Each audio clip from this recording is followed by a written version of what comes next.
Okay, so good afternoon, everyone. Am I audible to you guys?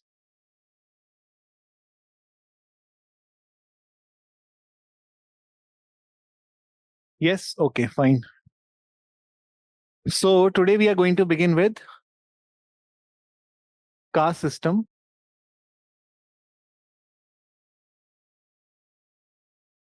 Okay. So in the caste system, remember we have four thinkers in our syllabus, and those four are G.S. Ghurye,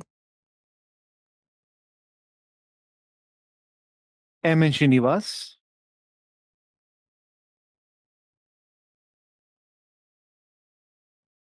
Louis Dumo, Andre Bete, and finally we have a person called Dipankar Gupta.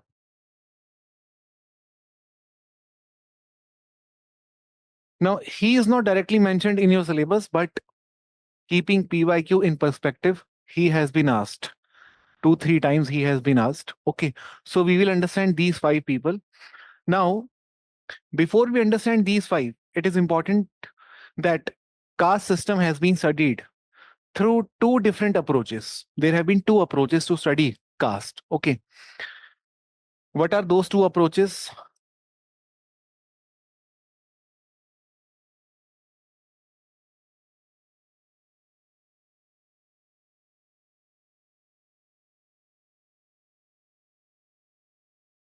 One is book view, second is field view. These two approaches have been used to study caste system. Okay, now when it comes to book view, in the book literally here refers to the textual view, and the text here refers to the old classical Sanskrit text or literature. Okay, be it Vedas, be it Manusmriti, or be it Upanishad, the classical Sanskrit text. So in the text, the caste is not written as caste. It is Portuguese word, of course. It will not be seen as caste here in the book. It is mentioned as Varn. Okay. In the text, it is mentioned as Varn. That means whenever we study Indological view of caste, we are actually studying Varn. Okay. तो हमें ध्यान रखना है Varn is nothing but caste as mentioned in the book. Fine. This is the book view of caste, Varn. Now, when it comes to field view means that studies conducted on the ground in the field, either through ethnographies or through survey or through census, whatever it may be. In the field, we don't find Varn, we don't find caste, we find Jati. So, what is Jati? Jati is caste only as it is found in the field. What is Varn? It is caste only as it is found in the book. Now, so therefore, to approach caste system, we need to approach these two, Varn and Jati. Jati itself is called subcaste. Fine. तो ये पहले तो classification ये clear हो गया है. अब our duty is to understand the difference between Indological view of caste, which is Varna, and the ethnographic view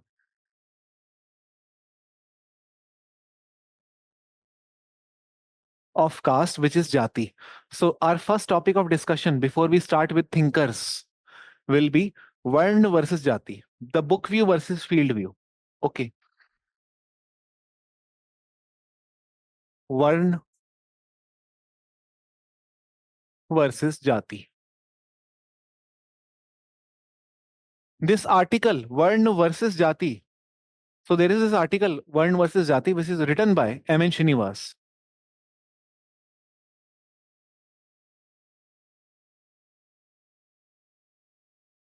What is Varn? He says it is caste as it is found in Sanskrit text. What is Jati? It is caste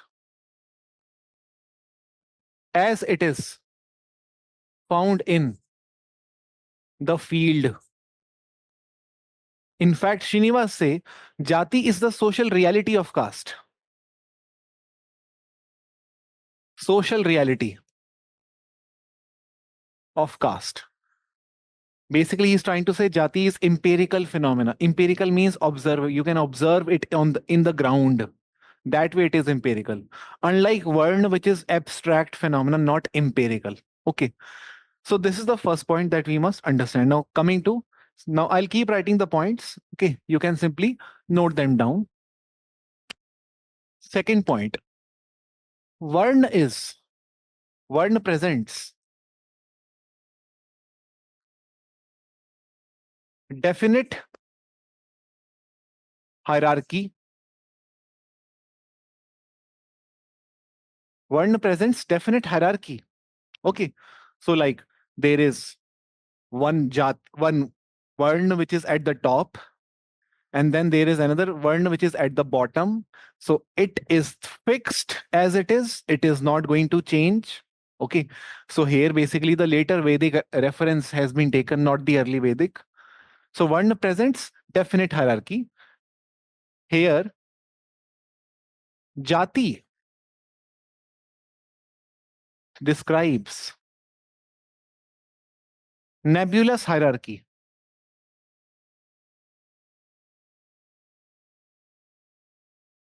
Nebulous. Nebulous means you can't say that in the field, one Varn, which is Brahmin, is at the top. In the field, people don't accept all the times in different regions Brahmins at the top. Every Jati would have a claim that they are at the top. And when every Jati is making a claim they are at the top, that means someone else is at the bottom, which means that although Brahmin may not be at the top, Dalit may not be at the bottom, but there is someone at the top and there is someone at the bottom. Although the order of top and bottom is not fixed or definite like in the Varn, but here hierarchy is definitely there, although who is at the top is not acceptable to everyone.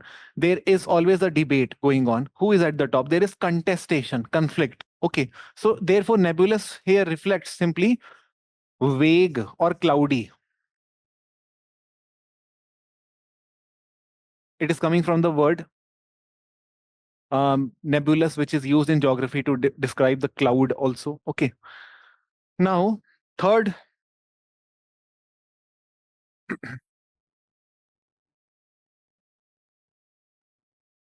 there are total 4 Varnas. This is not the case with Jati. Jatis could be innumerable.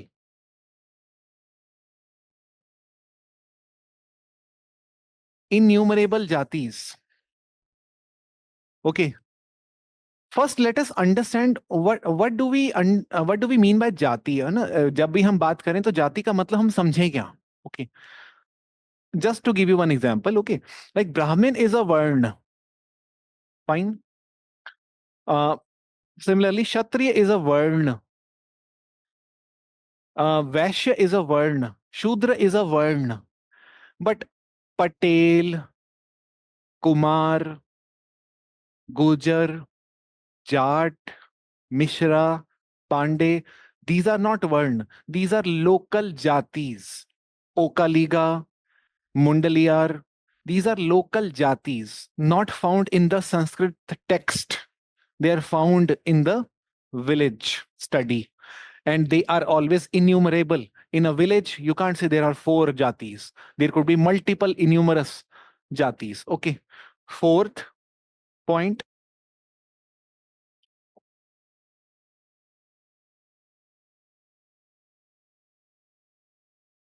that in the Varn model, it is all India model. All India model, which means Four Varnas are found universally across India.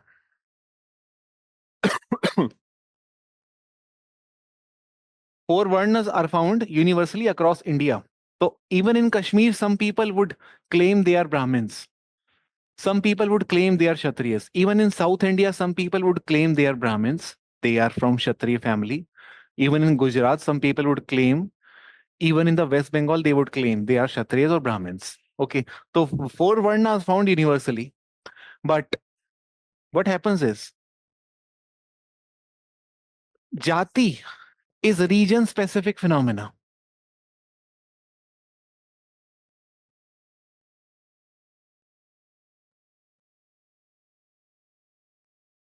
You don't find Mishra all over India, Gujar all over India, Okaliga all over India, Lingayat all over India, but you may find Brahmins all over India, Kshatriyas all over India. So that is why Jati becomes a region-specific phenomena, unlike Varna, which is all India universal phenomena. Fifth, Varna are occupation specific.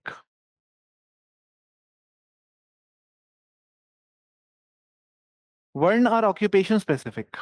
Okay, each Varna is defined by specific occupation by birth.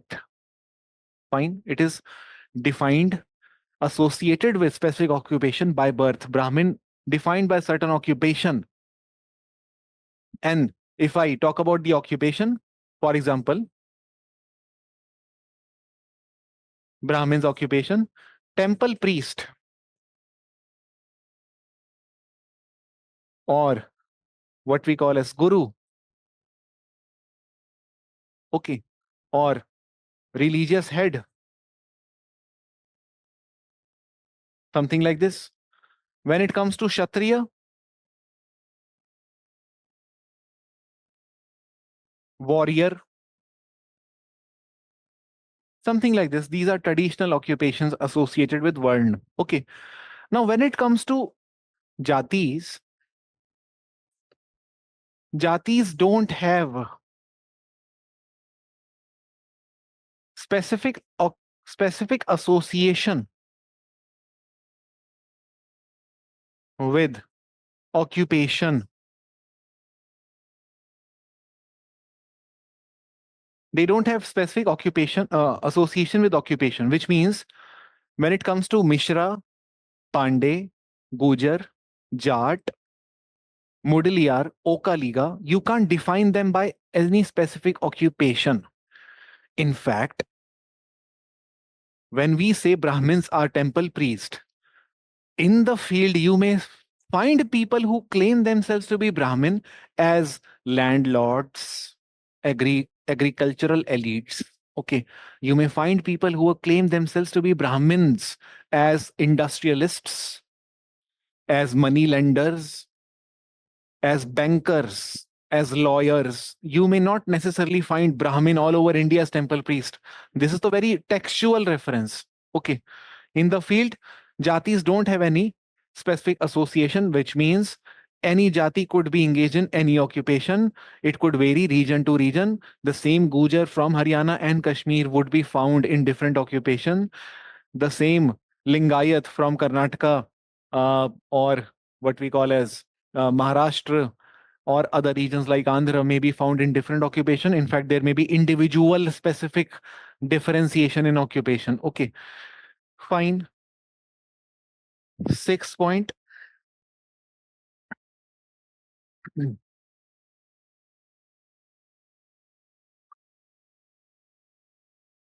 There is no mobility in Varna system.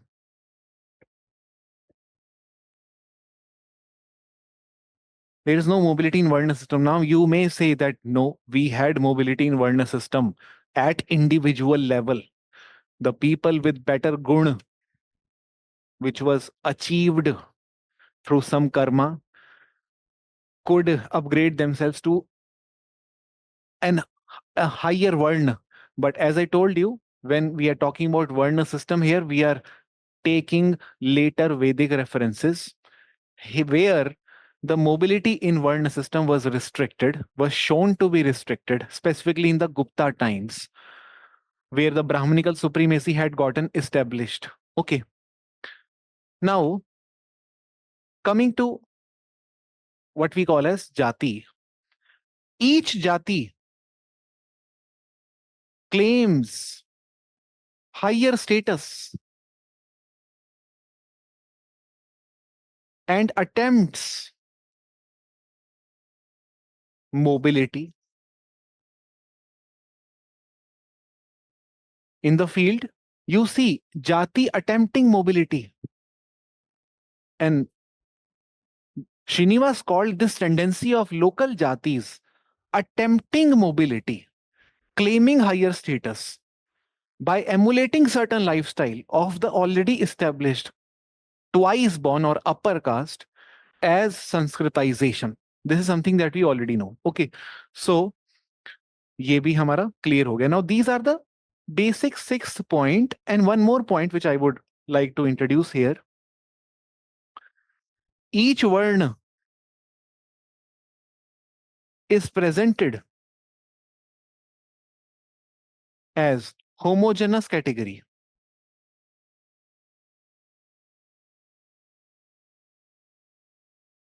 Each varna is presented as homogeneous category, which means Brahmins, Kshatriyas, homogeneous, that whosoever you may be, you are Kshatriya, that's it, bas baat khatam. Whosoever you may be, Brahmins, acha theek hai, baat khatam. Homogeneous, Brahmins, Kshatriyas, Vaishya, Shudra. So all Brahmins of India are at top, all Kshatriyas of India are at second position, all Vaishyas are at third. Homogeneous tendency. But in jati what happens is, or in the field what happens is, that within each varna you find in the field multiple jatis. Like within Brahmin, you would find multiple Brahmins. And each Brahmin would call the other Brahmin as the impure Brahmin, and it would call itself as the purest Brahmin. Okay. So that means you would find hierarchy within Brahmins too in the field, which means you would find multiple Brahmins hierarchized, although that hierarchy may not be acceptable to everyone, but hierarchical tendency is definitely present among all the Brahmins in the field. Same is the case with all the people who claim themselves to be Kshatriya, Jat, Gujar, Rajput, all of them, although claiming themselves to be Kshatriya, but all of them would always say that they are at the top, not them, not them, we are at the top. So you would see each jati claiming itself to be higher in status, and you would also see that Varna is not homogeneous. Within Varna, we see multiple jati. So we will say within each Varna, multiple jatis exist.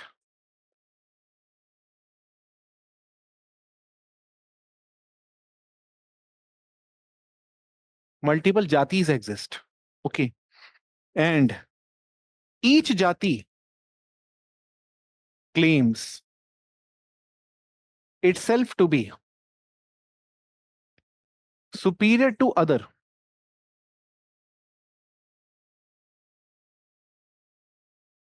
Claims itself to be superior to other. Okay. And इसके बहुत examples हैं, बहुत सारे example जो हम पढ़ेंगे भी आंध्र वेदी की स्टडी में. You will realize how within Brahmans there are so many jatis, and each jati claiming itself to be a superior Brahmin than the other, like Ayyar Brahmin, a younger Brahmin. Each of them would claim themselves to be superior and different from the other, okay, or purer than the other. So these are the basic points that you must understand. Varna versus jati is over. Any doubt here?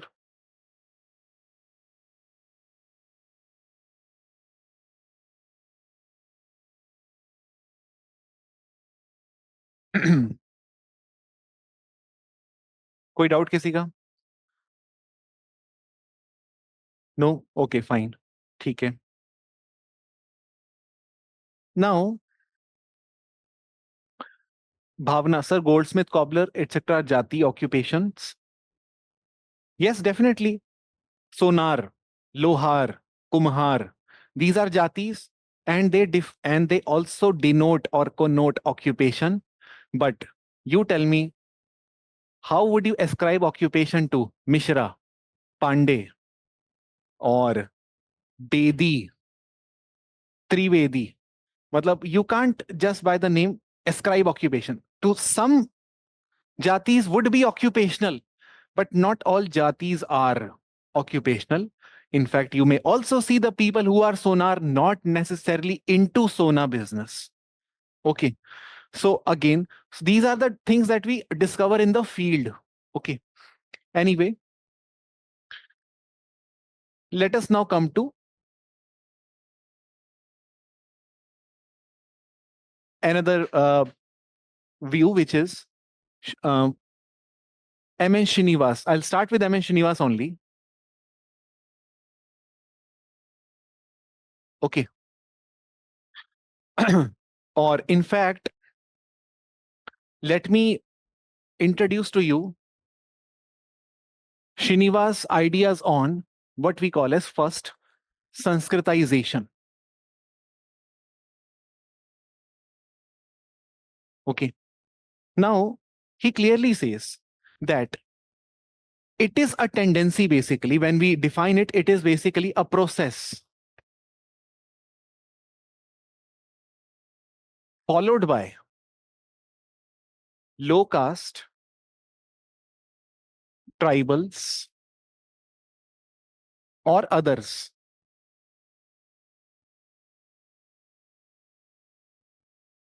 to emulate lifestyle of twice born castes. Okay. A process followed by low caste, tribals, or others to emulate lifestyle of twice born castes. Okay. So definitionally, in the definition, basically, there is no mobility. We must remember this. In the definition, there is only emulation. Emulate the lifestyle. Mobility could be the consequence, or it may not be the consequence. There is no necessary correlation between attempt to emulate and mobility achieved. Okay, this could be discouraged too, or this could be encouraged as well. Fine. Now, Srinivas observed this tendency of emulation among low caste and tribals of the twice born caste lifestyle, firstly among Kurg. Okay, and we know very well from our study which we did in the few classes that Kurg people were trying to claim a Kshatriya status and Brahmanical status. These two statuses they claimed. Kshatriya status they claimed because they were ruled by Lingayat Rajas. Brahmanical status they claimed because without Brahmin there is no coronation to king. तो अभिषेक क्या बोलते हैं उसको पट्टाभिषेक cannot be completed without having Brahmin. So these two were the more essential. So Srinivas found this tendency among Kurgs. Okay, the tendency to emulate. Please explain twice born caste. Okay, fine. तो twice born caste क्या होता है? Twice born caste का मतलब वो होता है every caste group और वर्ण ग्रुप बेसिकली जो कि सेक्रेड थ्रेड सेरेमनी को एक्सेप्ट करते हैं और फॉलो करते हैं, जिनके लिए sacred thread ceremony is open. Second birth किसको बोला जाता है? स्पिरिचुअल बर्थ को. फर्स्ट बर्थ होता है हम सब फिजिकली बॉर्न हुए. सेकेंड बर्थ होता है आपका स्पिरिचुअल बर्थ. और स्पिरिचुअल बर्थ कैसे आप पूरा करते हो? When you go through sacred thread ceremony. Okay, जिसे हम कहते हैं ना वो, I am not able to recall the name. Rights होते हैं कुछ, 7 की उम्र में, 9 की उम्र में, 11 की उम्र में, सबके अलग अलग होते हैं. जनेयू, यस, जनेयू सेरेमनी जो होती है सेक्रेड थ्रेड, उसको करते ही माना जाता है स्पिरिचुअल बर्थ हुआ है आपका. अब आप जिसे कहते हैं अगले आश्रम में जा रहे हो. Okay, so twice born caste usually किन को बोला जाता है? Brahmins, Kshatriyas, and Vaishyas. Vaishyas. These three are called the twice born castes. Okay. And who are the low caste? Who are the low caste who are going to emulate lifestyle of the twice born? कौन बचा? शूद्रस बचे. Okay. So that means यहां लो cast का मतलब है शूद्र वर्ण. People from shudra varna. And who are the people from shudra varna? Usually peasants or agriculturalists or craftsmen or artisans.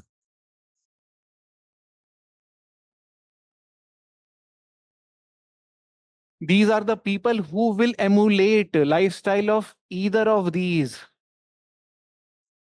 and finally claim themselves to be Kshatriya. And I will give you example also कैसे Srinivas ने वो बताया. So now what happens is if you try to locate Kurg, Kurg is a jati. It is not varna. You know this. Okay, it is a jati. It is not varna. Now this jati, although remember one more thing that you must add in the previous table, which I forgot to tell you, is that the Harijans, you can write in the Varna section that Harijans are not Varna, which means the untouchables, they are not seen as Varna, but the Harijans are definitely seen as the Jati. ठीक है, ये आपको ध्यान रखना है. तो आप बता सकते हो वर्ण एक्सक्लूशनरी है, जाति थोड़ा सा इंक्लूसिव है as a concept. Okay, anyway, coming back to this point, I was saying that Kurg is a jati. It is not Varna. And each jati in the field, when it claims, when it emulates what we call as the higher status or the lifestyle of kings or pandits, eventually they claim status like them, Kshatriya like status, Brahmin like status. Okay. And therefore, they start calling themselves by names like Kaveri Brahmins, Vishwakarma Brahmins. Okay. So they would use Brahmins as a suffix. Local jati would always use Varna tags from the book to justify their higher status. Okay. Because if they use local terms, though then they may definitely not be entertained by the localites because localites know that they are not superior. How can they call themselves Gujar or Jat? Acha, they are calling themselves Kshatriya. Fine, fine, fine. So by calling themselves Kshatriya, they are somehow getting escaped from the wrath of local communities which call themselves dominant. So Srinivas is observing that Kurgs simply, who are a jati, local jati, or tribal or caste like jati, this jati followed the lifestyle of the twice born people, specifically Lingayat Rajas and some of the Brahmins, finally claimed themselves to be, you know very well, Amma Kurg, called themselves as Kaveri Brahmins. This is how they called themselves as Kaveri Brahmins because Kurg is located near Kaveri. Okay, something like this. And same is the case with Kshatriyas too. Okay, Kaveri Kshatriyas. Some of the Kurg people call themselves Kaveri Kshatriya. Some of the people of Kurg call themselves Kaveri Brahmins. Fine, ये हम समझ गए हैं basically. जो basic point है वो हम समझ गए हैं. अब आगे चलते हैं. What are the features of Sanskritization, ये समझ लेते हैं. First, we need to understand what are the lifestyle of twice born. वो लाइफस्टाइल क्या होता है ट्वाइस बॉर्न कास्ट का, इन तीनों का, जिसको एमुलेट करते हैं नीचे वाले लोग. Let us first understand that. Okay, lifestyle of twice born includes vegetarianism,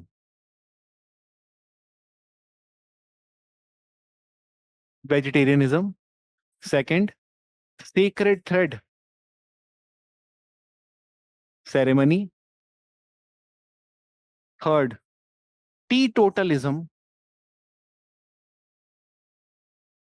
fourth, belief in Sanskritic values like karma, dharma, arth, moksha, dam, dan, daya, etc. These, the belief in Sanskritic value also forms the core part of the lifestyle of the twice born caste. Okay, what else is part of the lifestyle of twice born which is emulated by the low caste? The next thing is some Brahminical surnames. Brahminical surnames are also part of the lifestyle of the twice born caste. Some surnames, not necessarily Brahminical, it could be Kshatriya surnames, Vaishya surnames. Matlab, they would have some surnames as part of their lifestyle to denote to other people that they are from Brahmin family or Kshatriya family. So, what are those surnames? Surnames could be like, which forms part of their lifestyle. Their name is also part of their lifestyle. Like Joshi, Trivedi, Chaturvedi. Okay. So as this is part of your lifestyle, your name is also part of your lifestyle because your name denotes many things. Your food behavior, your clothing, your occupation, your belief system could be reflected by your name. So this becomes core part of your lifestyle too. Fifth, what else is the part of lifestyle of twice born? Uh, some beliefs like preference for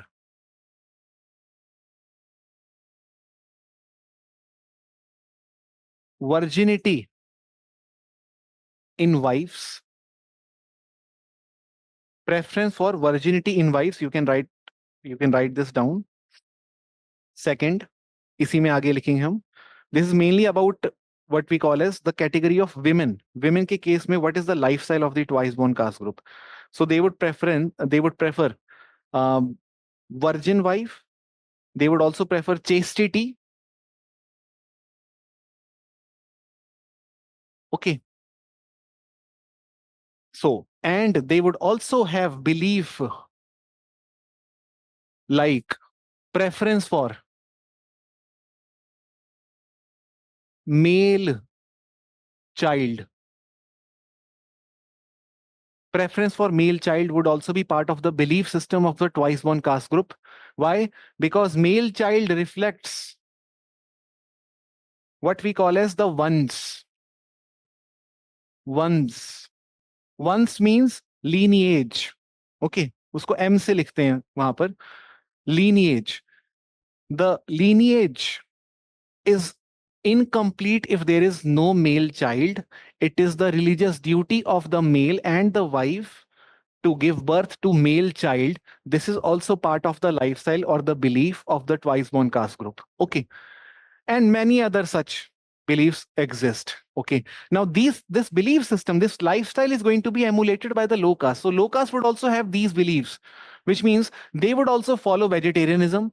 They may also follow sacred thread and this or what we call as teetotalism, but they would also have belief in all those things, and they may also adopt these names. They may also have preference for this kind of women, or they may also have preference for male child, something like this. Okay. Now, second,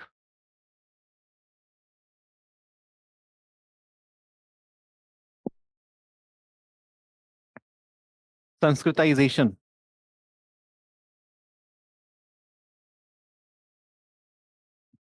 Cannot take place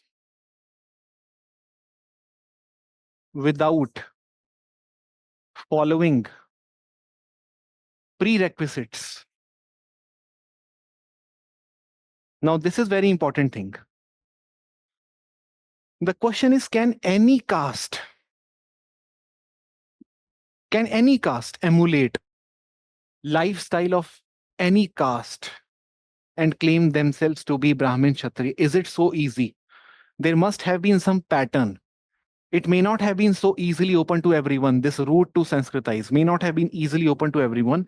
There must have been some prerequisites. The basic initial steps that caste groups must follow before they Sanskritize. What are those basic steps? That particular low caste group which is going to Sanskritize the low caste group must have economic strength. पहली बात तो ये. That means they must have enough land with them, land ownership.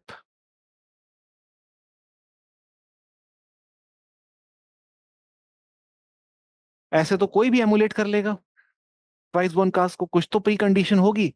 तो condition is, by the caste group which is claiming itself to be superior must have some economic base, economic support. Second, the low caste group must have numerical strength. आपको समझ आ रहा है कैसे connect हो रहा है दूसरे कॉन्सेप्ट के साथ? The low caste group must have numerical strength. ऐसे नहीं कि बस दो तीन लोग ही उस जाति के थोड़े से अमीर हैं और अपने आप को क्षत्रिय बोल दिया, ब्राह्मण बोल दिया. इतना आसान नहीं होता. Okay. So there has been a pattern. The pattern has been observed by M.N. Srinivas historically. What is so common among the people who Sanskritized? So he found out these features. Okay. And then he goes on to explain that if numerical strength is not sufficient, economic strength is not sufficient, third thing which they must definitely have is what we call as power. The low caste group must have power, political power they must have. Otherwise, without having political power, they can't claim themselves to be Kshatriya. You must have noticed one thing in the ancient history. When you would have read ancient history, you must have realized only after claiming the ruling or power structure, a group is claiming itself to be Kshatriyas. Only after claiming power, they would claim themselves to be Kshatriya. It was not that they were Kshatriya and then they claimed power. They claimed power first and then they claimed themselves to be Kshatriya. So claiming power or having power becomes a prerequisite.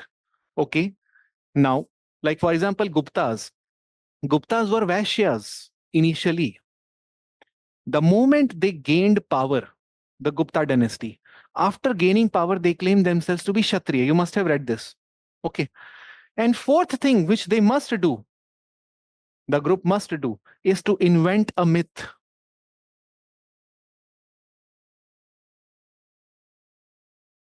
Invent a myth. Myth का मतलब कि कोई एक myth बनानी पड़ेगी, invent करनी पड़ेगी कि हमारे पूर्वज ऐसे थे, वो थे, उस राजा के बेटे थे, उस राजा के भाई थे, उस भगवान के डिसाइपल थे, वहां से हम आए, उन भगवान के बीच में लड़ाई हुई, उनके खून से हम आए. कुछ you may have to, you will see that local caste group are inventing some myth eventually to legitimize or legitimate the claim that they have made that they belong to Kshatriya status. Okay, so these are the prerequisites.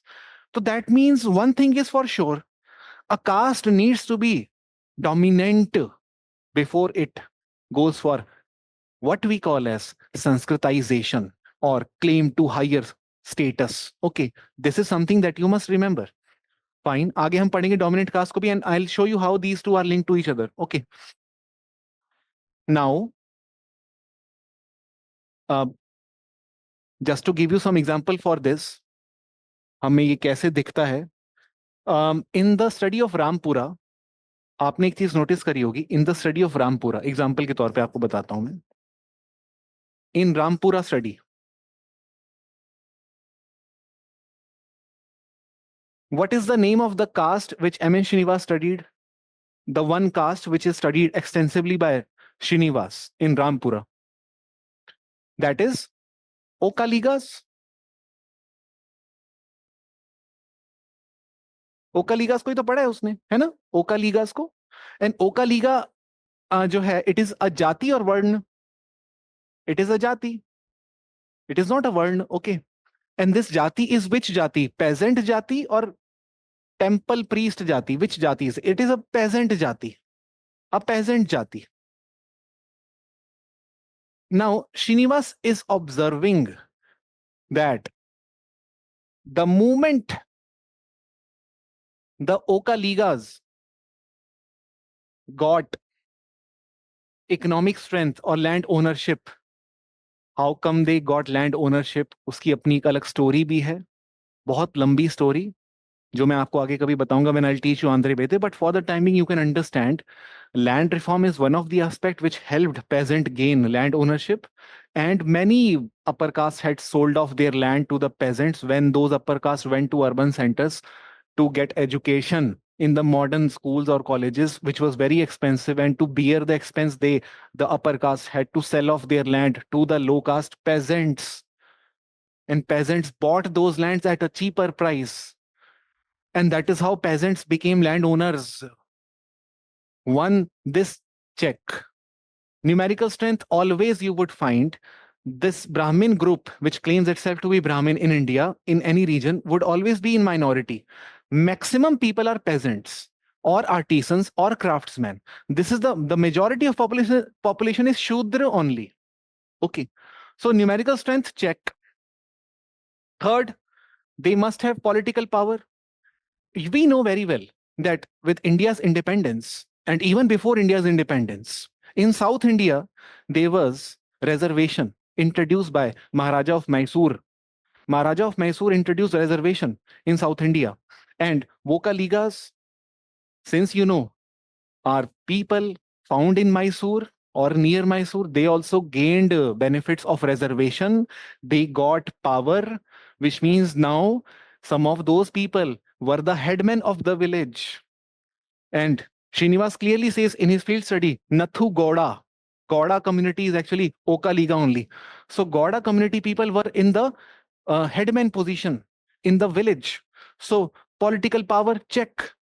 And also we know very well that with India becoming democratic country, free country, the electoral democracy, with this, the numbers are going to decide who is going to come to power. And Vokaligas were definitely more in number than any of the jati, and therefore they possess political power too. Since they possess these three, it was easier for them to invent a myth. So they invented a myth. And in the myth, they eventually traced their lineage to some Kshatriya king, and that is how they called themselves the Neo-Kshatriyas. This is what M. Srinivas explained. ये आपको clear हो गया? Okay, so that means even in Rampura study, Sanskritization process is explained by M. Srinivas. Fine. And these three, since these three was possessed by Okaligas, the Okaligas became what?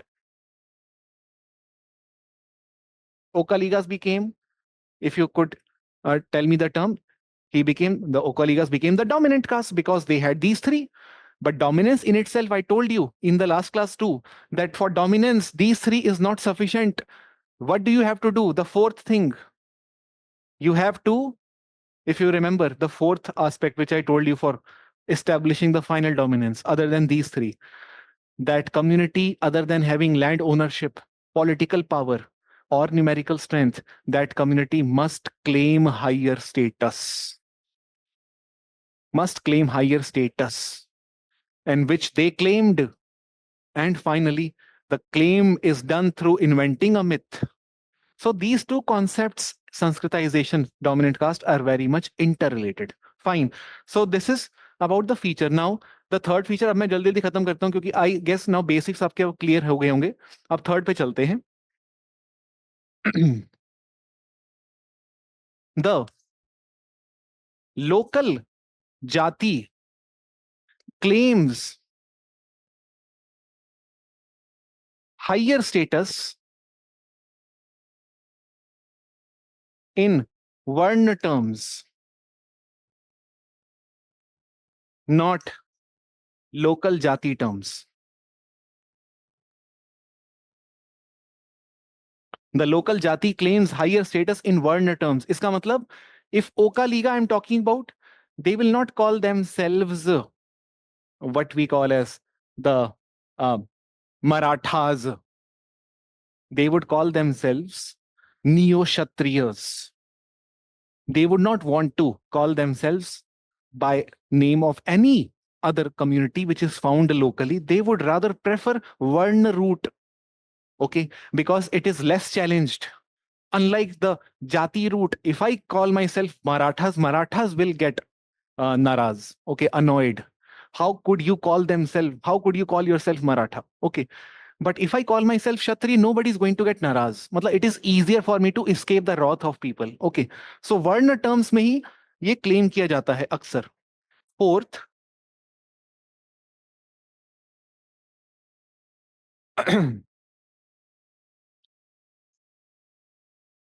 the वर्ण position claimed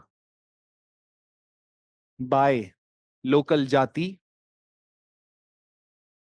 does not change structure of caste. It only changes position of caste.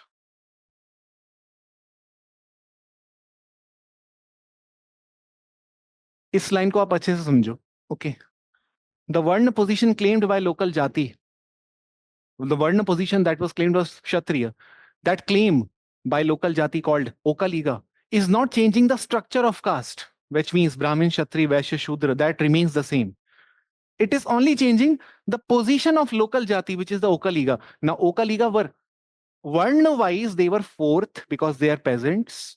But now that they have claimed themselves to be upper caste, twice born caste, specifically Kshatriya, so they are, that means claiming themselves to be have been found in the second position now, from fourth to second. So this mobility is found definitely in the caste structure from fourth to second, but it is not that the Oka Ligas have moved from fourth to second. It is only that their status of a Shudra has moved from fourth to now second, the Kshatriya. Because mobility is always in terms of Varna. Okay. So यहाँ पे एक line लिख लो आप.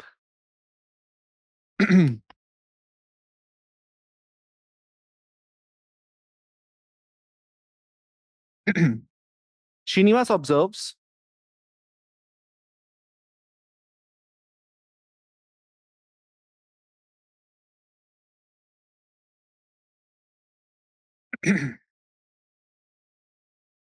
Srinivas observes that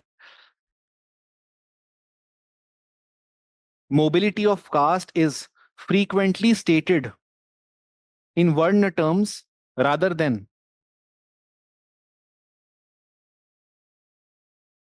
in terms of local caste situation.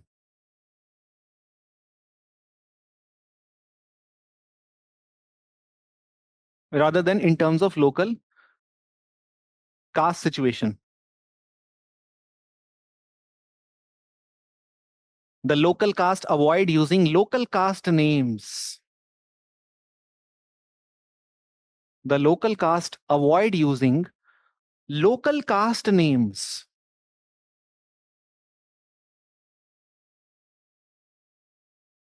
Since the connections of these individuals would be known to all in that area. Since the connections of these individuals would be known to all in that area.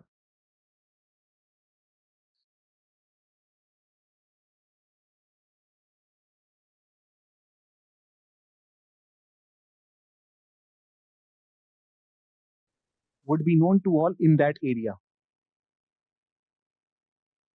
Full stop. On the other hand, a local caste will not find it difficult to call itself Brahmin, Kshatri, or Vaishya.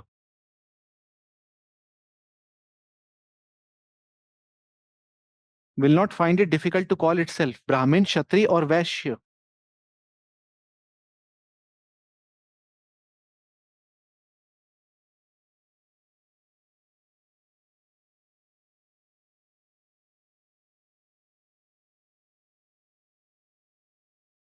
For example, the Bedas of Mysore. For example, the Bedas of Mysore. Beda is a local community in Mysore. Bedas of Mysore will not call itself Oka Liga. Will not call itself Oka Liga. But it may call itself Valmiki Brahmin. Will not call itself Boka Liga, but it may call itself Valmiki Brahmin. I mean, when Sanskritization is done, it is always in by claiming the Varn tag, not the local Jati tag. This is what is important. Okay.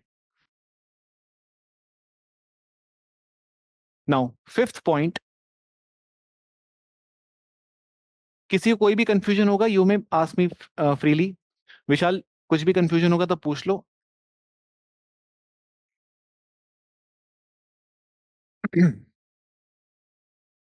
या फिर एक दो feature मैं और बता देता हूं, उसके बाद पूछ लो जैसा ठीक लगे आपको.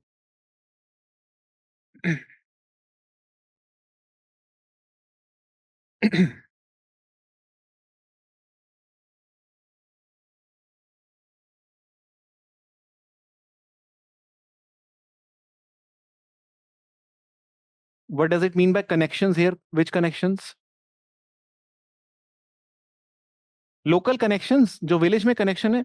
See, if I am from Maharashtra and if I am Patel community person, I will not call myself, in order to get higher status, I will not call myself Maratha. I will call myself Kshatriya. I mean, to call myself higher, I'm taking reference of Varna. Because if I use the Maratha label, Maratha, every Maratha knows me, or we in village are known to each other. We have connections to each other. So they may come to know easily how can he claim himself to be Maratha. हाँ, जो भी मतलब यार, पाटिल हो पटेल हो, मैं example के तौर पे आपको वैसे बता रहा हूँ, वैसे कह रहा हूं मैं. ठीक है. अब आते हैं नेक्स्ट पॉइंट पे. Sanskritisation functions to bridge the gap between ritual rank and secular rank. अब ये क्या होता है?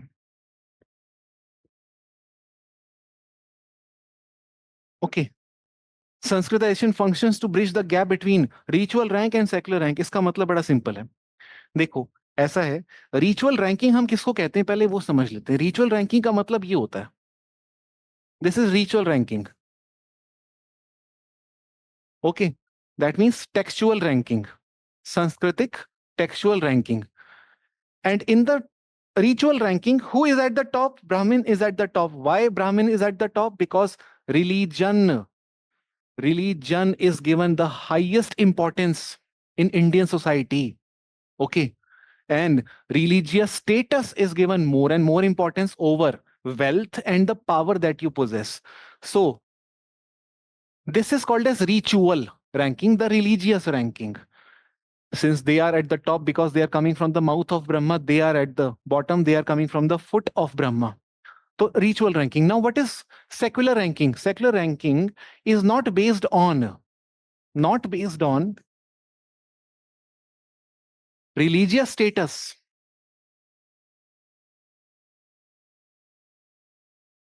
or birth status.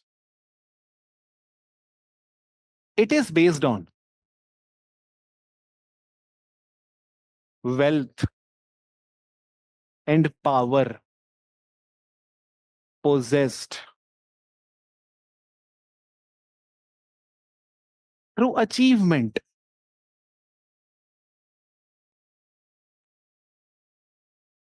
ओके, इसका मतलब क्या होता है? ये तो रिचुअल रैंकिंग हमें साफ दिख रहा है, ये है बाय बर्थ है, रिलीजियस है इन नेचर. जब बात करते हैं सेकुलर रैंकिंग की, in the field M N Srinivas observed that even the Brahmins who are number one in ritual rank are bowing before the Oka Ligas, who are actually number fourth in the Varna ranking. How come the number one Brahmin is bowing his head before the number fourth Oka Liga, which is actually Shudra by Varna? This is puzzling. And this is when Srinivas is noting down another ranking in development, the ranking which is based on the power possessed by the people called Vokaliga. Okaligas are the headmen. Most of the headmen or the administrators in the Rampura are Okaligas. And they possess lot of land ownership too. So economic strength and political strength they possess, which is not possessed by Brahmins. So Brahmins are number one in ritual rank. Oka Ligas are number one in secular rank. Okay. So Oka Ligas are number one in secular rank. Now, since Oka Ligas are already number one in secular ranking, the only thing that they are deprived of in terms of being number one is ritual ranking. How do they get it? Since they already possess land, since they already possess wealth, and they already have numbers, they will not be waiting for anything else, but they will straight away invent a myth and claim the higher status of Kshatriyas. That is how they claim themselves to be neo-Kshatriyas, and this is how Sanskritization is bridging the gap between the ritual rank and the secular rank. The people who were at the top of secular rank now is also claiming high ritual ranking. Did you get this point?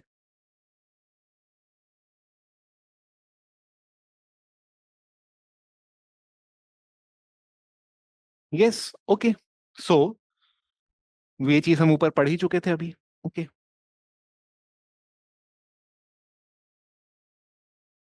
This helps them to claim neo kshatriya status. ये same चीज हम ऊपर पढ़ चुके हैं. Last feature of Sanskritization. Last feature. Okay. Sixth feature.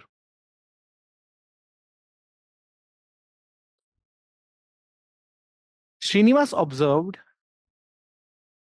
one through fieldwork, second through some historical records too. It is not as if he depended only on fieldwork. He had colonial records as well before him. The gazetteer he had before him, and he had gone through a lot of colonial gazetteers, and he also did some fieldwork stretched over 4 to 5 years, sporadically, not in a regular fashion. And he found out that most of the time Sanskritization, which is the change in the position by emulating lifestyle of the twice born by some low caste is observed as a process mainly in the middle regions of what we call as the caste system or the varna system. Okay, mainly sanskritization middle rankings में ज्यादा हो रहा है, यानी कि if I talk about this being the varna system, तो ये पाया गया है कि ज्यादातर शूद्र लोगों ने क्षत्रिय या वैश्य स्टेटस क्लेम किया है, ब्राह्मण स्टेटस कम क्लेम किया है, आसान नहीं है। यानी कि ज्यादातर केसेस में मोबिलिटी इधर तक हो रही है, मिडल रीजन्स में, यहां से ऊपर टॉप टॉप पोजीशन में। ऐसा नहीं हो रहा कि कोई ब्राह्मण शूद्र बन रहा है, कोई वैश्य शूद्र बन रहा है, कोई क्षत्रिय शूद्र बन रहा है, नहीं, शूद्र से ही ज्यादातर ऊपर यहां तक मिडल रीजन्स तक है। तो इसको एक लाइन लिख लो, Srinivas observed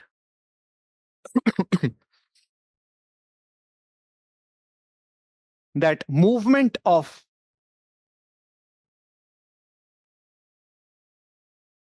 caste group has always been possible in the middle regions of hierarchy.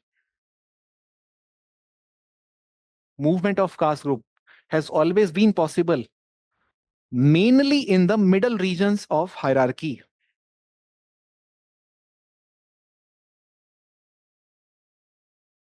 Mainly in the middle regions of hierarchy.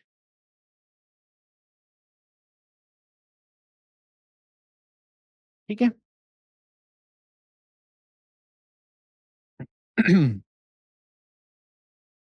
I hope this was clear to you. Now last one more feature, इसके बाद मैं खत्म कर दूंगा, Sanskritisation. It is not always that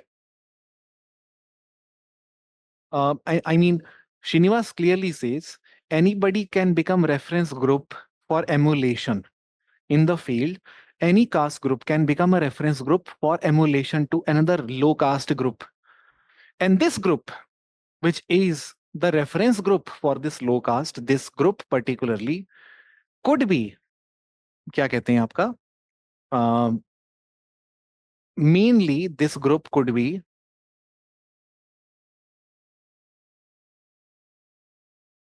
anyone. Anyone. That means even Brahmin group, any group which claims itself to be Brahmin could be reference group to low caste. Any group which claims itself to be Kshatriya could be a reference group to some other community for Sanskritization. Any group which claims itself to be Vaishya could also be reference group for some other group. That means there are multiple models of Sanskritization. There is no one model. Most of the times people have claimed Kshatriya status. This does not mean that only Kshatriya model is available. Brahmin model is available too. Vaishya model is available too. Okay, so there are multiple models of Sanskritization.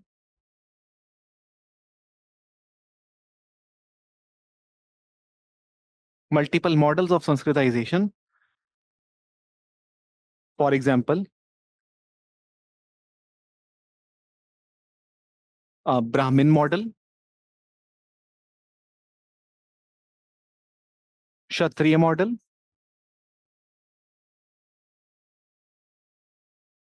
Vaishya model.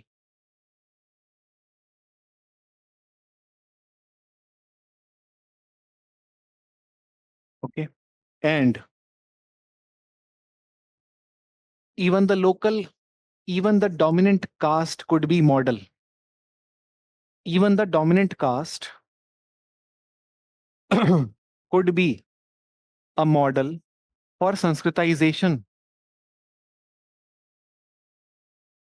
That means even Voka Ligas who have claimed Kshatriya status, the dominant caste now they are, can also be emulated by someone else who is peasant.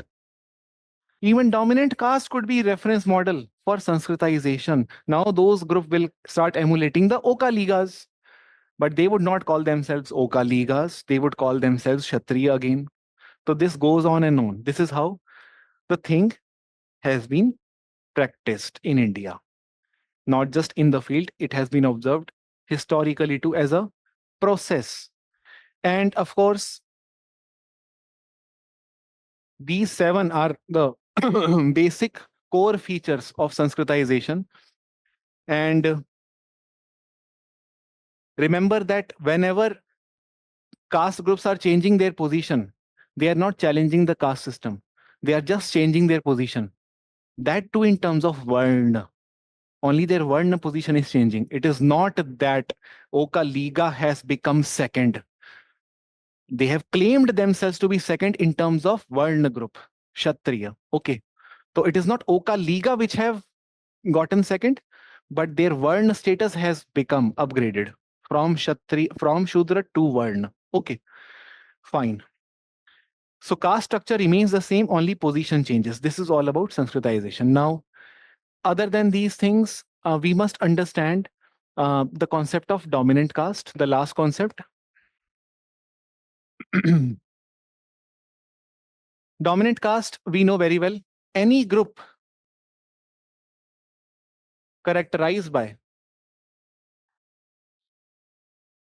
we know those features: numerical strength, economic strength, political strength, and finally, they must make, they must claim high status too. They must claim high status too. Okay. Only then, and that high status is coming from Varna system only. Okay. So you can easily do that. Dominant caste is actually a regional, or sometimes people call it a village specific phenomena, although Srinivas himself was not so clear about it, and this becomes a critique also to Srinivas.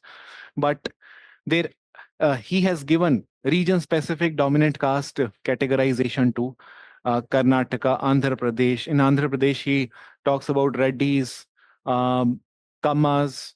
In what we call as Karnataka, he talks about Lingayats and Oka Ligas. So in the same region, you may have two dominant or more than two dominant caste too. It need not be the case that there is only one dominant caste. Okay. In Gujarat, he talks about Patel or Patidars. So these are the things that you can easily do on your own. Okay. Now, you must read whether Sanskritization is relevant today. You must read whether dominant caste is relevant today as a concept or not. You must read these things. Okay. Now, because the contemporary relevance of these things can be asked. Now, I don't want to spend a lot of time there because I would not be able to finish the static part in that case. But definitely, in one or the other way, we will make sure that you cover it, because we will, in one or the other way, include it in the test series. Okay. So now, the third thing is westernization. And immediately afterwards, I will start with other thinkers. Now, westernization as a process, we must first define this. Okay.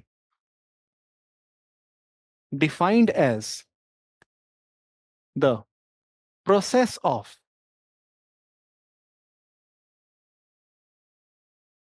changes in institutions,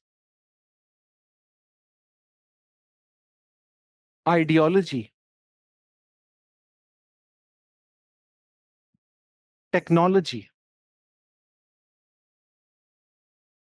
and values in more than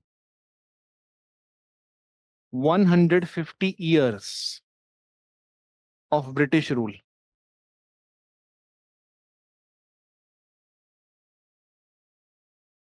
That is called as westernization according to M.N. Srinivas. A process of changes in institution, ideology, technology, values in more than 150 years of British rule. Fine. Now, let us understand.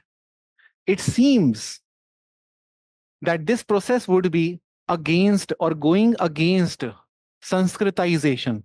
Remember, Sanskritization has two meanings. इसको भी आपने ध्यान रखना है. Sanskritization has been used by Srinivas on multiple occasions differently, and the meaning has to be drawn through context. One meaning is very much clear, that the Sanskritization is a process of low caste emulating the twice born lifestyle. This is clear. Second Sanskritization meaning is spread of Sanskritic values. Okay, the spread of Sanskritic values across territory, which Ghuria would call as diffusion of Hindu values.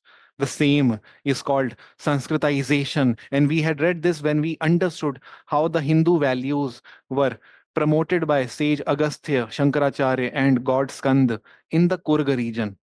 Okay, that is how Kurg people started following many things which are usually seen as Hindu beliefs, and Lingayat rule was an added thing on that same. Okay, now the relation, now we must understand the institutions, ideology, technology, and value system changes. For that, I will simply show you diagrams so that आप सबका time भी save हो जाए.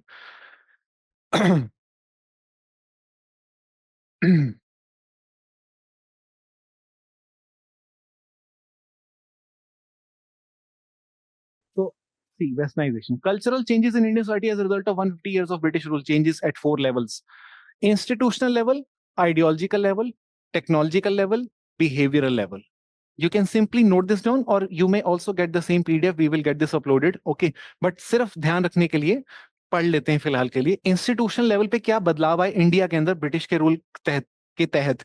एक तो modern education system आया, we already know this. Financial capitalism आया, यानी बैंक, रेगुलेटरी, आरबीआई, ये वो सब सिस्टम आया. लीगल सिस्टम आया. ओके, जुडिशरी आई, सुप्रीम कोर्ट आया, हाई कोर्ट आया, पार्लियामेंट नाम का कॉन्सेप्ट आया, ये भी हमें मालूम है, वहीं से हमने बोरो किया है. आइडियोलॉजिकल हमने क्या बोरो किया है? The ideas like humanitarianism, secularism, rationalism, these ideas were invited here. Technology हमने क्या borrow करी? Transport, communication, printing press, factory system. Behavioral भी बहुत changes आए हमारे में.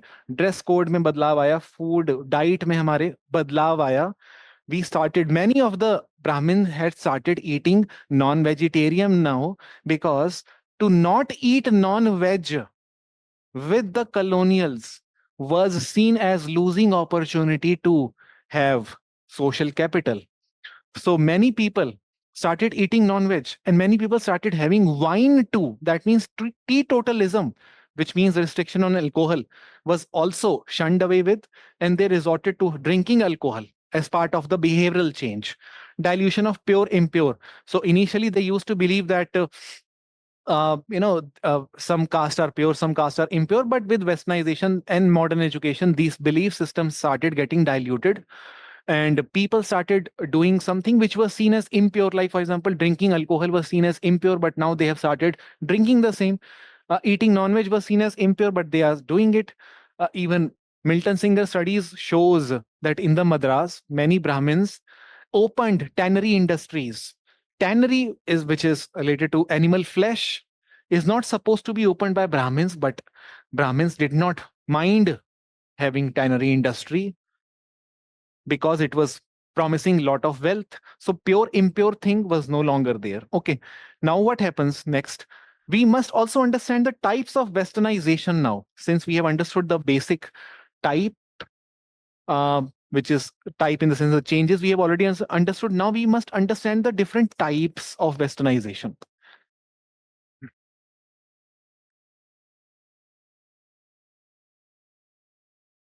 Primary, secondary, tertiary. Okay, primary westernization की जब हम बात करते हैं, so basically this refers to a process of few people claiming to be the primary beneficiary of westernization. मतलब कि प्राइमरी वेस्टर्नाइजेशन का मतलब होता है कि एक वेस्टर्नाइजेशन का वो पहलू जहां पे कुछ लोगों को ज्यादा सबसे पहले फायदा मिल गया. ओके, तो primary westernization basically refers to an a process involving few groups to be the beneficiary, to be the primary beneficiary of westernization.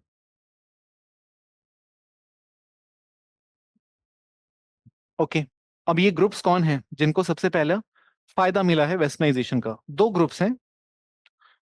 एक तो ग्रुप है, मैंने अपने यहाँ पीछे डायग्राम में भी बनाया हुआ है. एक ग्रुप तो आपको मालूम होगा, socio religious reformers. They are the beneficiaries. I mean, most of these people you would note, Swami Vivekanand, Saraswati, uh, and I see Vidyasagar, all of them are upper caste, definitely, men, definitely, but at the same time, they were Western educated too.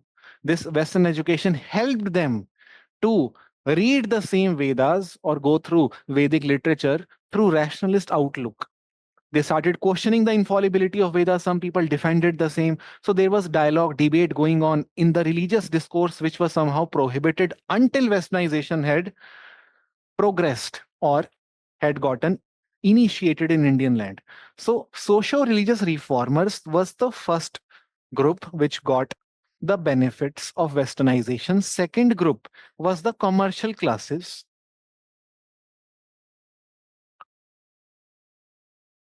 Now commercial classes, ये कौन लोग हैं? These are the people who got benefits mainly due to the economic benefits mainly.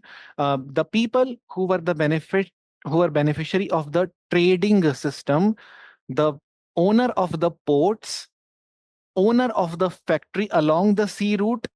इसमें ज्यादातर लोग region wise अगर हम चलें, in Maharashtra, most of them were Parsis. Okay. And if I go to Madras, they were Brahmins.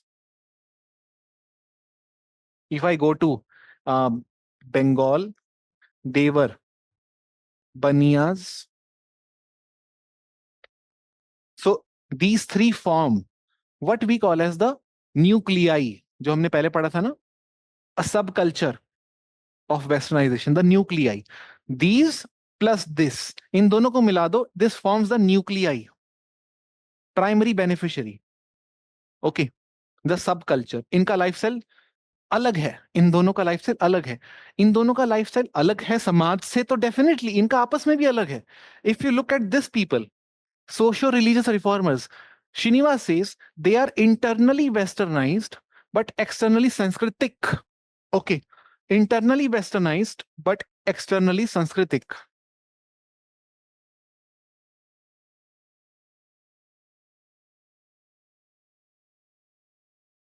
But externally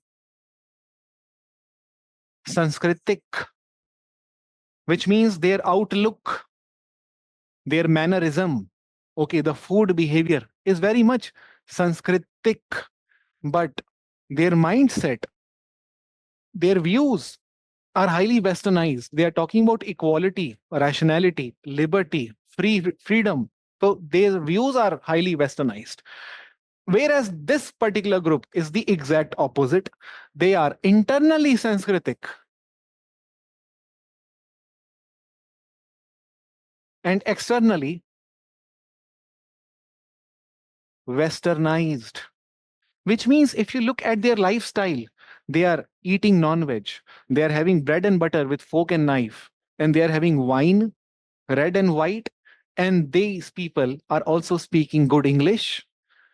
On the other hand, internally their mindset is still very much what we call as the classical Sanskritic religious mindset, which means they would practice caste endogamy. Okay, they would still practice pure impure boundaries. So they have not yet gotten westernized intellectually, although outlook wise, externally, they have definitely gone westernized. So this is the what we call as primary westernization का thing. अब आते हैं secondary westernization के ऊपर. इसमें कोई doubt आपको? Any doubt here?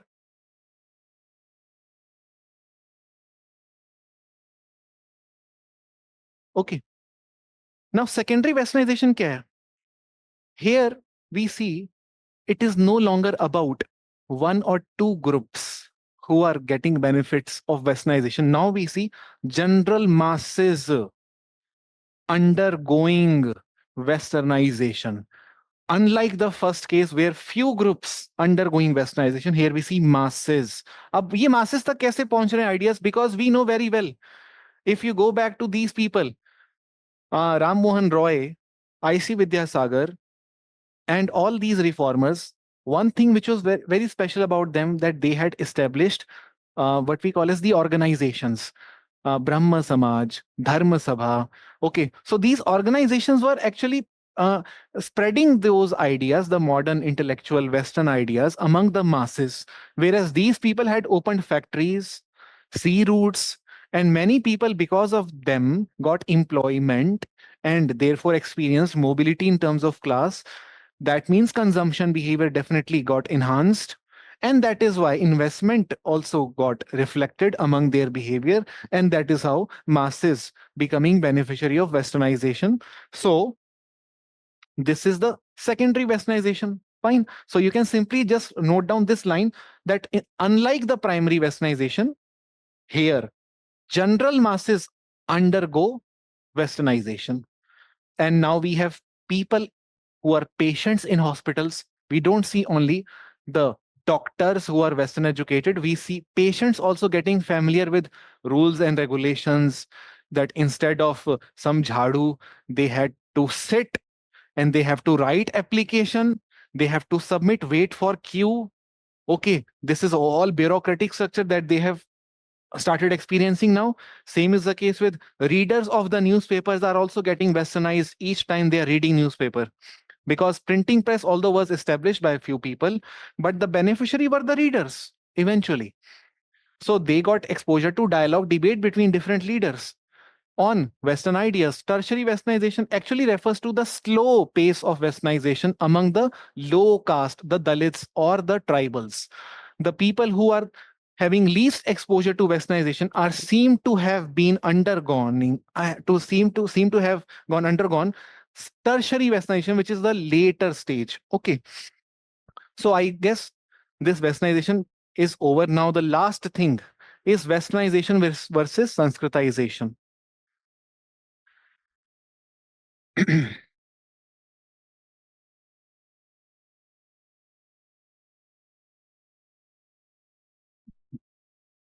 Now, westernization versus sanskritization is also very direct. Here, what Srinivas is trying to say is usually we think both are opposite, but they are not. Instead, there are threefold or dynamic relationship. There is a dynamic relationship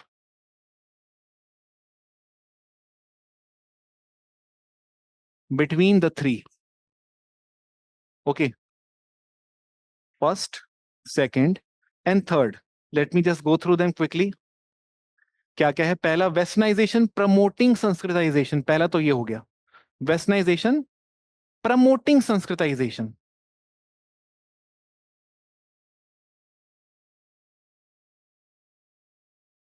अब यहां पे आपको समझने की जरूरत है एक बड़ा इंपॉर्टेंट चीज, कि यहाँ पे संस्कृताइजेशन का मीनिंग क्या लिया गया है.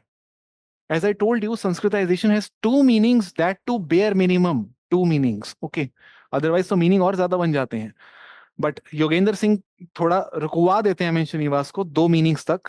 पहला मीनिंग तो हो गया process of emulation of the twice born caste by the low caste. Second meaning हो गया स्प्रेड ऑफ द सांस्कृतिक values.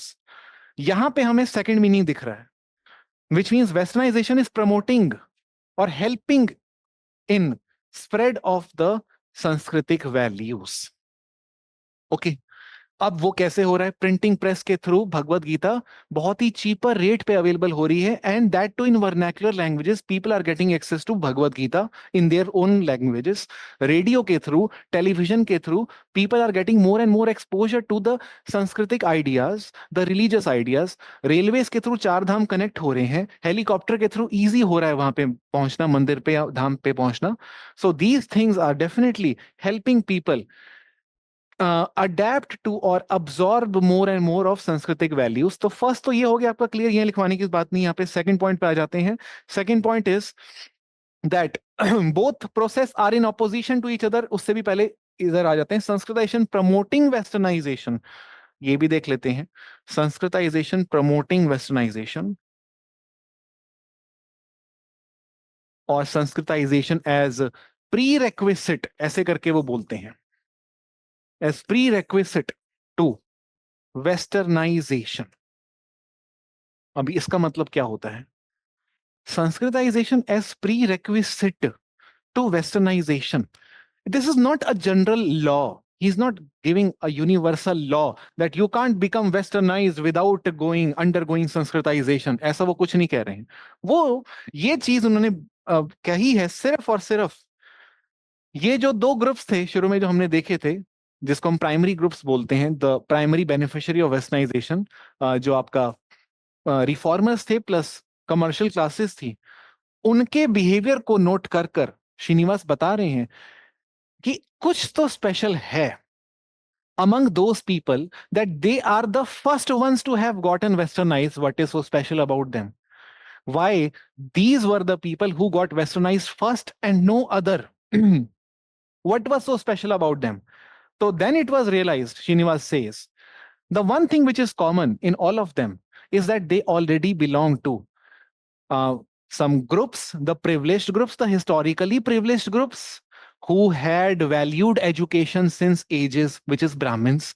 The socio religious reformers, all of them, as you know, are Brahmins, most of them specifically, are Hindu upper caste men, and they had valued education since long because of their uh, caste, by the virtue of them being born to that caste, Brahmins, which actually value education a lot. And therefore, it was easier for them to inculcate the Western education or Western ideas or intellectual ideas of liberty, equality, fraternity, or promoting dialogue. Whereas when you talk about the second group, uh, industrialists or the commercial classes, these are the people who, again, by the virtue of them being born to the third group, Vaishya group, the trader group, it was easier for them to adapt to the trading expansion and become wealthy overnight or instantly vis-a-vis the progress or the rate they would have achieved without westernization. So basically what is happening is that their acceptance of that caste system and the values of making wealth or reading books is helping them getting westernized, which means to become intellectuals and to become industrialists. Did you get this point?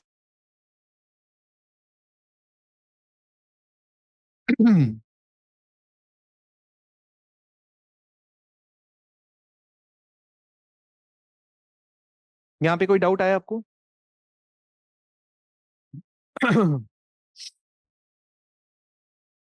So this also means Sanskritic values helps in Western. Yes, definitely. यहाँ पे भी Sanskritisation का meaning कौन सा लिया गया आप मुझे बताओ, फर्स्ट या सेकंड? फर्स्ट का मतलब होता है lower caste emulating upper caste और twice born caste values. Second meaning होता है स्प्रेड ऑफ सांस्कृतिक वैल्यूज। यहाँ कौन सा मीनिंग इम्प्लिसिट है जब श्रीनिवास बात कर रहे हैं संस्कृताइजेशन वेस्टर्नाइजेशन? यहाँ पे second meaning spread of values वाला इम्प्लिसिट है। तो वो जो ये जो खेल खेलते हैं मैं श्रीनिवास ना, उसको योगेंद्र सिंह पकड़ रहे हैं और वो योगेंद्र सिंह क्लियर कर देते हैं कि भाई दो तरीके से मीनिंग यूज किया गया है इसमें। अब जो थर्ड है, third is which is very obvious, Sanskritization as opposite to westernization. ये तो बहुत सीधा है। ये बहुत सीधा है। वेस्टर्न वैल्यूज बोलती हैं कि भाई जो मर्जी खाओ, यू हैव फुल फ्रीडम, कोई रिस्ट्रिक्शन नहीं है। जिससे मर्जी शादी करो, यू हैव फुल फ्रीडम, कोई दिक्कत नहीं है। सांस्कृतिक वैल्यूज कहती है नहीं, यही चीजें खानी, वो चीजें नहीं खानी, शादी इसी के साथ होनी, उनके साथ नहीं हो सकती। ऑब्वियसली ऑपोजिशन तो होएगा दोनों के बीच में। ओके, तो कुछ एग्जांपल यहाँ पे जैसे लिखे गए हैं, alcohol, non vegetarian, leather industry, autopsy, ये सब वेस्टर्न आइडियाज हैं। इंडिया में cutting the body was seen as sin, just like Europe में भी सेम वही था, इंडिया में भी था। Touching dead body was seen as sin. You could not, and you would get polluted if you touch the dead body. But today, doctors would touch dead body. They would conduct autopsy without being afraid of getting polluted culturally, which means the Sanskritic values of teetotalism, vegetarianism, pure, impure binary, these are getting diluted. So there is definitely opposition between the two. ये तो हमें यहाँ पे clear हो गया है। सो I guess यहाँ पे ये टॉपिक खत्म कर देते हैं, अब आगे बढ़ते हैं। इसके बियॉन्ड श्रीनिवास में और कुछ इंपॉर्टेंट है नहीं other than critic of Sanskritisation and critic of dominant caste, जो आपको करना ही करना है। और इनका रेलेवेंस आप ये होमवर्क मान के चलो, आपको करना ही करना है। मैं करा सकता हूं बट फिर पूरा टाइम उसी में ही चले जाएगा। बेटर है टेस्ट डिस्कशन के थ्रू मैं खत्म करूं वो सब। ओके, आगे चलते हैं। नेक्स्ट थिंकर वुड बी क्या कहते हैं, जीएस घुरिये बहुत सिंपल आदमी है, GS Ghurye. Okay, GS Ghurye ने ज्यादा कुछ खास कंट्रीब्यूशन नहीं है, एक दो चीजें जो मैं आपको बता दूंगा इनके बारे में। अ, आपको ऑलरेडी मालूम है जीएस घुरिये में काफी चीजें आती हैं, but when it comes to what G S Ghurye says on caste specifically, ये थोड़ा सा अलग हो जाता है। इंडोलॉजिकल पर्सपेक्टिव का एक एस्पेक्ट है cast, because when he is explaining caste, he is not doing field work as such, although he has done field work. Okay, on caste only, Mahadev Koli Maharashtra में, लेकिन माना नहीं जाता उनको इतना ज्यादा फील्ड वर्कर जितना ज्यादा श्रीनिवास को माना जाता है। इनका ज्यादातर फील्ड वर्क नहीं है बल्कि बुक वर्क है। तो कास्ट सिस्टम पे जो इनकी स्टडी है, उसमें सबसे पहले we must define the caste according to G S Ghurye, define caste according to caste system, in fact according to G S Ghurye.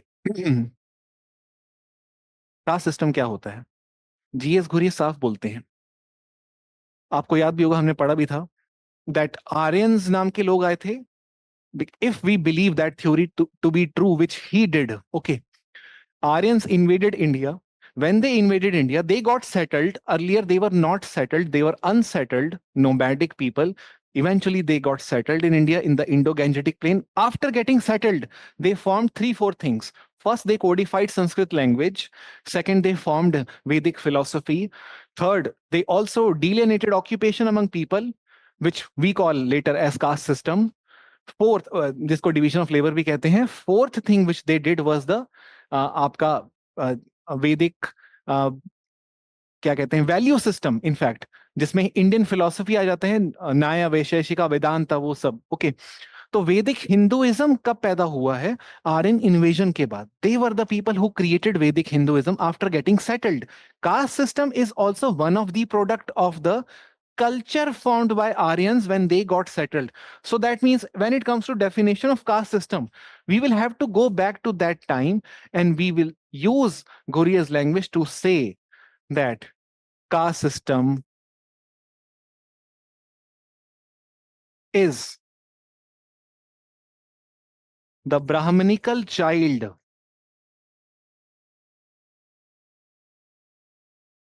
of Indo-Gangetic belt which spread throughout India through diffusion.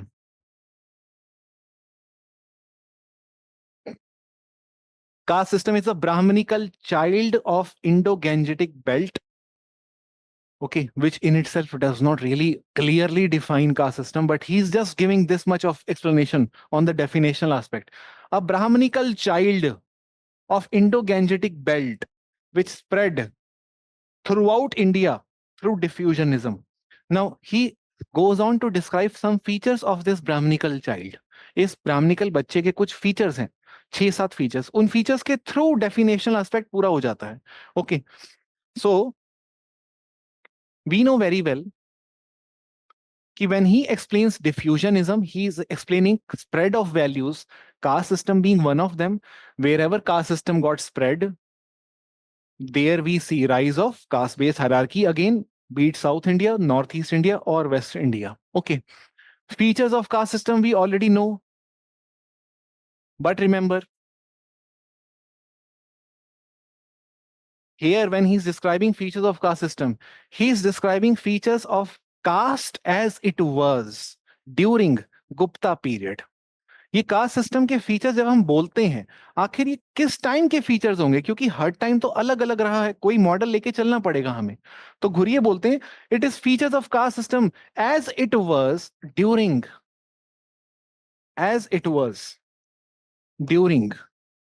Gupta times.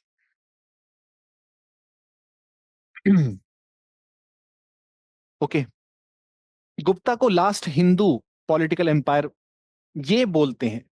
Okay, मतलब ज्यादा इनका फैसिनेशन गुप्ता के लिए था as last Hindu empire. Okay, fine features of caste system as it was during Gupta times.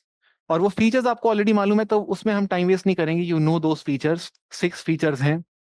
1 2 3 4 5 6, and ये जब features बोले जाते हैं तो आप अज्यूम कर लो यहाँ पे कास्ट का मतलब वर्ण ही है। यहाँ पे कास्ट का मतलब वर्ण, क्योंकि ऑब्वियसली गुप्ता के टेक्स्ट्स में, गुप्ता पीरियड के टेक्स्ट में, you will not find the mention of word caste, you will only find mention of the word varna. तो जब कास्ट बोला जा रहा हो तो वो रेफरेंस यहाँ पे वर्ण को ही दिया जा रहा होगा, this is for sure. Okay, तो दो 6 features you can easily go through दो थिंग्स। ये मेरे को बताने की जरूरत तो नहीं है, आप तो कर ही लोगे, इजी है, बहुत डायरेक्ट है। ओके, सो हमें बस ध्यान रखना है कि ये जो कास्ट सिस्टम है ये डिफ्यूज हुआ है all over India, which means even in tribals you would see these features getting penetrated, and this is what G.S. Ghurye would call as Hinduization of tribes, and he would also call it as Aryanization of South. If you see the Hindu values getting spread to South India, he called it Aryanization of South. If you see Hindu values getting spread to tribes, you call it Hinduisation of tribes. और आपको मालूम होगा इन सब के ऊपर debates आगे जाके शुरू होते हैं, हिंदुआइजेशन ऑफ ट्राइब, फिर ट्राइब कास्ट कंटिन्यूअम करके कुछ आता है, कुछ स्कॉलर्स आते हैं जो देखते हैं किस हद तक ट्राइब में कास्ट लाइक एलिमेंट्स हैं, बट ये सब जीएस घोरिये से ही शुरू हो रहा है। और डिफ्यूजनिज्म नहीं होता तो संस्कृताइजेशन की स्टडी भी नहीं होती। तो जो स्प्रेड ऑफ वैल्यूज जो श्रीनिवास सेकंड मीनिंग लेके चलते हैं वो घुरिये के अंडर रह के लेके चल रहे हैं, क्योंकि डिफ्यूजनिज्म का लिंक है संस्कृताइजेशन के साथ। ओके, अब जीएस घुरिये बोलते हैं that caste system was so integrating all of us, we had already covered this. Okay, caste system had integrated all of us, हम सबको एक साथ रखता था वो, until until Britishers came and created fishers। अब ये इंपॉर्टेंट है, कास्ट सिस्टम हम सबको जोड़ के रखता था, किसी ने भी नहीं कहा था कि एंटी ब्राह्मण मूवमेंट चलाओ, किसी को कोई दिक्कत नहीं हो रही थी एक्सेप्ट 1 और 2 इंस्टांसेस जो इतने बड़े नहीं थे। बट ब्रिटिशर्स ने उस चीज को एग्रावेट कर दिया, Britishers actually aggravated this. Okay, how Britishers aggravated this, यहां पे चलते हैं, ऊपर ही डायग्राम आपको मैं दिखा दूंगा।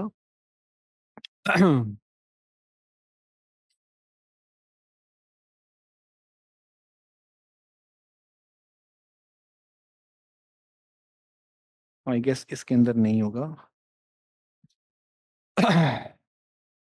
Just a second.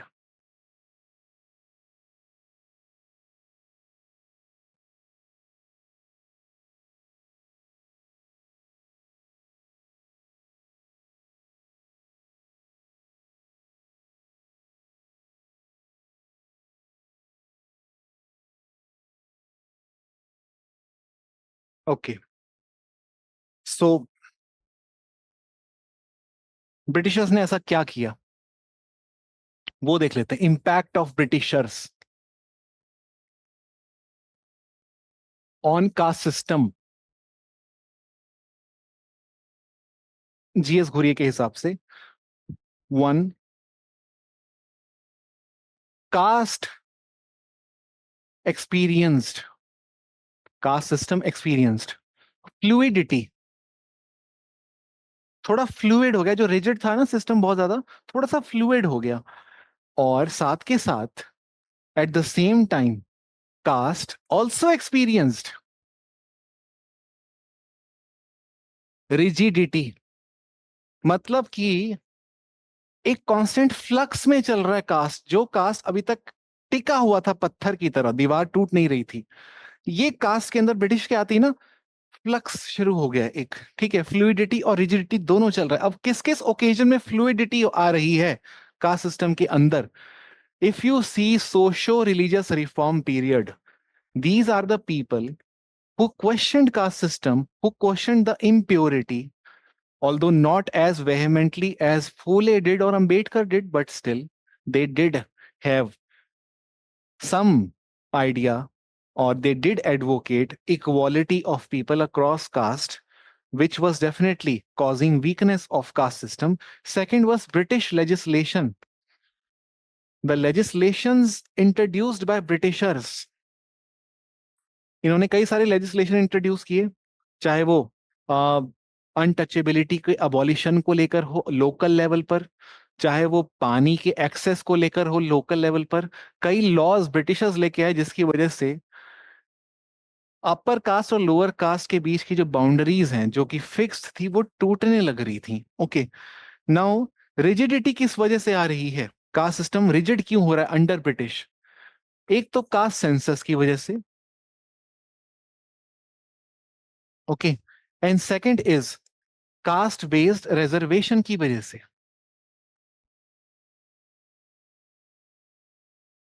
These two things have actually strengthened caste system under British rule.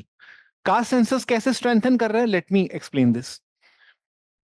Ghuriye says, which many other scholars later followed from Ghuriye, or uh, or highlighted one of the most essential contribution of Ghuriye in terms of study of caste was, Ghuriye always used to say that caste census, whenever it was conducted by census commissioners, every time in the field, local caste people claimed higher caste status.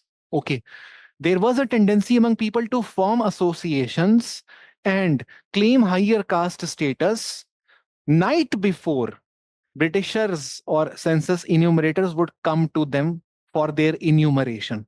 So the villagers had this preconceived notion about census enumerators that they are coming to rank us 1, 2, 3, 4. We don't want to be seen as lower rank. Let us form association. And the moment they come, we will say we are number 2. Okay. So caste census actually enabled social mobility in the caste, which was the unintended consequence. Many people formed association and claimed higher status. So this is actually making caste system very rigid, making people still believe in second position being sacred, first position being sacred. So that is actually making caste system rigid only. Caste-based reservation was also adding on to the same effect of making caste system rigid. Now, how did this make, although we should say that it is actually weakening, but the issue is, just think like this. If we divide people forever in terms of blocks who will get separate access to education, and if we think of further subdividing them into further mini blocks to get representation proper, this will only solidify the caste system. Okay, so this is what G.S. Ghuri is trying to say on the impact of British on caste system. So there is no one such impact that caste system got weakened or strengthened. Rather, we see both. So एक line आप लिख लो.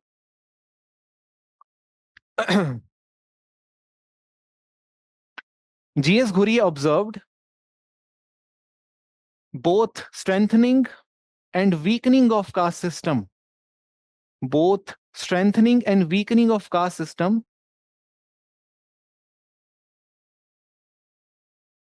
under British rule.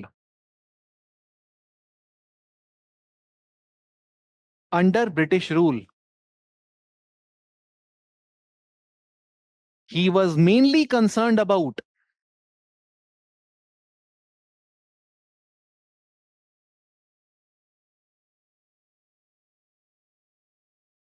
a phenomena called caste patriotism.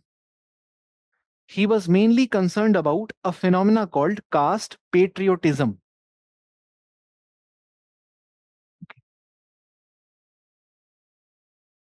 Now, what is caste patriotism? मैंने अभी आपको बताया, when caste census was conducted, many people formed associations. People, कौन से people?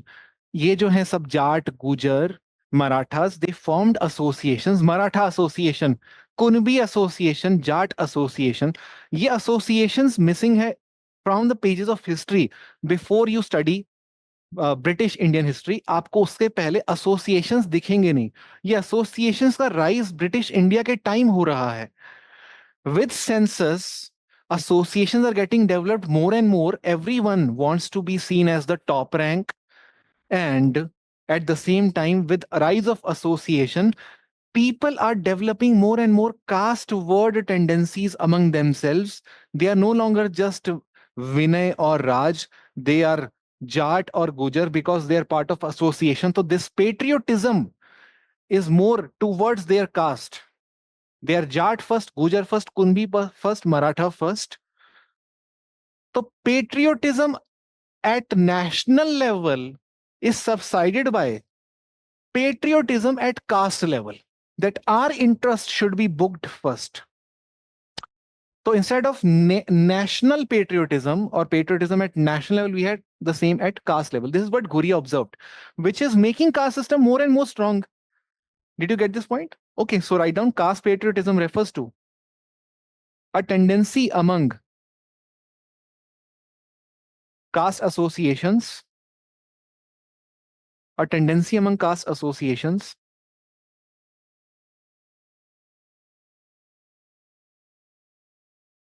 to develop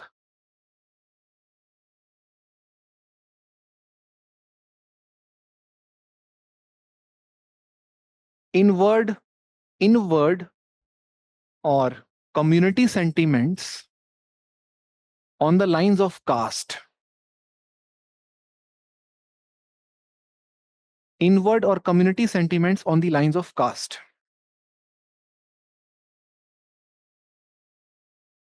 Okay. So this was all about G.S. Ghurye. And one more thing that we must remember is G.S. Ghurye observed when caste census was conducted for the first time. And this is important because caste census has been in the news.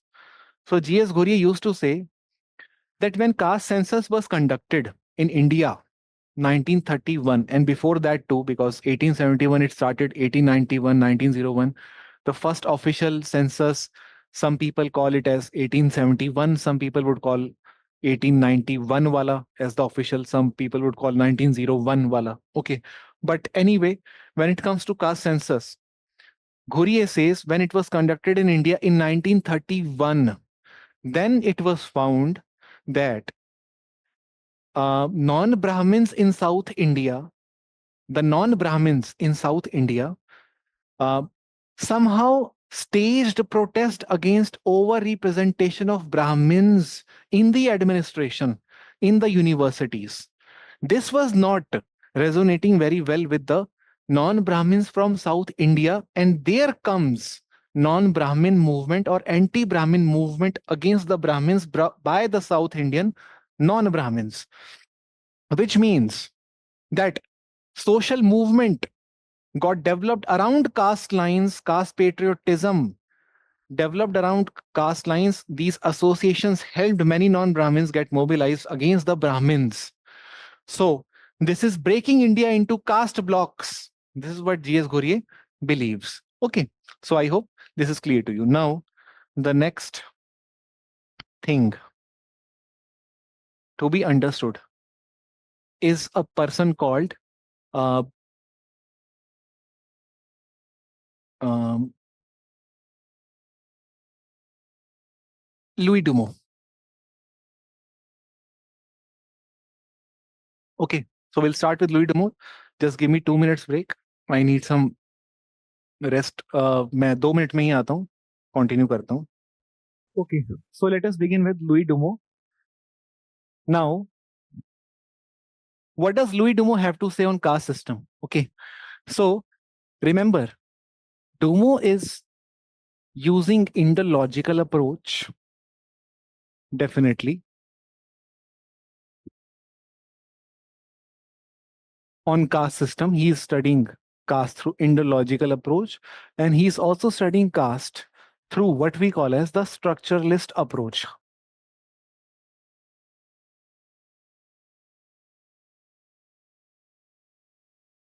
Okay, these two approach he is using to study caste system. Now, what is structuralism? Indology we understand. Okay, study of classical text to understand any institution.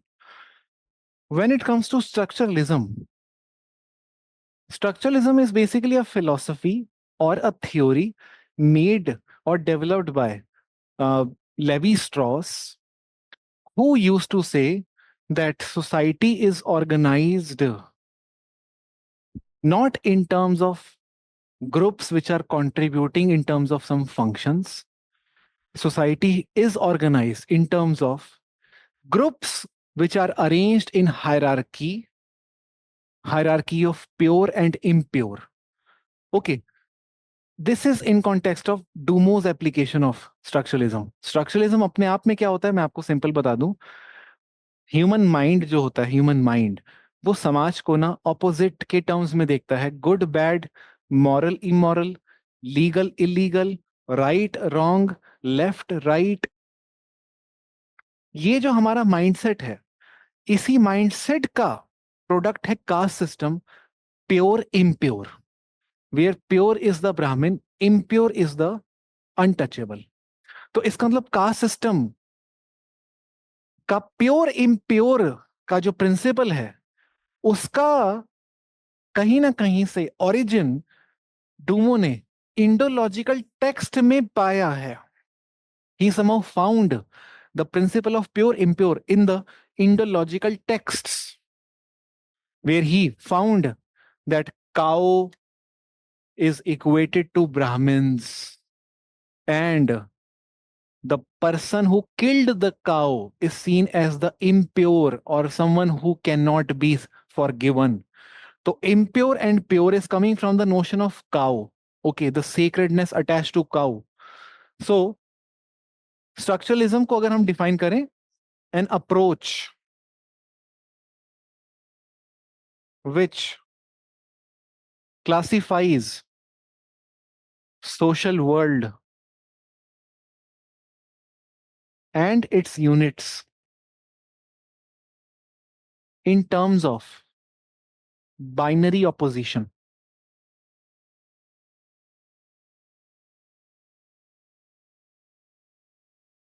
In terms of binary opposition, like right, wrong, moral, immoral, good, bad, God, evil, religious, scientific, okay, traditional, modern, conformity, deviance.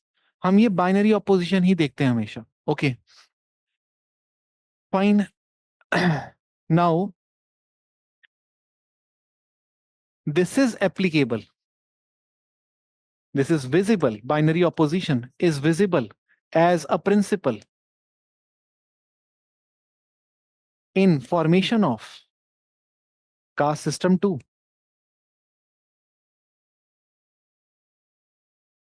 which is the pure, impure. Now, therefore, we must define caste system according to Louis Dumo. So when it comes to Dumo's idea of definition, so Dumo says caste system is a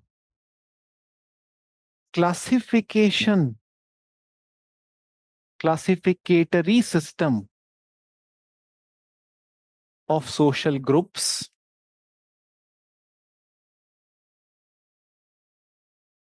arranged in hierarchy of pure, impure principle.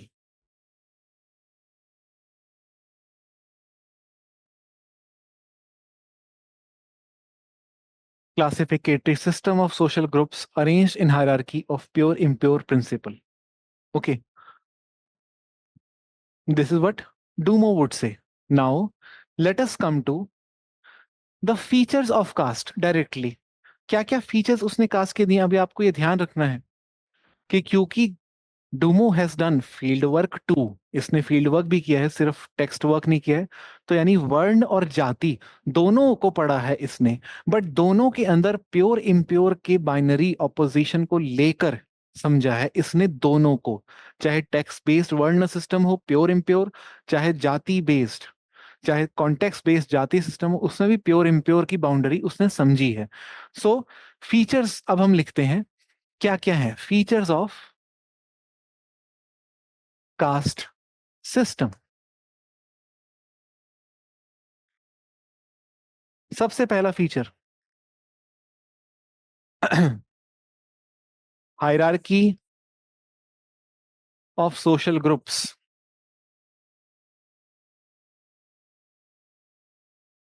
in terms of pure and impure. पहला feature तो यही हो गया, hierarchy of social groups in terms of pure and impure. जहां पे pure का मतलब क्या है? प्योर का मतलब ब्राह्मण है,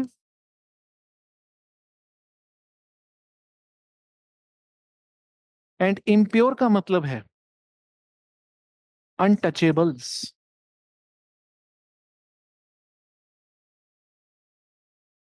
untouchables, they are the impure. Okay.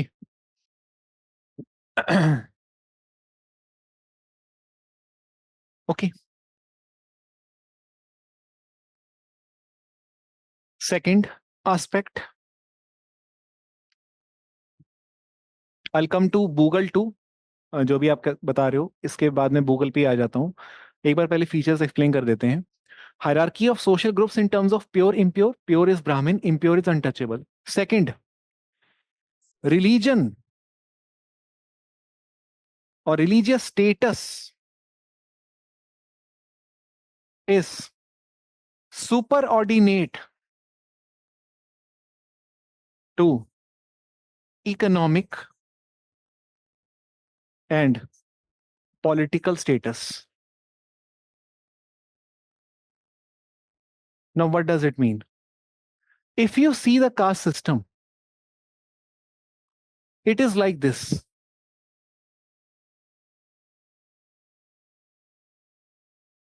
The Brahmin is at the top.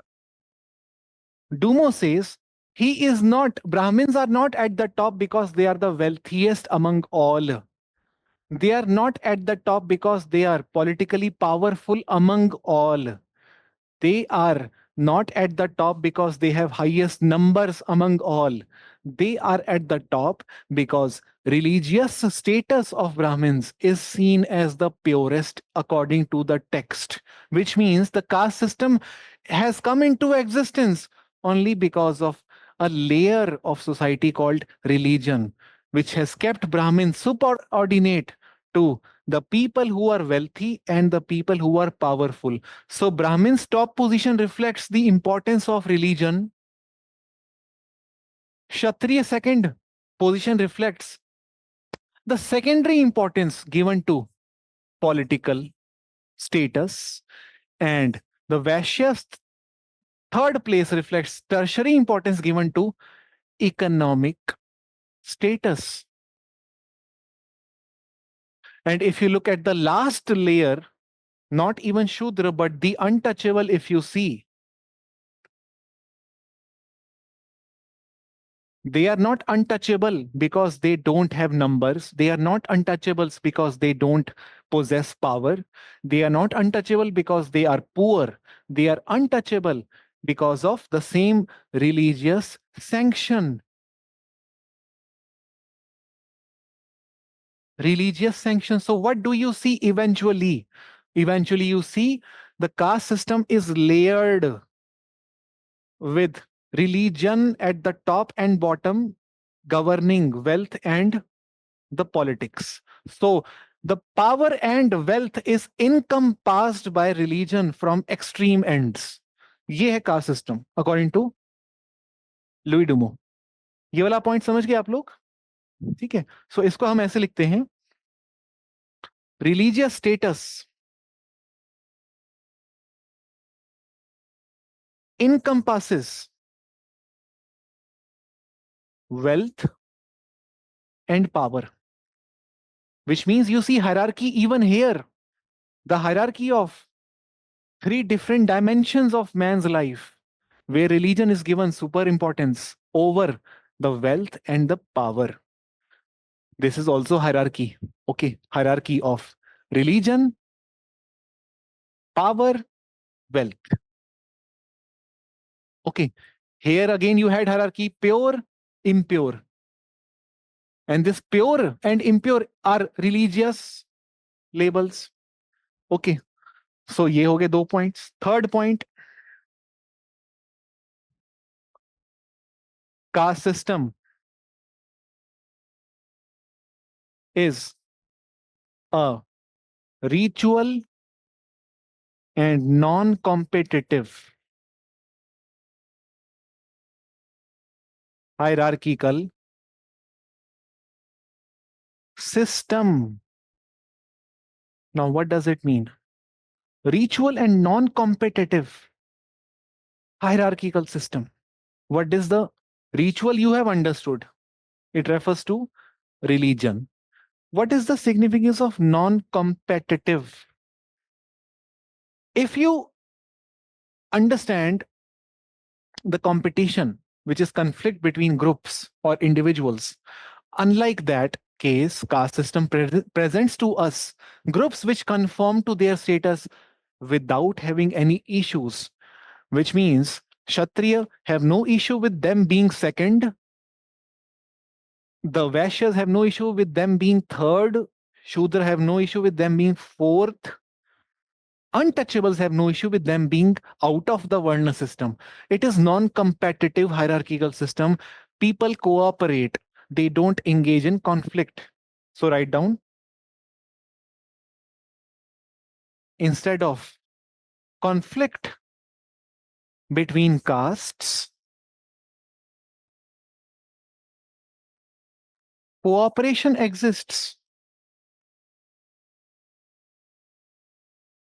sanctioned by religious beliefs.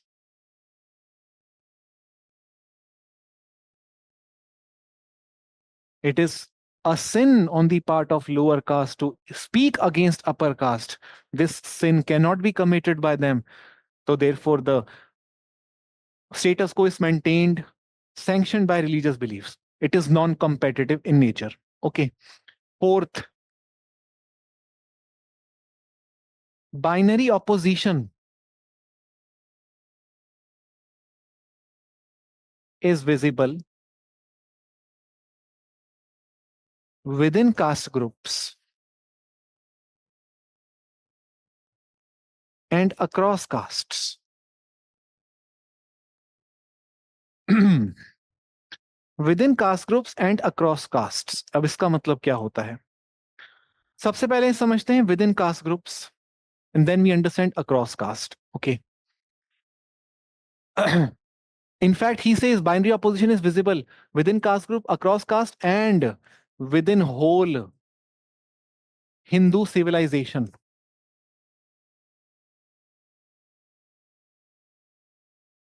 Within whole Hindu civilization, we can see binary opposition. अब वो समझते हैं कैसे. सबसे पहले बात करते हैं within caste. Okay. So within caste, there are many case studies which explains there are some Brahmins which are purest of the pure among all the Brahmins. Okay. So and there are Brahmins which are seen as the impurest. Like, for example, in Banaras, there is a study by Jonathan Perry. She says that in Banaras, there is a class of Brahmin groups who conduct a death rituals. They are seen as impure. And when these Brahmins die, their death ritual is conducted by some other class of Brahmin, which is seen as the impurest, and so on and so forth. So basically, there is no class of pure Brahmin available. Within every Brahmin, you would see impure Brahmin, pure Brahmin. So which means binary opposition is present within the caste group, and the same goes with the untouchables too. Untouchables seem to have been classified as impure homogeneously. But within untouchables, you would see the pure impure, which means the Brahmin untouchables are also observed. And the untouchable among the untouchables are also observed, which means that no class of caste is homogeneous. There is within caste the binary opposition of pure impure, be it Brahmin caste or Kshatriya or Vaishya or Shudra or untouchable. So write down one example here.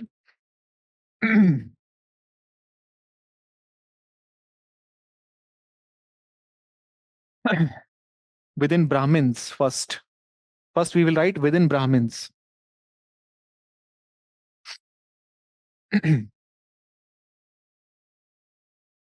Non-priestly Brahmins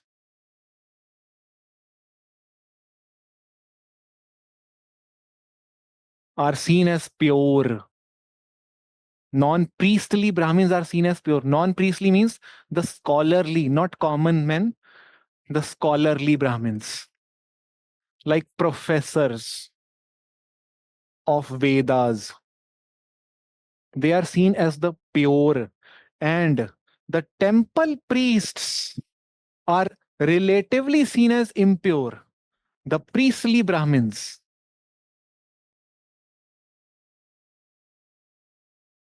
are seen as impure. Okay. Similarly, within priestly Brahmins, again we see pure impure binary opposition going on. How? Now, within priestly Brahmin, we see there is a class of Brahmin called as Mahabrahman. Mahabrahman. Okay. So they are basically the funeral priest to other Brahmins.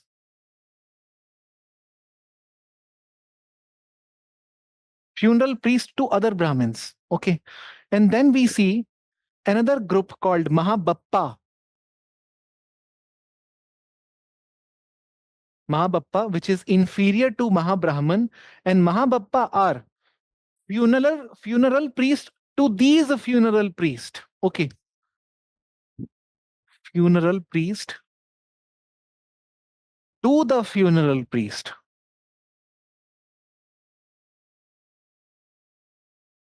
यानी जब ये लोग वो पंडित हैं जो किसी ब्राह्मण की डेथ पे रिचुअल्स करते हैं, और ये वो पंडित हैं जो इन ब्राह्मण्स की डेथ पे इनका रिचुअल करते हैं. ओके. और इनका स्टेटस किससे ऊपर है माना जाता है? बोला जाता है कि इनका स्टेटस है पुरोहित से ऊपर. पुरोहित से ऊपर. तो पुरोहित को रिलेटिवली इम्प्योर माना गया है. Okay. So that means this is very cultural thing. There is no universal all India pattern. It is very local. Okay. And this is one of the example through which you can show how within Brahmin also we see pure, impure thing. Okay. Now let us understand within untouchables. We have understood within Brahmins. Let us understand within untouchables.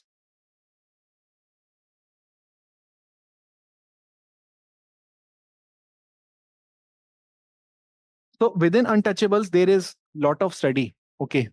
Um, Michael Moffat has conducted one study in South India where he talks about Brahmins among untouchables and the untouchables among the untouchables. Okay. And it was a study in Madurai district, Tenglapatti, where he observed that Valluvar Pandaram was one local community in Madurai, Tenglapatti district, Valluvar Pandaram. It was actually Brahmin among the untouchables. The name of that untouchable community is Periyar or Parayyar. Among the Parayyar, which is an untouchable community, there is a community called Valluvar Pandaram, which is the Brahmin among the untouchable. And then there is a community within Parayyar, which is what we call as Kurvikaran, which is the untouchable among the untouchable. तो बात ऐसी है कि परैयर नाम से एक community है. ये वही है जिसके नाम पेरियर जो थे इसी कम्युनिटी से आते थे. परैयर Parayyar community, which is actually seen as untouchable community. इस कम्युनिटी के अंदर वल्लूवर पांडाराम एग्जिस्ट करते हैं एज अ सब जाति विद इन द सब जाति. ओके. वल्लूवर पांडाराम, इट इज ब्राह्मण among the untouchable.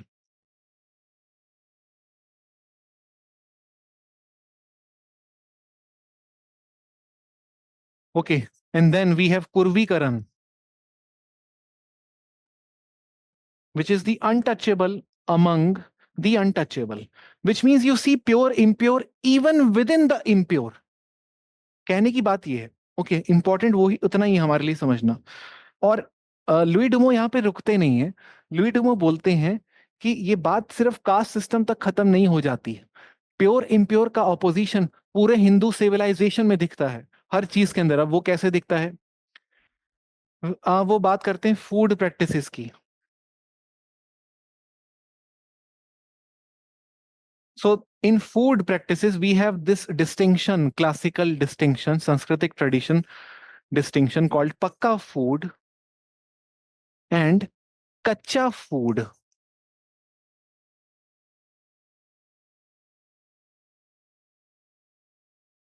Now pakka food is the food made in ghee.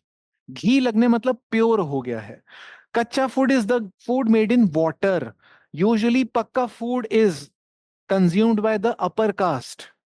Kacha food is mainly consumed by the lower caste. And therefore pakka food is seen as the pure and kacha is seen as the impure. Again, you see the binary opposition. Okay. Then he goes on to describe about what we call as occupations. Within occupations, there are some pure occupations and impure occupation. The priestly occupation or scholarly is pure. Manual or physical labor involving is impure. So on and so forth. Basically, there is no end to these things. Okay. And then he also explains that even in terms of veg food eating caste and non-veg food eating caste, the veg food eating caste are superior to non-veg food eating caste.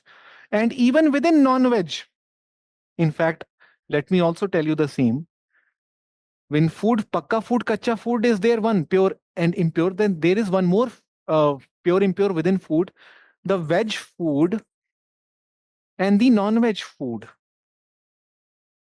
Now here veg food is given pure status, non-veg is given impure status, and within non-veg food too, there is another pure and impure where the mutton and fish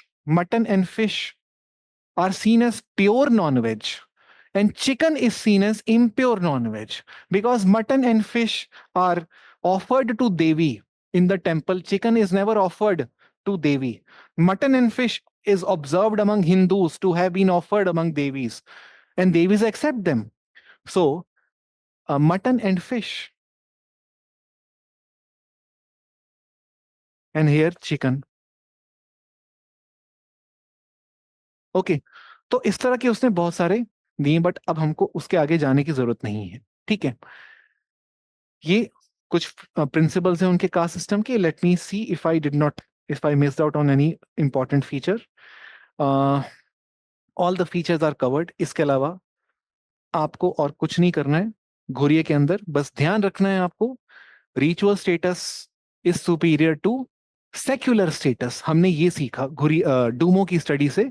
ritual status, if you go into the, कहां गया आपका second point, ये हमें क्या बताता है?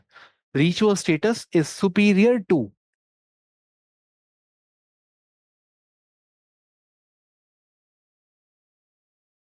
secular status.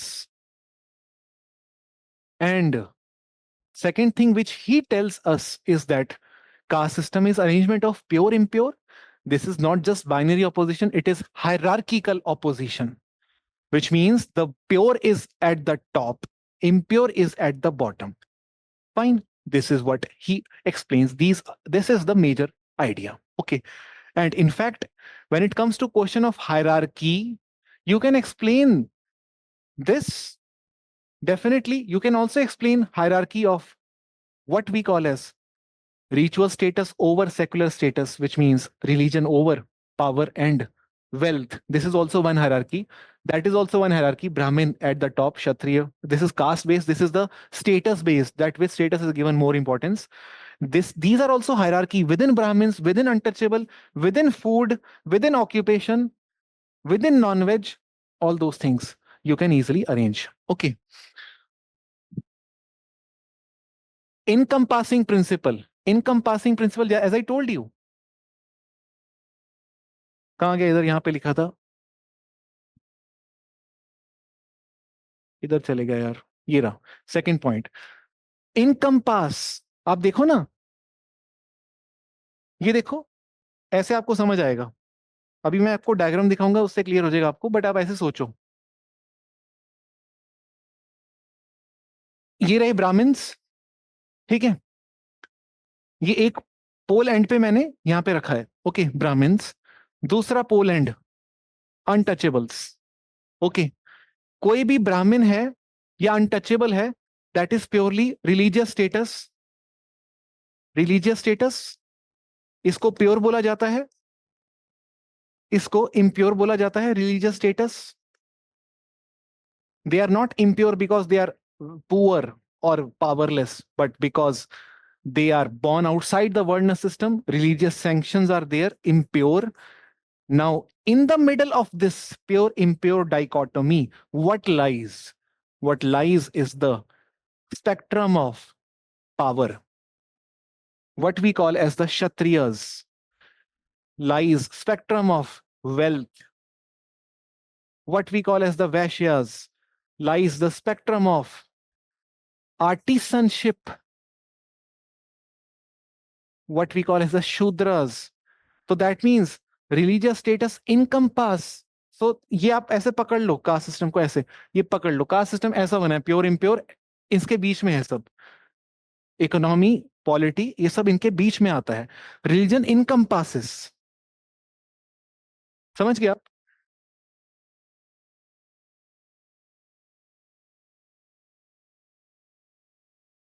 Krishnan, was this clear to you? Dumont talked about binary opposition, but binary opposition है क्या? हायरार्किकल है नेचर के अंदर। Binary opposition of pure impure is hierarchical opposition of pure impure.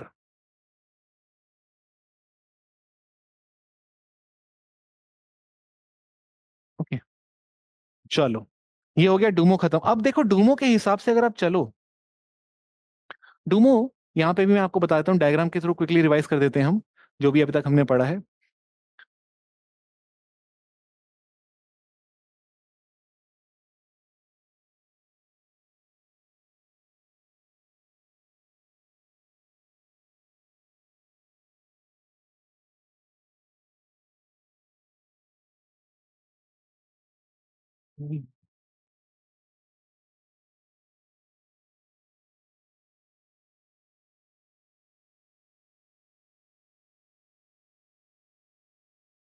I think Duomo को यहाँ पे मैं miss कर गया हूँ डालना, बट कोई बात नहीं, हमने ऑलरेडी कर ही लिया उसको, मैं अपलोड करवा दूंगा आपके लिए। इसके बियॉन्ड और कुछ नहीं है, बस आपको ध्यान रखना है कुछ important points other than what we have described. Social change in cast,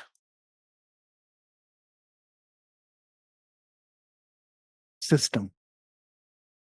Social change in caste system. What does Dumo have to say on this? Basically, Dumo has also analyzed impact of Britishers. Impact of Britishers on caste system. And he, just like Ghurye, who coined the concept of caste patriotism, he also coined a concept of caste substantialization. Now, caste substantialization is nothing but castes which were in cooperation with each other, Jajmani system or division of labor based on specialization, the groups which were functional in nature. With the onset of British, these cooperative groups have become competitive against each other, fighting for share of resources, education, politics. They have formed association. They are in conflict against each other. They have formed association to have conflict against each other and to have greater stake in the politics, education, bureaucracy. everything that you can think of. And this makes caste uh, blocks which are not cooperative but in conflict with each other. So we will write down the caste system which was cooperative in nature,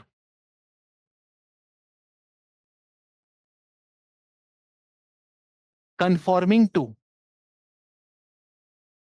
pure impure, चुपचाप से, जो इतने time से चल रहा था, जिसमें कोई दिक्कत नहीं हो रही थी, caste system which was cooperative in nature, conforming to pure impure, suddenly under British rule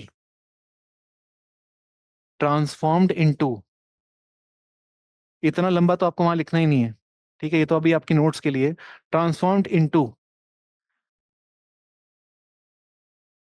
competitive blocks.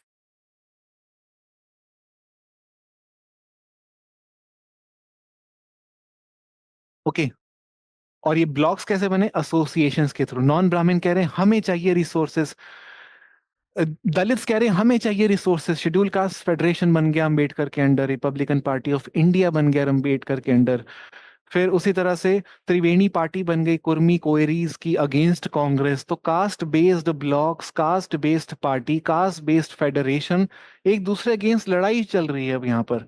Competitive blocks बन गए हैं, कास्ट बेस्ड एसोसिएशंस आ गए हैं। Okay, fighting for stake over resources,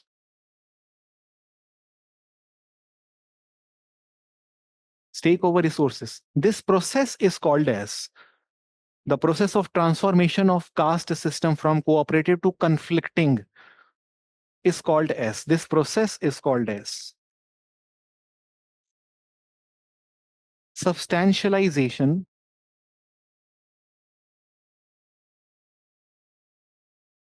of caste.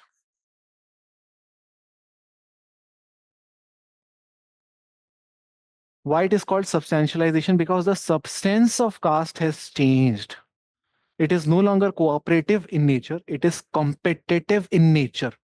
So what Dumo observed, ritual based non competitive hierarchical system, he had to somehow modify that thesis when he observed that yes, to a great extent, substantialization of caste takes place.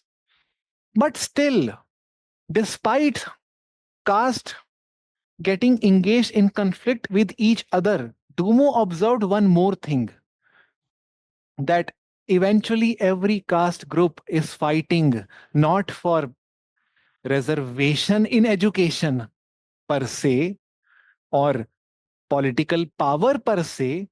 The eventual outcome or the goal of these castes is to claim higher status. This is their end. The higher status is always a ritual status, which means if the fight for ritual status is ever going, that means ritual status is always over and above the secular rank. Irrespective of whatever you may achieve economically and politically, people still strive for being Kshatriya, being Brahmin. So that is over and above. So therefore, despite competition, his thesis of uh, the status quo being maintained remains the same, which is all about the ritual status over and above the secular ranking. Okay, this is about substantialization of caste. Now I'll explain about a person called Mughal. Okay. And you must understand that Ghuriye, if I talk about Ghuriye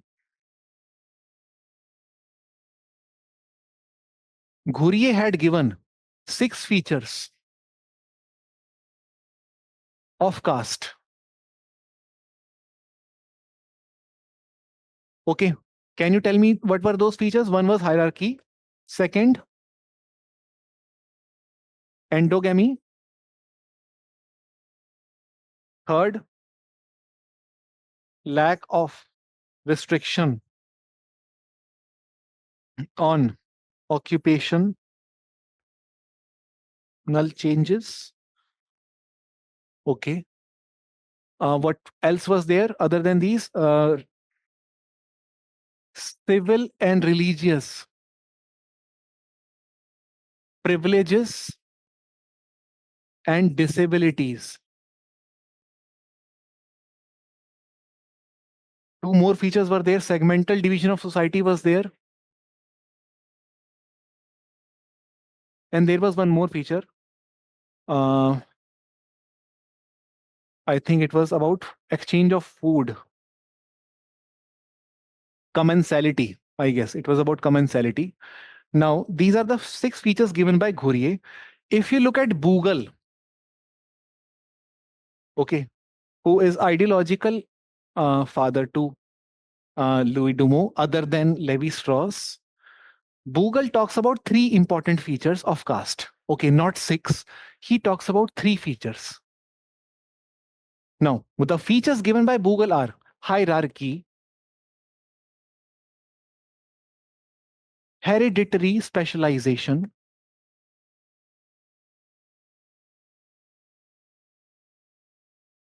and third is repulsion. Hierarchy होती है इनमें और repel करते हैं एक दूसरे के साथ, ये एक दूसरे के पास नहीं आते. हेरिडिटरी स्पेशलाइजेशन होती है, यानी बचपन से बाय बर्थ वो स्पेशलाइजेशन पास ऑन होती है generation to generation. This is the features of caste according to Google. Okay, अब लुई डुमो आते हैं, वो बोलते हैं कि फीचर ऑफ कास्ट सिर्फ एक ही है. There is only one feature of caste. The one feature which defines caste is the single true principle of pure and impure. The single true principle of pure and impure. इसके अलावा और कुछ भी नहीं. चाहे आप हायरार्की की बात करो, हायरार्की में क्या दिख रहा है? प्योर इम्प्योर ही दिख रहा है. चाहे आप रिपल्शन की बात करो, उसमें क्या दिख रहा है? प्योर और इम्प्योर रिपेल कर रहे हैं एक दूसरे को. हेरिडिटरी स्पेशलाइजेशन में क्या दिख रहा है? प्योर का बच्चा प्योर, इम्प्योर का बच्चा इम्प्योर. एंडोगेमी में क्या दिख रहा है? प्योरिटी को मेंटेन रखने के लिए एंडोगेमी है, और इम्प्योर इम्प्योर ही रहे इसलिए आपस में शादी कर रहे हैं वो. उसी तरह lack of restriction occupational changes में क्या दिख रहा है? A tendency to preserve the pure impure. उसी तरह सिविल और रिलीजियस प्रिविलेजेस और डिसेबिलिटीज में क्या दिख रहा है? A tendency to preserve pure and impure. Eventually single true principle एक ही है, बाकी और किसी चीज में कुछ नहीं रखा लाइफ के अंदर. This is what Dumont says. Okay, सब कुछ रिड्यूस होके एक फीचर पे आ जाता है. और ये ट्रू प्रिंसिपल का नाम क्या है? ट्रू प्रिंसिपल का नाम है प्योर एंड इम्प्योर, वो भी बाइनरी ऑपोजिट. और ये बाइनरी ऑपोजिशन बहुत हायरार्किकल है. Hierarchical binary opposition. बस. दूसरा कॉन्सेप्ट आपको ऑलरेडी मालूम है, होमो इक्वालिस, होमो क्या कहते हैं, हायरार्किकस. वो आपने जरूर पढ़ना है अपने लेवल पर. ठीक है, उसको आप कर लोगे. बहुत सिंपल है. डायरेक्ट डिफरेंस आपको दिखाने. होमो हायरार्किकस इंडियन सोसाइटी को बता रहा है, वो होमो इक्वालिस वेस्टर्न सोसाइटी को बता रहा है. यूजुअली हम मानते हैं that there is hierarchy in Indian society, which is rigid hierarchy, non-competitive hierarchy, and Indian society is based on holism, not individualism. Holism मतलब कि ग्रुप एफिलिएशन ज्यादा है. ग्रुप के लिए करते हैं लोग कुछ, जो भी करते हैं अपनी जाति को सामने रखकर करते हैं. इंडिविजुअल टेंडेंसी कम है. तो हायरार्की और होलिज्म डिफाइन करता है इंडियन सोसाइटी को, और वेस्टर्न सोसाइटी को डिफाइन करता है लिबर्टी और इक्वालिटी और इंडिविजुअलिज्म. लेकिन साथ के साथ लुई डुमो ये भी बोलते हैं कि although hierarchy is there in Indian society, this does not mean that Indian society lacks the principle of equality and individualism. However, we must remember that equality and individualism lies beyond the caste system, which means at the level of sadhus. जैसे साधुज होते हैं ना, साधुज में कोई जात नहीं होती, हम बोलते हैं जात ना पूछो साधु की, पूछा करो ज्ञान। साधु जातलेस लोग होते हैं, यानी कि they can't be arrange in hierarchy. The इंसान who becomes sadhu, he has become over and above caste system, and in the layer of sadhuism everyone is equal, and sadhu can do anything whatever he or she likes. He is not bound by any caste rule. So that means we see in that layer the principle of equality and individualism. और कुछ जिसे हम waste society में बोलते हैं equality होता है, liberty होता है, उसका ऑपोजिशन भी हमें वेस्ट में दिखता है। जब रेसिज्म वहां पर हमें दिखता है, जब हाइपर नेशनलिज्म वहां दिखता है, टोटलिटेरियनिज्म के केस में भी हमें दिखता है कोई इक्वल नहीं है लोग। ठीक है, इतना एग्जैजरेट करके जो डूमो ने बना रखी है मॉडल, उसके अंदर खुद ही वो स्पेस देता है इस चीज की। ये भी इंपॉर्टेंट समझने की बात है कि ये चीजें उसकी क्रिटिक नहीं है, ये चीजें उसके ही मॉडल का पार्ट हैं। दोनों के दोनों एक्सेप्शंस भी, वो खुद भी ये चीज बोलते हैं। ओके, सो ये आपका हो गया Dumont. Now last person is Andre बेते।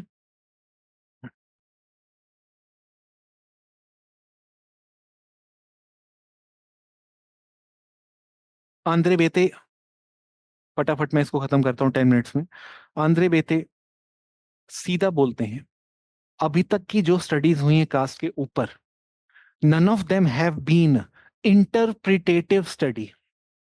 All of them have been study based on text or ethnographic detached study. Very few of them have, like M.N. Srinivas, tried to understand the how caste, how jatis at local level behave and how they look at the world, how they consider themselves different from other jatis.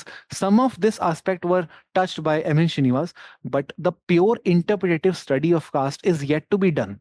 Andre Bete, under guidance of M.N. Srinivas, did field work in Shripuram. Sripuram में इनकी field study होती है।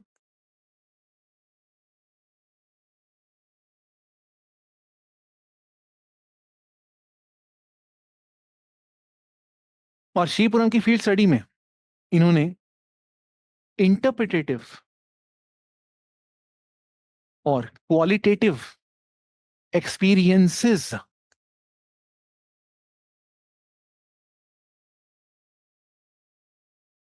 को ज्यादा महत्व दिया है, interpretative approach को और qualitative experiences of local जातीज। Now what is the meaning of this line, qualitative experiences? तो Bete says that first we must understand all the scholars so far, Ghoriye, Srinivas, Dumo, they are trying to fight on one issue, which is the primary status of caste. Is it the religion, or is it the economic status, or is it the political status? We have observed, as Srinivas suggests, that with political and economic status, you can gain ritual status so easy. That means political and economic status must be very important. But Dumo then says, does not matter. Ritual status always remains superior to economic and political status. Which means the Marxian thesis, which says that if you have class position, you are powerful and you have status. And if you compare it with Weberian position, which says there is no necessary correlation here, this is something that Bete would like to give in term of response to the scholar like M.N. Srinivas or Dumo. What is happening is, Bete says that people at the ground have multiple statuses.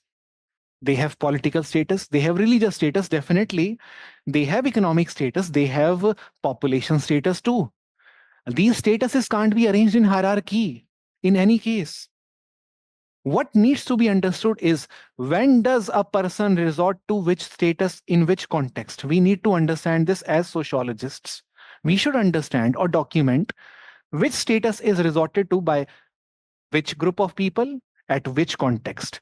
इस चीज को समझने के लिए मैं आपको पहले example देता हूं और उसके बाद बेते की स्टडी बताता हूं। सिंपल एग्जांपल अगर मैं आपको देने की कोशिश करूं तो वो इतना ही कह रहे हैं मैं दिल्ली वाला हूं, किसके लिए? उसी इंसान के लिए जो दिल्ली से बाहर है, उसी को मैं बोलूंगा मैं दिल्ली से हूं। अदरवाइज अगर कोई मेरे से पूछेगा आप कहां से हो, तो मैं दिल्ली से हूं क्यों बोलूंगा जब मैं खुद दिल्ली में ही रहता हूं और वो भी दिल्ली में ही रहकर मुझसे पूछ रहा है।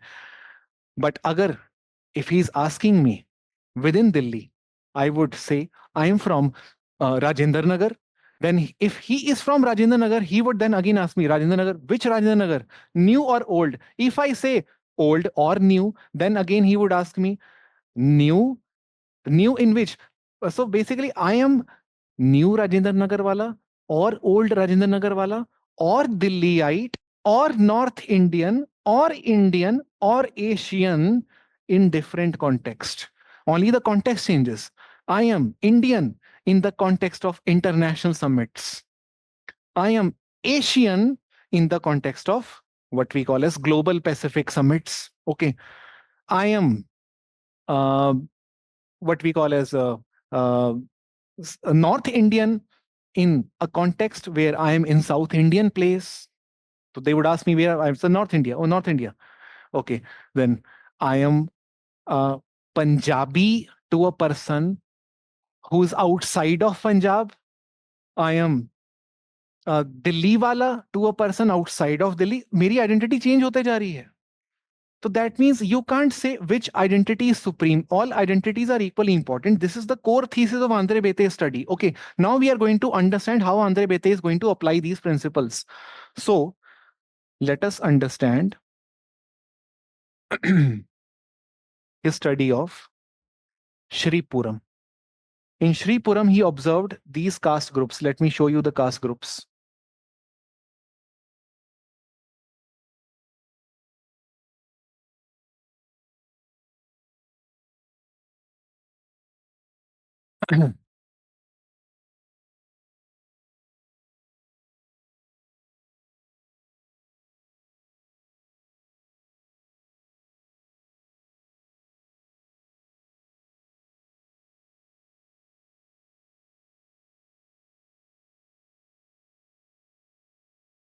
Just a second.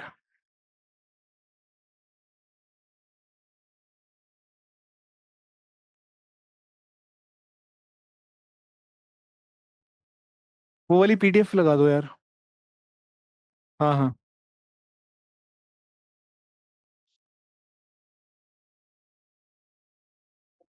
ये थी, ये दे दिया. ओके, तो इसका कहाँ गया रीड मोड?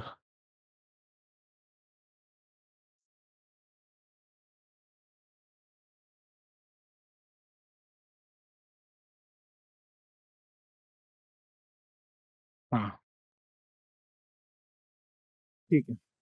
तो आंद्रे बेते की स्टडी को आप समझते हैं. श्रीपुरम में उन्होंने क्या किया है भाई? He is talking about three type of groups existing in Sripuram. Note कर लो आप. नॉन ब्राह्मण is one group, Tamil Brahman is another group, third group is Adi Dravidas. ये श्रीपुरम की स्टडी है, उनकी field study. Okay, there are three groups. Okay, now people are Brahmins. They are addressed as Brahmins by the non-Brahmins. Brahmin themselves would never call themselves Brahmin all the day. ये तो आप मानती होगे. Okay, है ना? वो same context को लेके मैं चल रहा हूं. Indian, north Indian, Asian. तो यू आर ब्राह्मण विद रिस्पेक्ट टू नॉन ब्राह्मण. फाइन. ओके, अब इसको आगे समझते हैं. आगे क्या हो रहा है, ये चीज में इंफेसाइज क्यों की जा रही है. Okay, let us go deep into the Tamil Brahmin study, which he studied importantly. He did not study all the castes.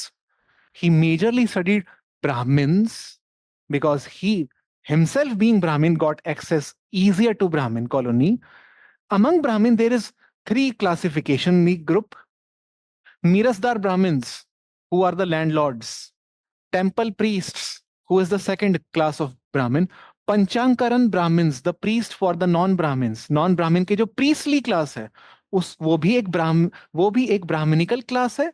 But this is a priestly class only offering service to non Brahmans. ये सबसे अलग Brahmins है. Okay, सो इनके नाम क्या है? मीरसदार ब्राह्मण. With in Tamil ब्राह्मण देयर इज क्लासिफिकेशन. ओके, और ये क्लासिफिकेशन एक लेवल की हो गई। आगे चलते हैं, उसके बाद let me come to the conclusion which is very important. Within Mirasdar Brahmins landlords there are further subdivision within the Brahmins. The landlord Brahmins are Smarthas and Shri Vaishnavas. Okay. And other than these two, there is category of what we call as in the temple priest, Kurukul temple priest, Bhattachar temple priest. So far we have understood three categorization. Remember, one category of people is non-Brahmin, Brahmin, Adi Dravida. This is political category. These are political labels. Remember this. Political divisions. Within Brahmins, I told you there are three groups. These are occupational divisions, what they do. The Tamil Brahmins, some of them are landlords, occupation. Temple priest, occupation. Occupation of performing priestly services for non-Brahmins. So occupational division. Third division among Mirasdar Brahmins is doctrinal division, which means among Mirasdar Brahmin, some are Smartha Brahmin, doctrine is their difference. They are the worshippers of Shiva, and Sri Vaishnava, who are the younger Brahmins, are the worshippers of Vishnu. Doctrine wise, they are different. Their religious beliefs are different. Kurukal is one temple priest who's different from the Bhattachar. They worship two different gods.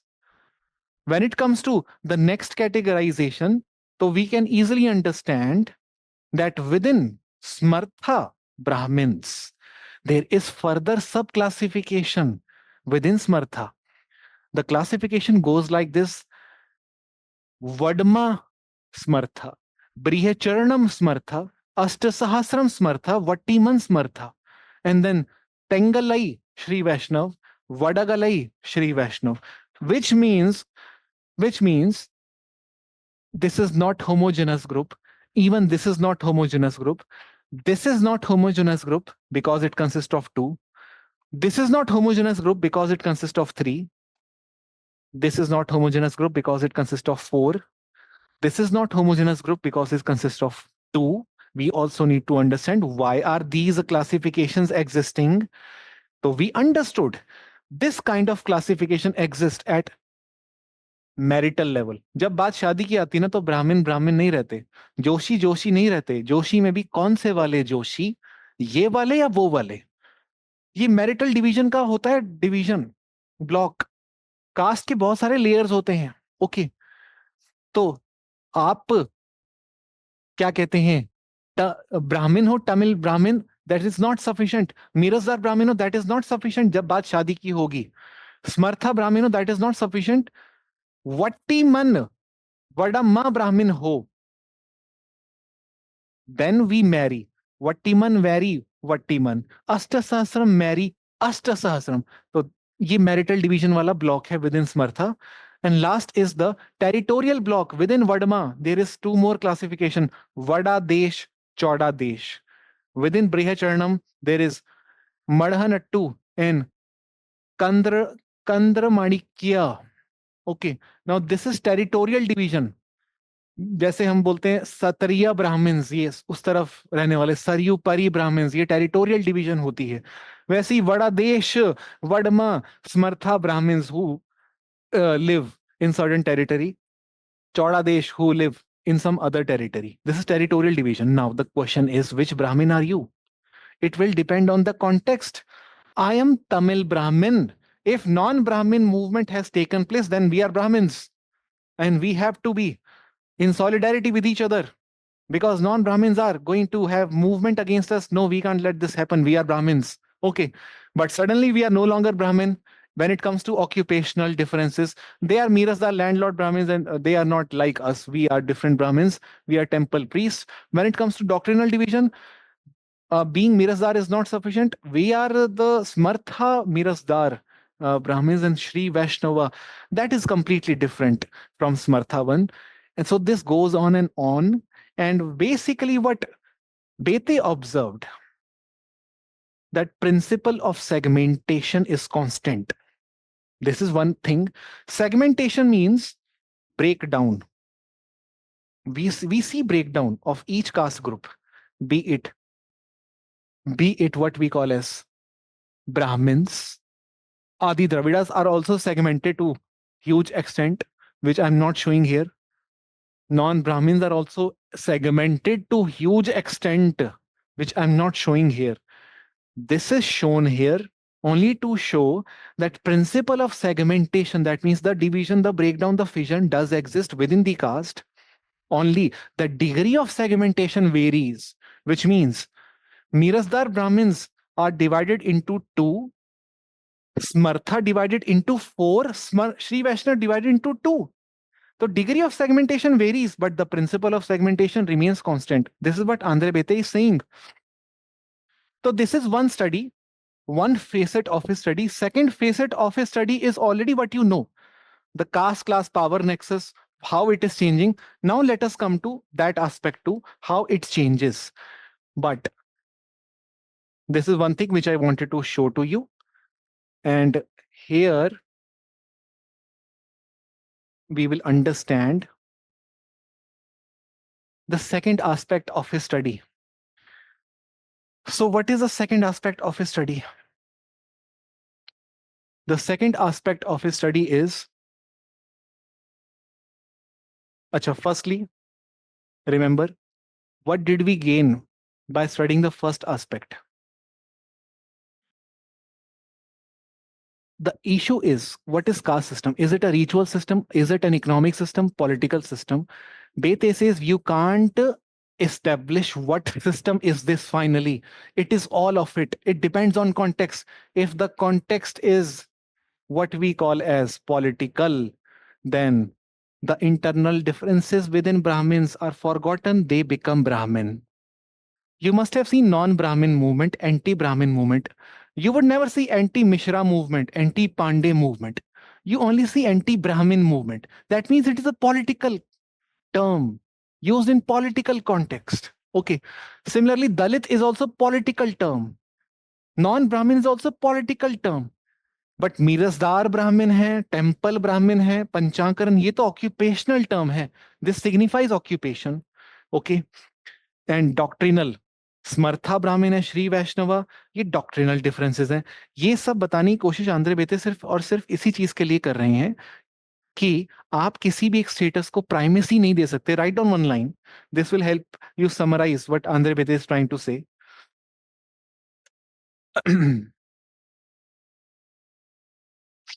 Bete argues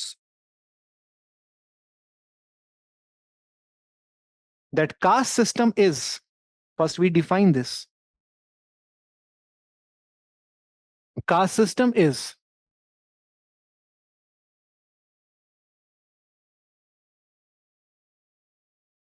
a segmentary system.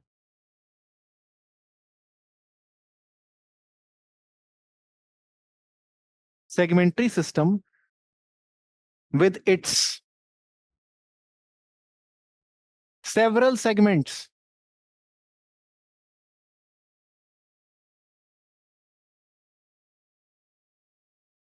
Or levels operating as status groups.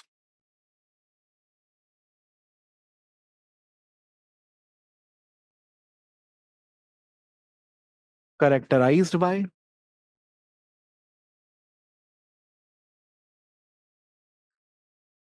distinct lifestyle and consciousness of membership.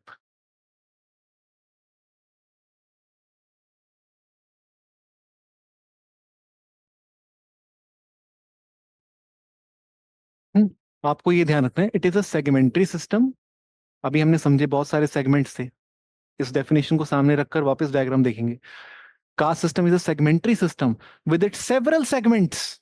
अभी हमने several segments देखे. और levels, जो भी हम बोलें, operating as status groups. Status groups आपको पता है, it is a Weberian term. Okay. Status groups क्या होता है? Group enjoying certain honor or prestige, largely relationally from the common people. That is what we call as the status group. So system is a segmentary system with several segments operating as status groups. Okay, status groups कौन कौन से?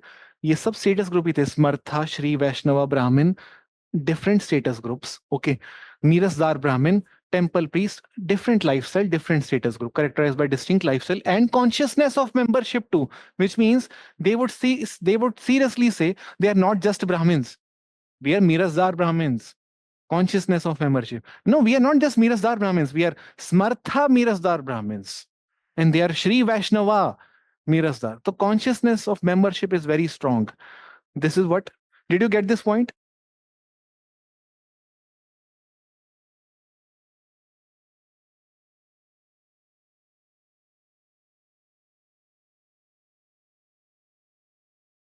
Yes. Okay. Now, next point, he further argues that the degree of segmentation may vary from one caste to another. The degree of segmentation may vary from one caste to another.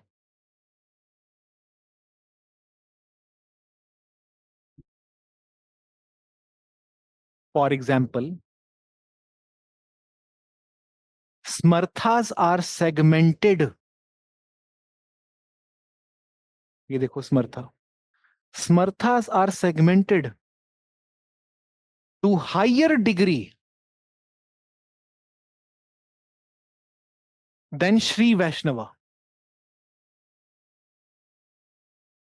Smarthas are segmented to higher degree than Shri Vaishnava. Secondly, second point, it is not just example, but a second point. The principle of segmentation is constant.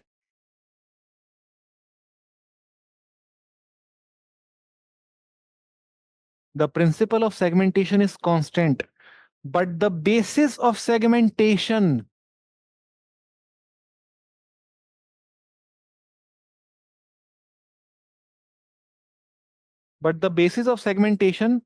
may vary.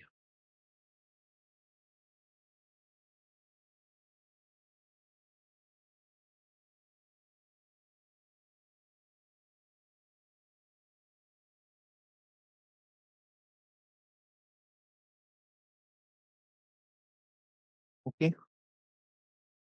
People view themselves to be belonging to different segments in different context. People view themselves to be belonging to different segments in different contexts.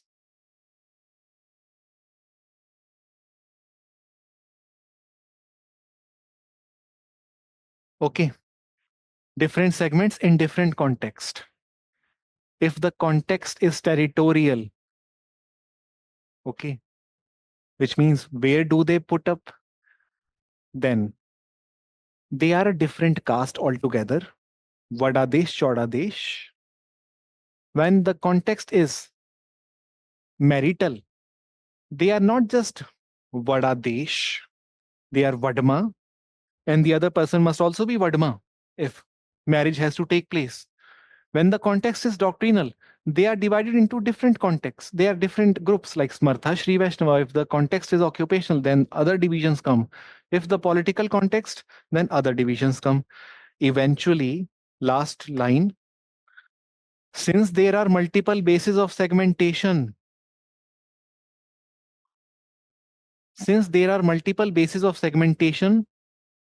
caste cannot be defined.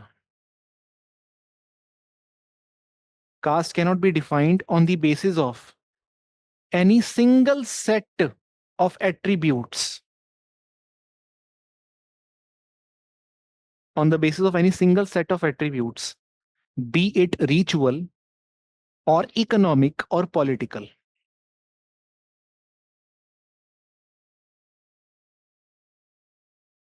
Be it ritual or economic or political. It means, full stop, it means the debate, this is last point, the debate whether one or the other segment, the debate, whether one or the other segment is the real unit.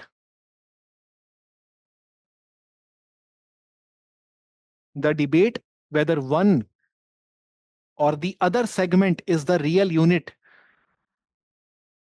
becomes meaningless.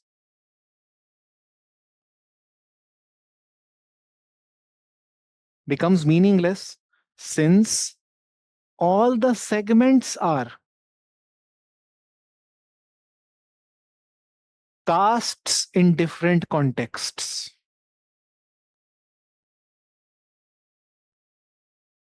All the segments are castes in different context. Okay. Now I'm going to give you few questions. Acha, by the way, I'm assuming that you know changing patterns of stratification, caste, class, power wala study. I guess all of you know that. Okay.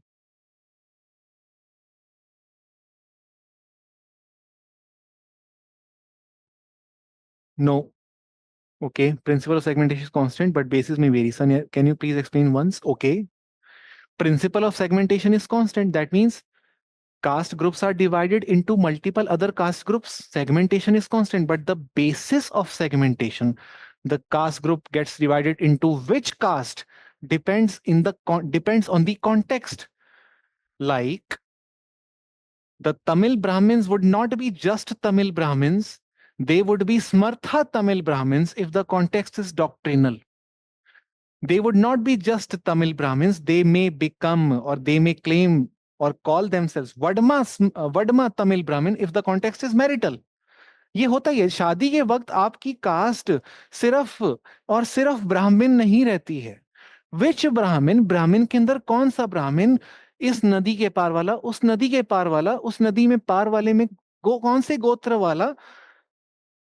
आप सिर्फ ब्राह्मण या सिर्फ क्षत्रिय तो नहीं कह सकते अपने आप को. Context will define which caste are you from. Okay. Okay, so this is what he is trying to explain it here. Okay, which means there is no one primary master status of caste. No ritual status can be seen as the caste system. You can't call it uh, uh, ritual identity to be the major identity of caste, economic identity to be the major identity, which Marxist would do. You can't call the political identity to be the master identity of caste. These all are caste in different context. Interpretative analysis has to be done.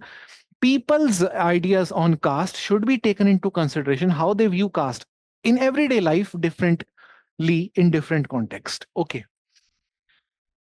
this is all about it. Okay, now I am going to give you some questions now. Okay, and just solve those basic questions.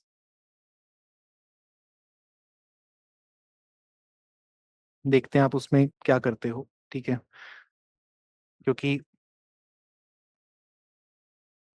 we can't go into the details of each and everything. आप लोग के लिए भी गलत हो जाएगा कि मैं इतना डिटेल में चल जाऊं. क्वेश्चन ज्यादा इंपॉर्टेंट है, उस पर आ जाते हैं. Question is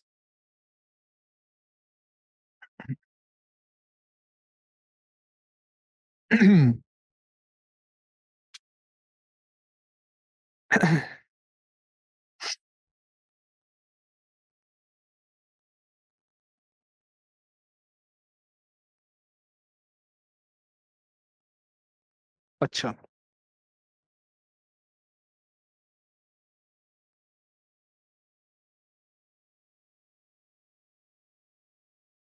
C what we must understand is, एक चीज तो हम कर ही सकते हैं अभी before I complete this topic.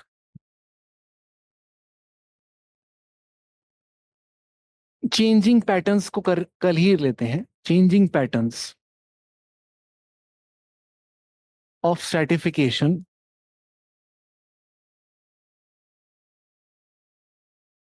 In Tanjore village.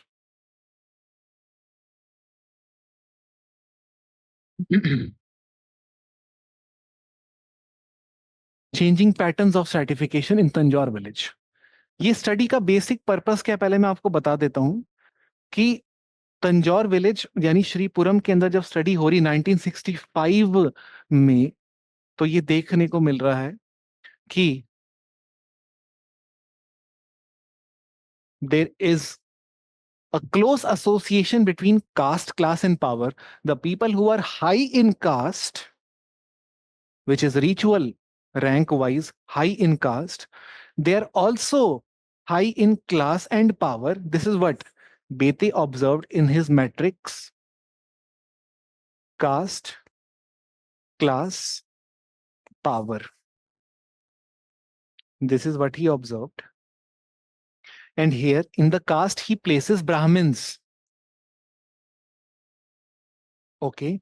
Second, non-Brahmins.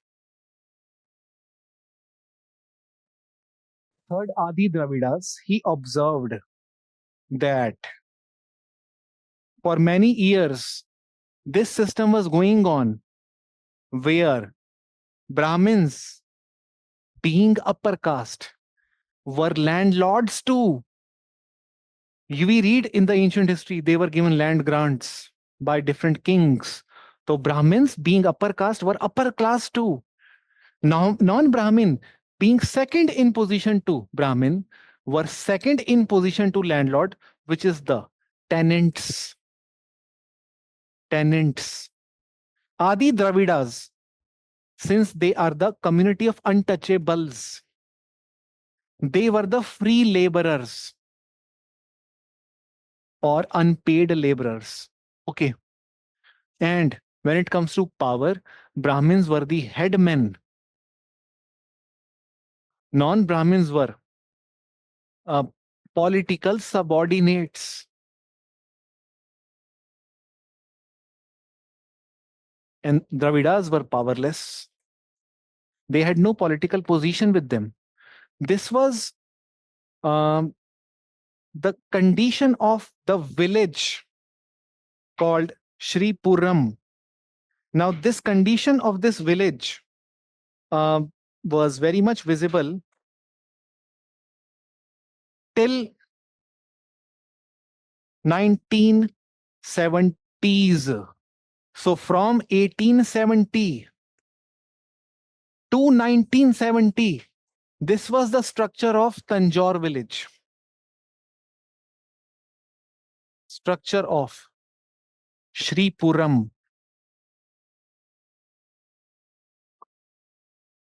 Tanjavur village or district. Okay. Now what happened? Post 1970s, and not just post 70s, but some changes had already been introduced from mid of the 60s. Those changes were as following: land reform had been initiated. Then we had local democratic movements taking place. Then we had spread of modern education.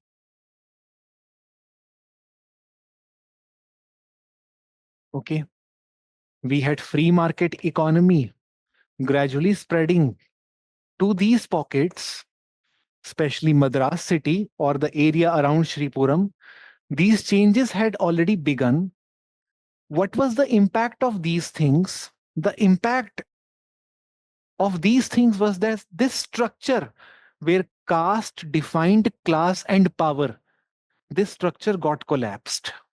Okay, this is the structure where here we see caste, here we see caste defining class and power.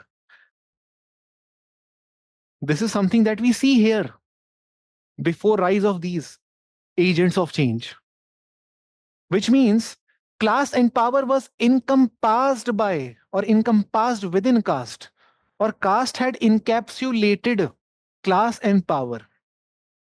And which also means that the system that we see here was very much symmetrical.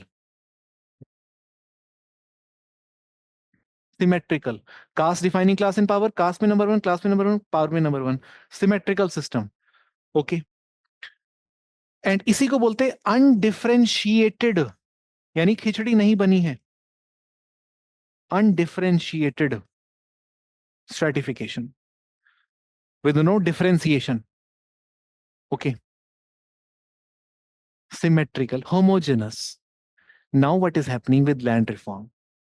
With free market economy, with modern education, with industries coming up, with commerce sector developing, with local democratic movements developing, with panchayati raj institutions developing, PRIs का भी आना, constitution बनने बाद में, लेकिन आ तो पहले ही गए थे PRIs, ओके वो भी आए. अल्टीमेटली इन सब का इंपैक्ट क्या पड़ रहा है? Who has the maximum population in Shripuram? Bete had clearly observed non-Brahmins had the maximum population, maximum numerical strength in Shripuram. So that means who were the beneficiary of PRI, or who were the beneficiary of local democratic councils? The non-Brahmins are going to usurp power now. Just like Oka Ligas, by the virtue of them having great numbers, possessed power in Mysore. Similarly, we see the non-Brahmin possessing power, political, with the coming of PRI, spread of local democratic movements. So here, we can safely understand the changes that are going to come now. Okay, now changes are not going to be so linear. Changes are not going to be so linear. System is going to get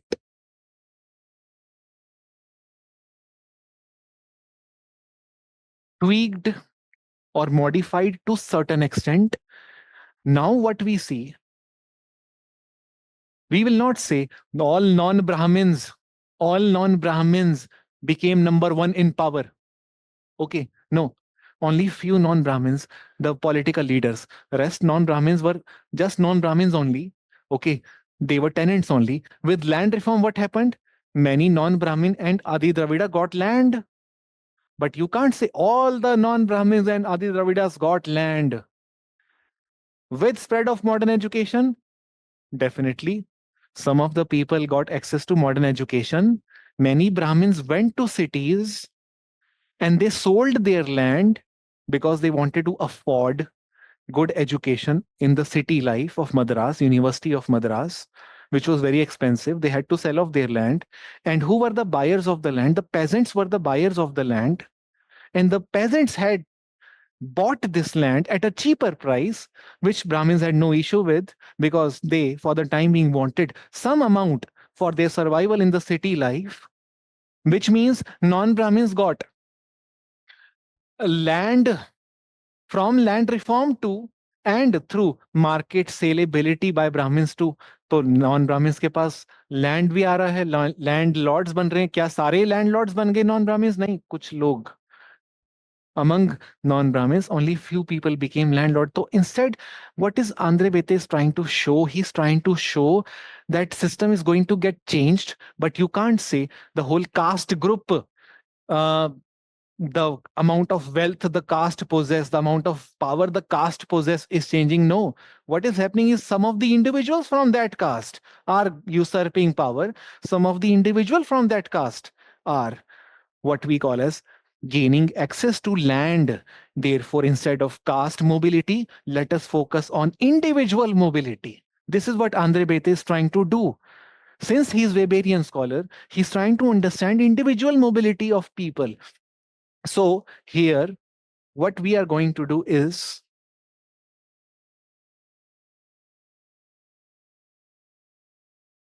caste, class, power.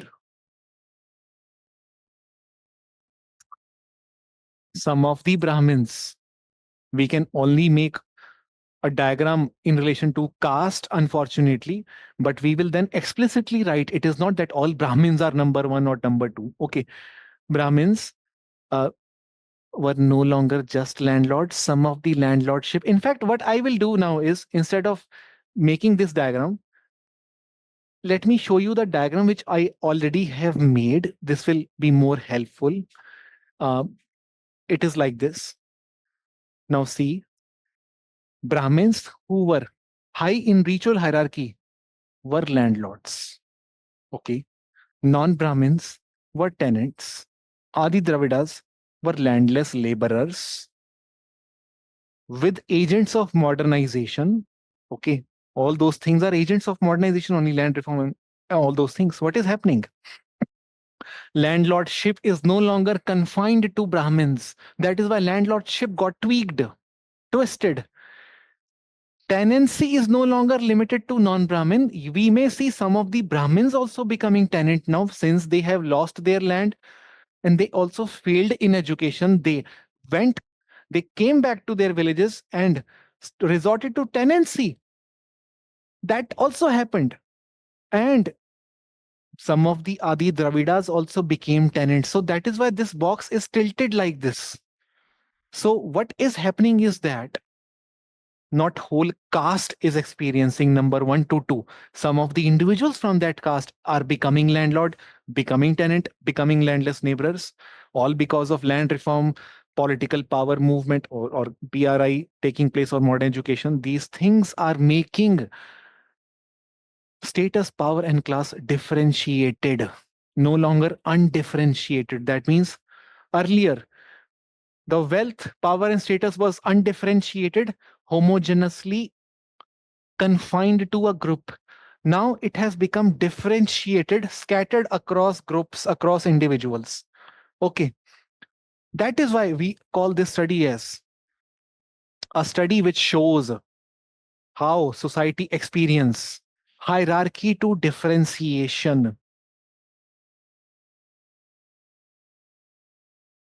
Differentiation.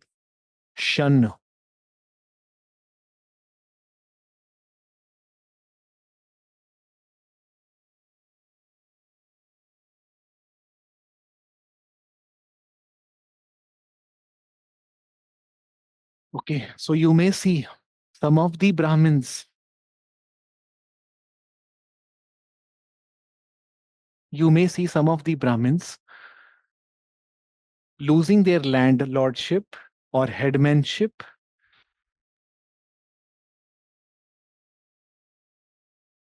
They may be tenants or landlords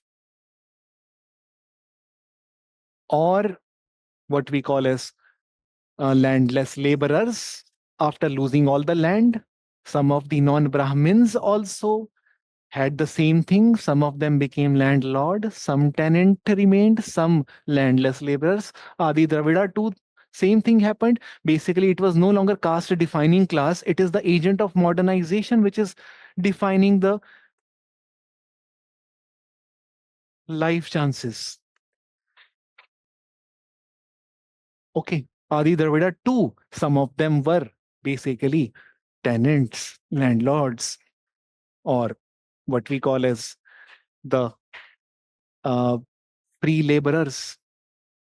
And same is the case with power. When it comes to power, most of the people who had usurped power were non-Brahmins. So in power, okay, when it comes to power, non-Brahmins, some of them had usurped power. Okay. Some of them were landlords, some of them were tenants, some of them had become powerful because they had numbers. Some of the Brahmins had become subordinate to these powerful non-Brahmins. So many of these changes are taking place now. How can you say now that class and power is defined by caste? Rather, class and power have become completely detached from caste. This is the study. This is the study that class and power have become detached from caste.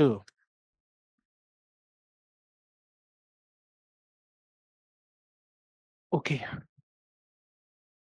this is what the basic idea is. Okay, now segments from fission of segment to fusion. Yes. What was that in the last? Did you get this? ये आपको समझ आ गया? Any doubt here? Okay, ये आपको clear हो गया? तो symmetrical से एसिमेट्रिकल, डिफरेंशिएटेड से, सॉरी, अनडिफरेंशिएटेड से डिफरेंशिएटेड। ओके, डिफरेंशिएटेड अक्सर यूज किया जाता है ब्रेक डाउन दिखाने के लिए। Landlordship has broken down, landlordship is not confined to Brahmins, it has scattered across caste.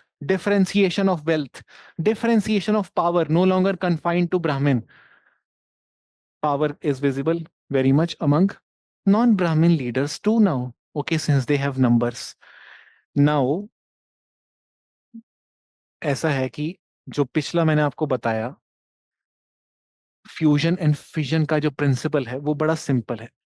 अब मैंने अभी वो टर्म्स नहीं लिए होंगे, आप बस इतना समझो, आखिर में कब ऐसा होगा, in which context, you will tell me in which context हम लोग फर्क भूल जाएंगे कि हम मद्रासी हैं, पंजाबी हैं, गुजराती हैं, बंगाली हैं, इंडियन हम किस कॉन्टेक्स्ट में बनते हैं? In which context do we become Indian? We become Indian in the context of cricket, right?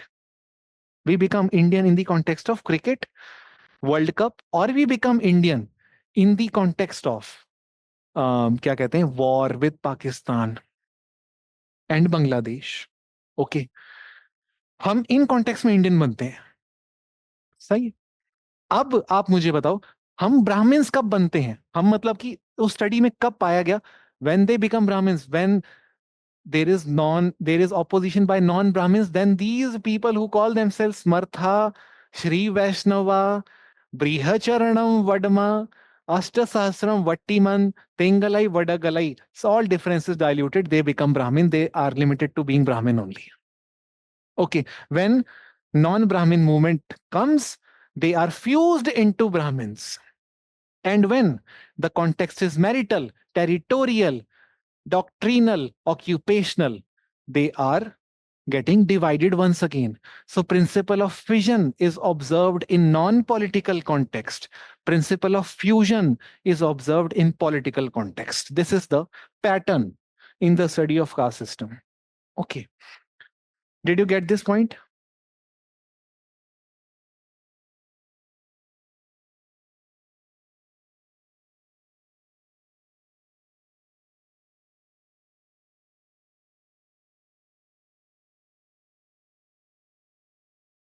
ये वाला पार्ट आपको समझ आया ऑनलाइन स्टूडेंट्स? इसको आप लिख लो, you can write this down.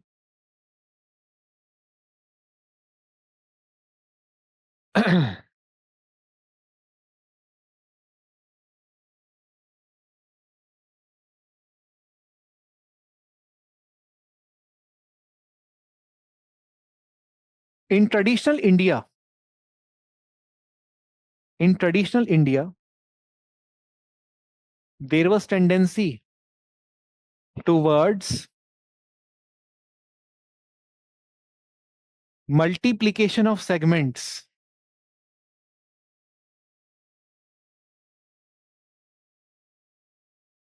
Tendency towards multiplication of segments or fission.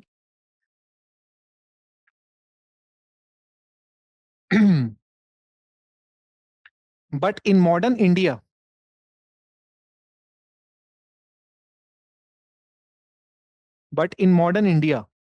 the trend is reversed towards fusion of segments.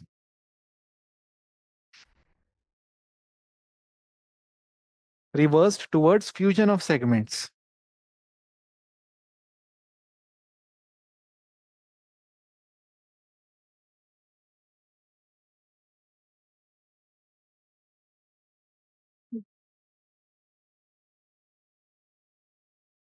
In the modern India, last point, in the modern India,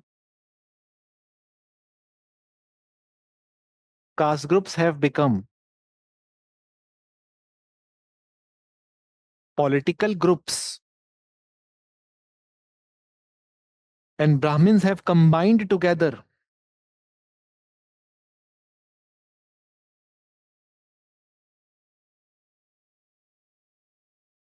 in opposition to non-Brahmins in elections. in opposition to non-Brahmins in election.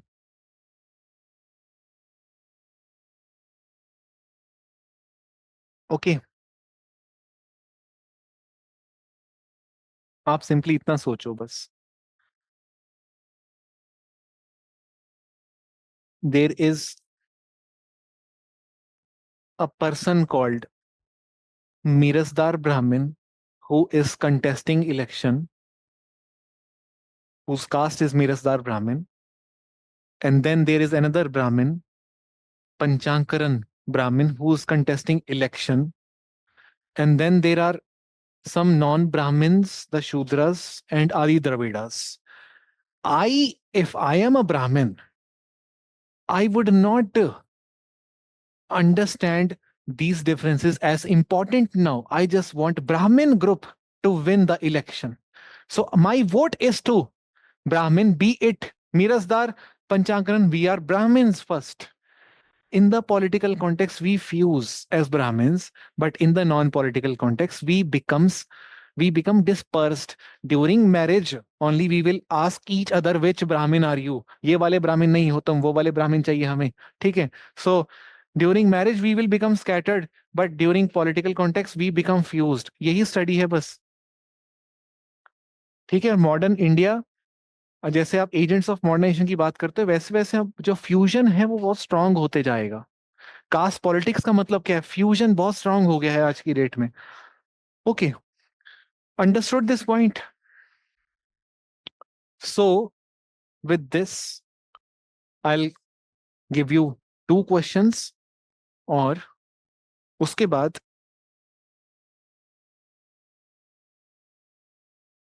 हम class को खत्म करते हैं.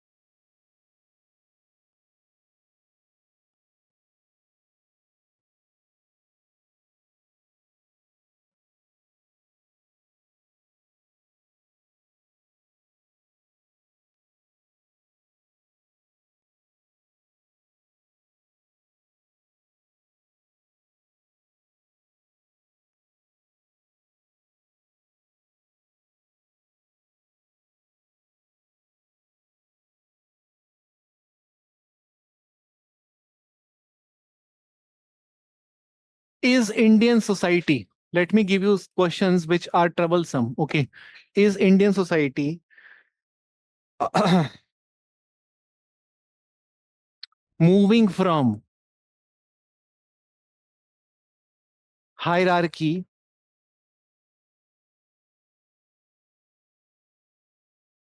towards differentiation?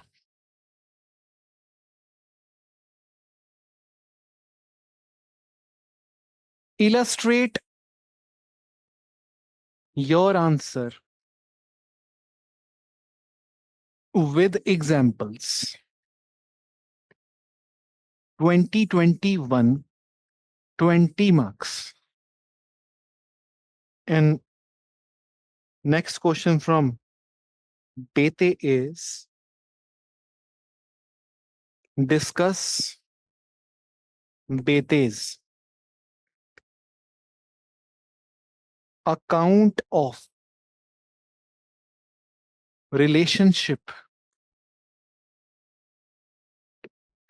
between caste, class, and power as a change from symmetrical to asymmetrical one.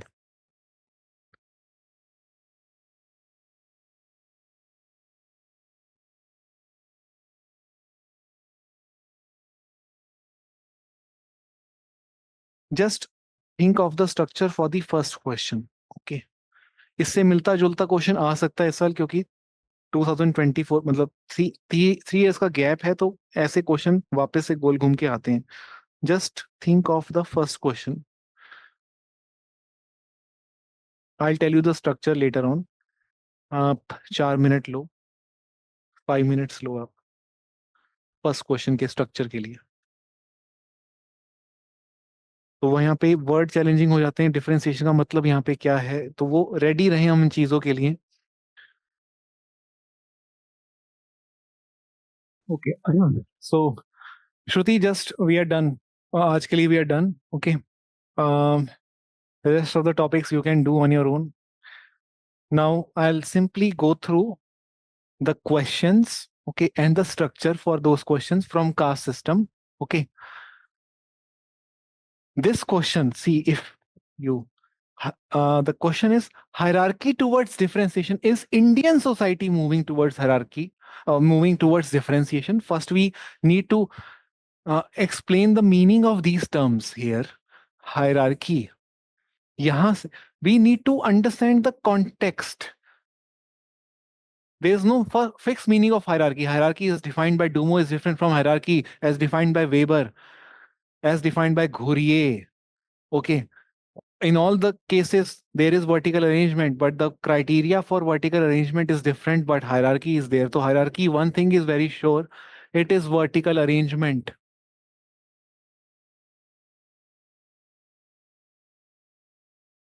of groups or individuals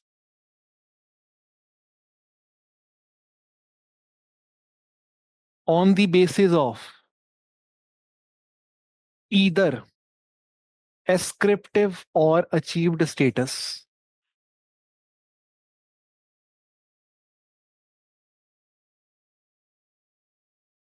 Okay. Now, second term, differentiation.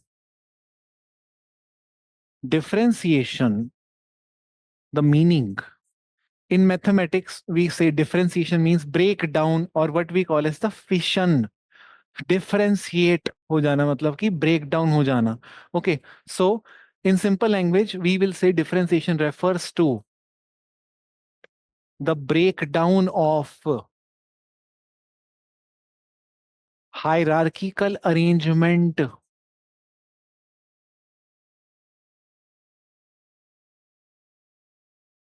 of wealth, power, and status. Breakdown of hierarchical arrangement of wealth, power, and status. This is the meaning. Now, let us come back to the demand. We have defined the key terms, defined, and now we come to the demand. Demand was, is Indian society moving from this to that? We know one scholar very well who has actually explained hierarchy to differentiation, which is Andre Bete. And in Andre Bete's study, we understood what he meant by differentiation. So we must give a context here. We will say, in the study of caste system at Sri Puram, Bete described these two keywords to explain the movement of or changes in the patterns. 20 marks है. Okay. Of stratification. Establish कर दिया हमने context. Contextualise कर दिया इन दो keywords को, नहीं तो इनका तो कोई ठिकाना ही नहीं है. इनको कॉन्टेक्चुअलाइज कर दिया बेते की स्टडी में डालकर. अब पहले बेते की स्टडी से शुरू करते हैं, फिर उसको इंडियन सोसाइटी में ले जाएंगे. विलेज से शुरू करेंगे, फिर ये जो फिनोमेना विलेज में देखा, क्या ये इंडियन सोसाइटी में दिख रहा है, वो अब हम समझेंगे. पहले विलेज में दिखाते हैं. तो हम ऐसे बोलेंगे कि श्रीपुरम विलेज जो है,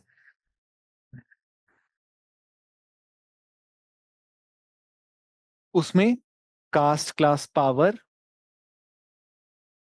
ब्राह्मण, नॉन ब्राह्मण, आदि द्रविड़ा, उस हिसाब से क्लास थी लोगों की, लैंडलॉर्ड थे ब्राह्मण, नॉन ब्राह्मण जो थे ये तो टेनेंट्स थे, और ये फ्री लेबरर्स थे। ओके, पावर वाइज हेडमैन थे Brahmin, their subordinates and their powerless. So that means class and power was defined by caste. That means hierarchy of caste or ritual rank was defining hierarchy of class, hierarchy of power. Okay, तो हमें यहाँ पे ये दिख रहा है कि hierarchy of caste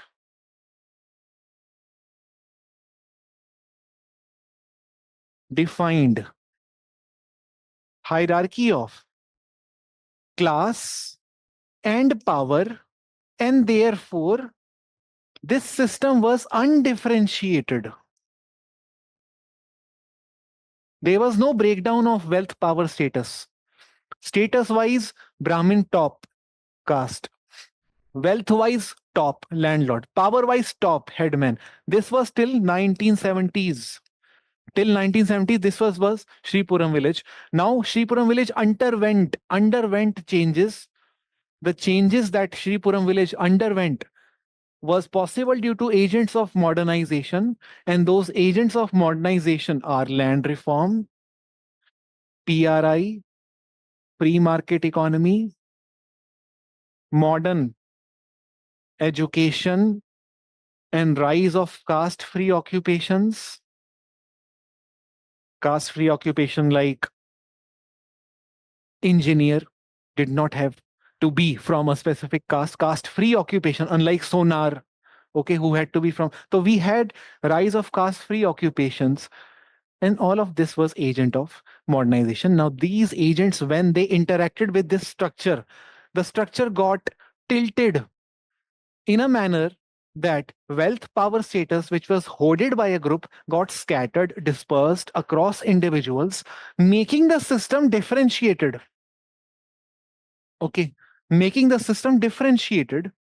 And this differentiation, if it happened at a village level, now the question is this differentiation like this taking place all over India? Yes, we can easily say with the onset of reservation, women empowerment, legislative reforms to counter untouchability, and other reforms like labor code or gig code, we see people from different caste engaged in different classes, and people from different caste background also seen in different political party contesting power, be it man, be it woman, be it North Indian, South Indian. Wealth, power, or status is not concentrated, it has gone differentiated. So here you just have to make structure like this, that you will say that just like wealth, power, status got differentiated in Shripuram, we can observe the same in Indian society too.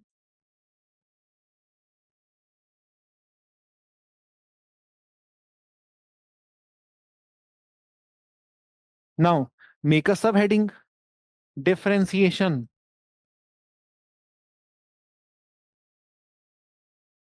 At the level of society as whole. So you can easily show today education is no longer monopoly of Brahmins. Education is freely accessible to people across different caste. Freely accessible to everyone.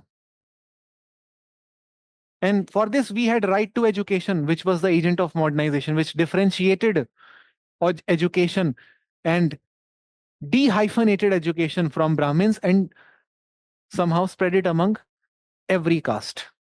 We have different other schemes also doing the same. When it comes to bureaucracy, bureaucracy is no longer represented only by upper caste Hindu men. Today we see, due to reservation and subcategorization, we see bureaucrats coming from diverse caste backgrounds or even gender background, So, freely representative of people from different backgrounds. Similarly, when it comes to modern occupations, be it lawyer, doctor, those are also not limited to upper caste now, unlike the traditional society or Indian traditional society where Brahmins had usurped maximum of those positions of lawyer, doctor. Now we see all these getting dispersed across different individuals along caste line, along gender line, along ethnic line. This is how you see you show differentiation of Indian society. Did you get this structure? Okay. So the base for this question was Andre Bete's study. Okay.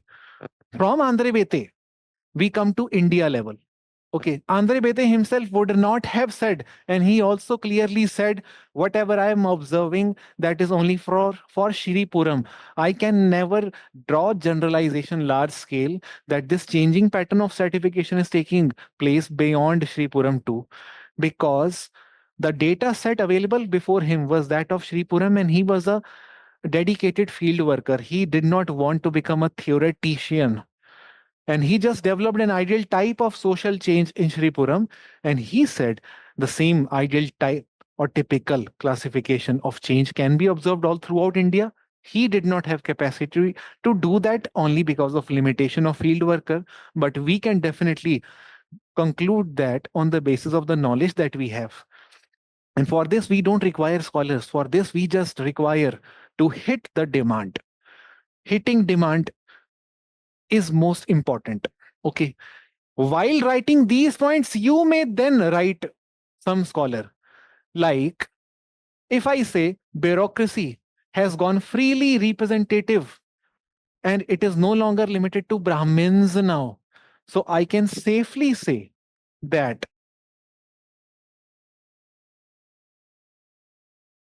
there is democratization of bureaucracy and occupations. I may quote D.L. Shate here. Okay.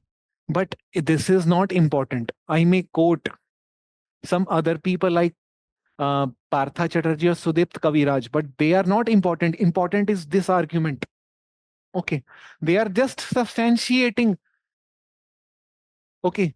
You are the major person who's going to write this. Okay. Sir, one doubt, as there is nowhere caste mentioned, if this comes in paper and we need to widen the scope to all hierarchies and difference. Yes, definitely. Definitely.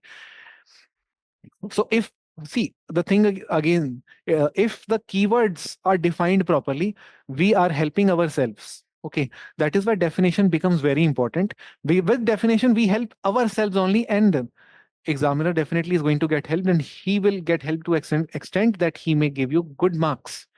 So definition is important in both case, whether it comes in paper one, but how do you define it will depend on the context. Okay, depend on the context. So I guess all rest of the questions you can easily do. Like there is this question. Uh, what are features of Srinivas concept of dominant caste? How effective is it in understanding today's reality? So as I told you, you must know the relevance of dominant, whether it is relevant as a concept or not.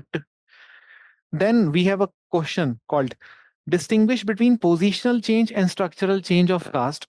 Sanskritization is just positional change. It is not structural change. We must remember this. Structure of caste remains the same. There is again one, two, three, four. Only who is the two has changed.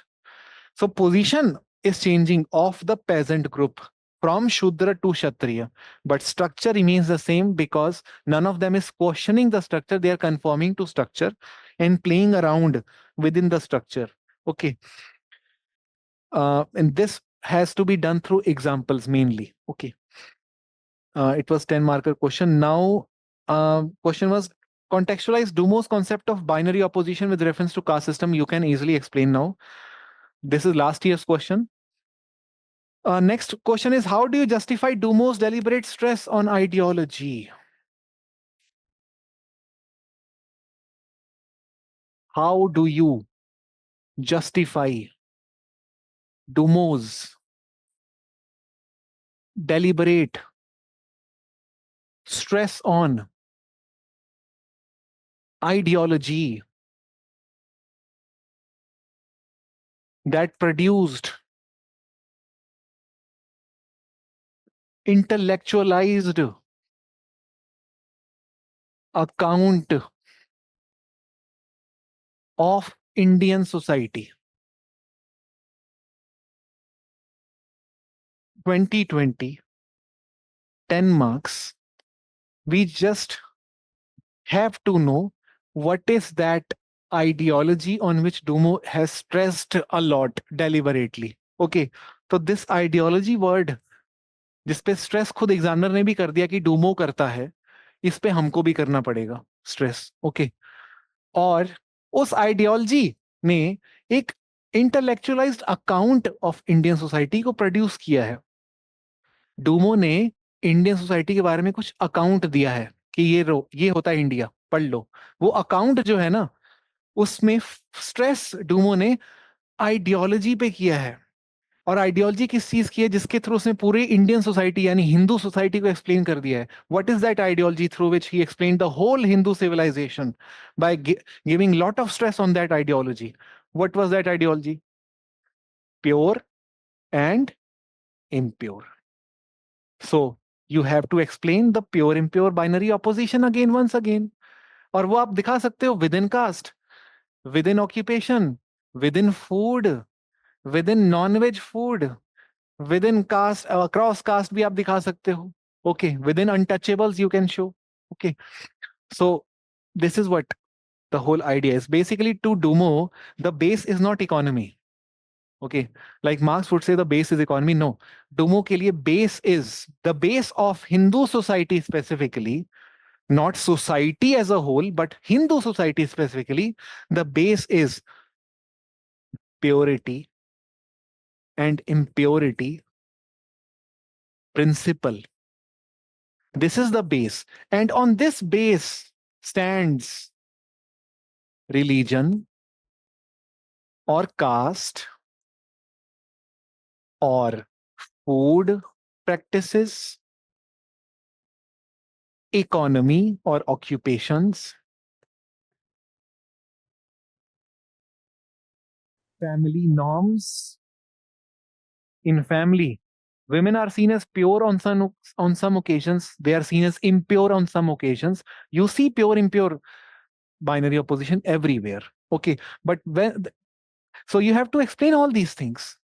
Okay, account of Indian societies. It is not necessarily about caste only. You can present some aspects of all these things which we have covered. If the question is only and only about pure impure in caste, again you can explain. Okay, you can simply say how pure impure actually operates, how caste system is nothing but religious status encompassing the power and wealth. Okay, so and in that caste system we see Brahmins are the pure, untouchables are the impure, and within Brahmins we see pure Brahmins, impure Brahmins. Within untouchables too we see pure untouchables, impure untouchables. When it comes to exchange of food, again we see pure impure dichotomy. At that point of time, kacha food, pakka food, who will accept which kind of food from which caste? All these things are binary opposition. Okay, so this is what we have to explain here. Okay, fine. Any question you want to ask?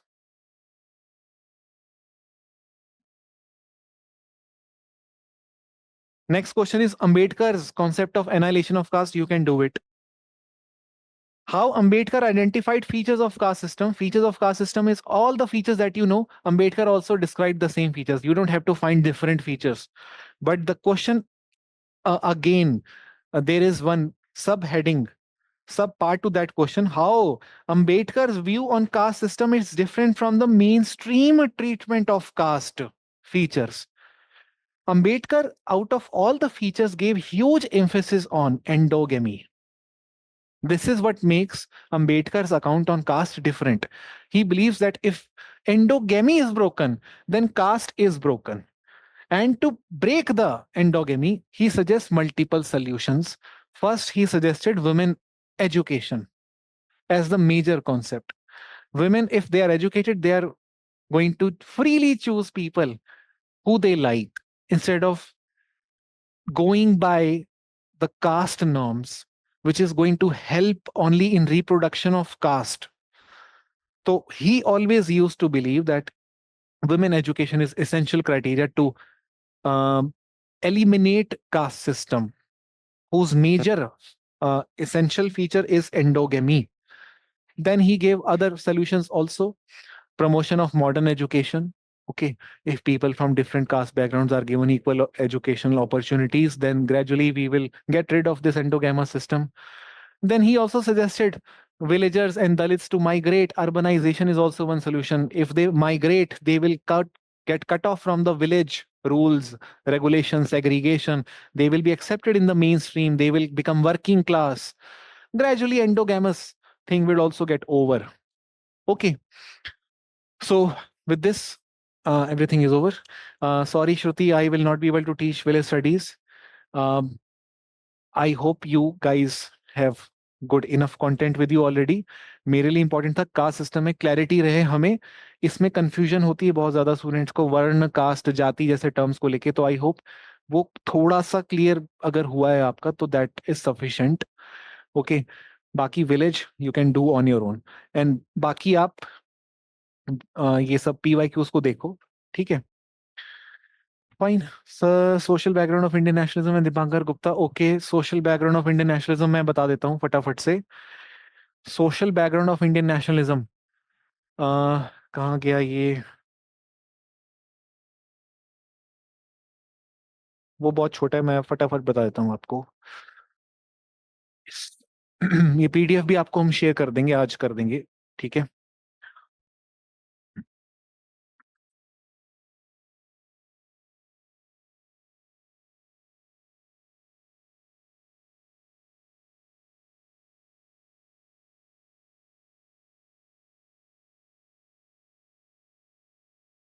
आप बस इतना समझो.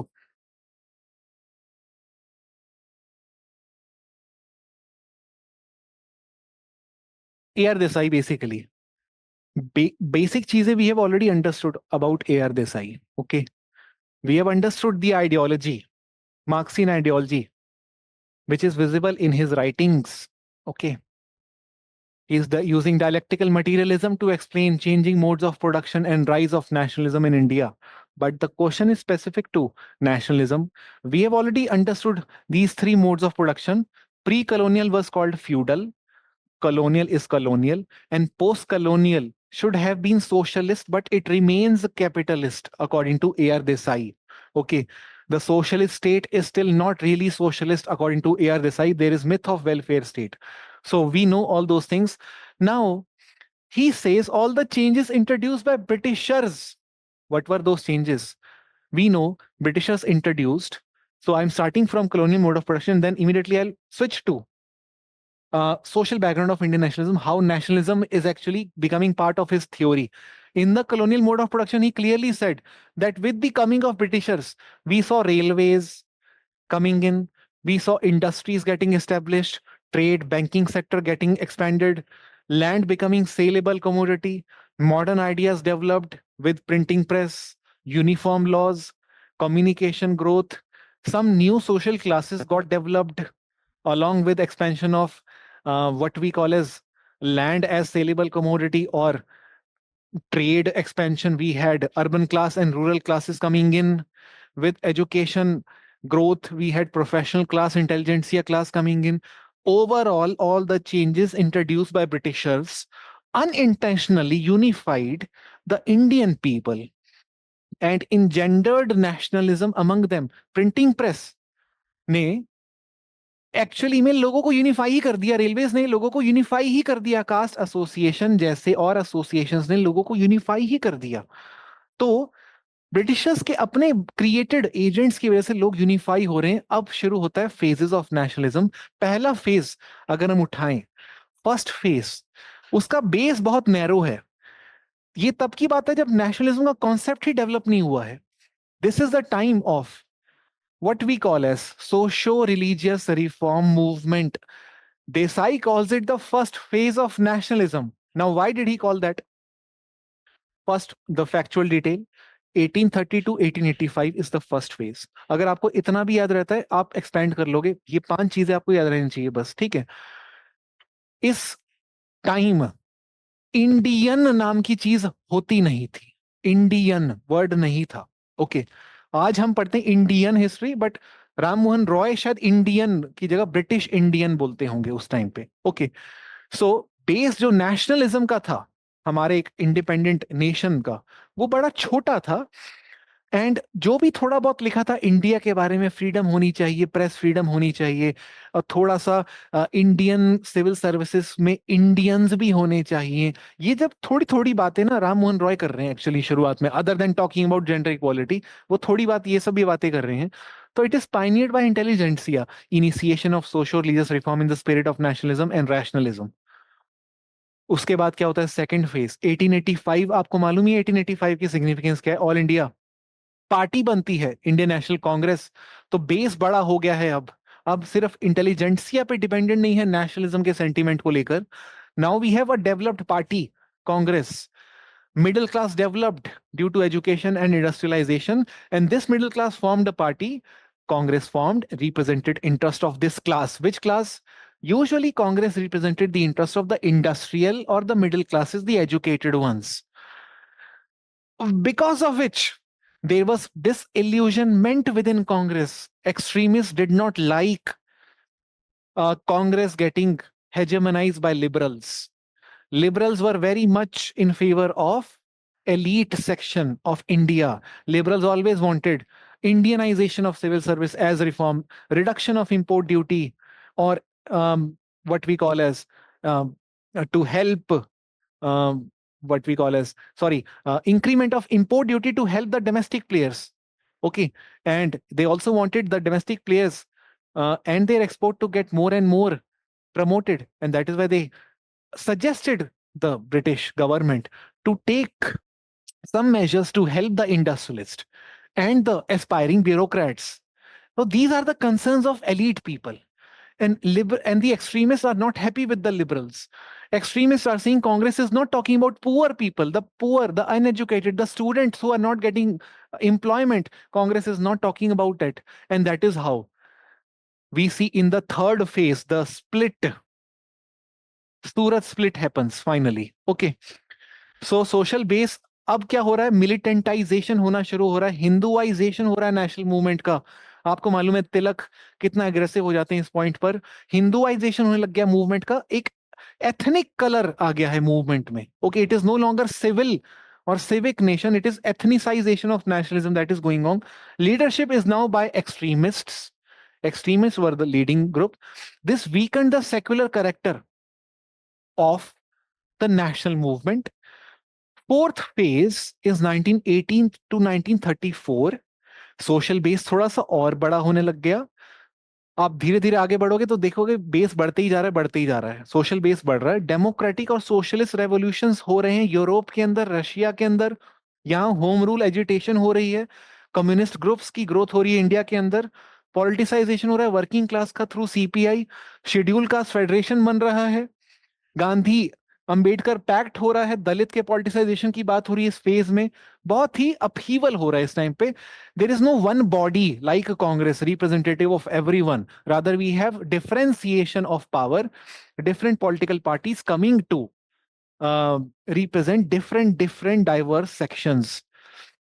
And finally, in this phase, fifth phase, 1934 to 39, we see disenchantment with Gandhian ideology. No longer people have faith in Gandhian ideology. And this is why what we call as extremist, socialist elements or the radical elements become proactive in national movement, Congress start becoming disassociated into factions and parties. And there onwards, we see rise of many factions within Congress from 39 to 47. Okay. So the whole fracturing of the social base, as if we start with the narrow base, it was very limited to few people, and then the base got enlarged with the formation of party, and then party being not representative of the poor section, therefore the extremist speaking against the liberals, and then we have the breakdown of the party and then fissures taking place. This shows nothing but dialectics within national movement, how theses were there, inherent contradiction, and then against this inherent contradiction of liberal speaking for the elite, we see rise of extremist in opposition. And then finally, we see breakdown of Congress into factions. Dialectics is going on and on. Okay, so this was all about social background of Indian nationalism.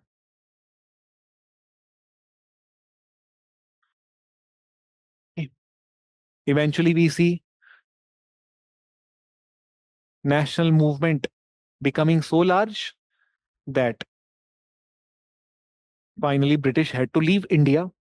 And it was possible only because of the worsening economic conditions of Britishers. So Desai says even if Gandhi was not there, India would have gotten independence because structurally economy was fertile enough to kick out Britishers because the conditions of economy were not in favor of British rule anymore.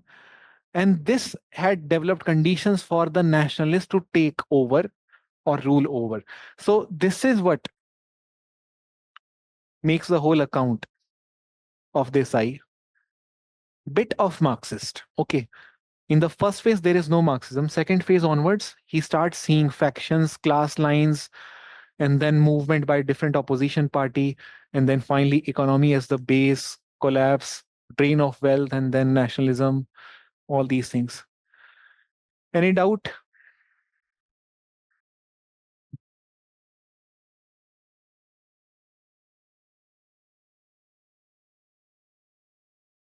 Yes.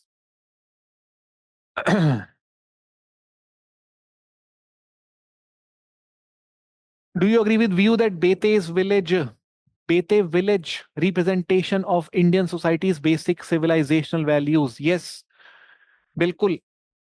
uh, Bete clearly says that village India represents, it is microcosm of Indian civilizational values. What is village about?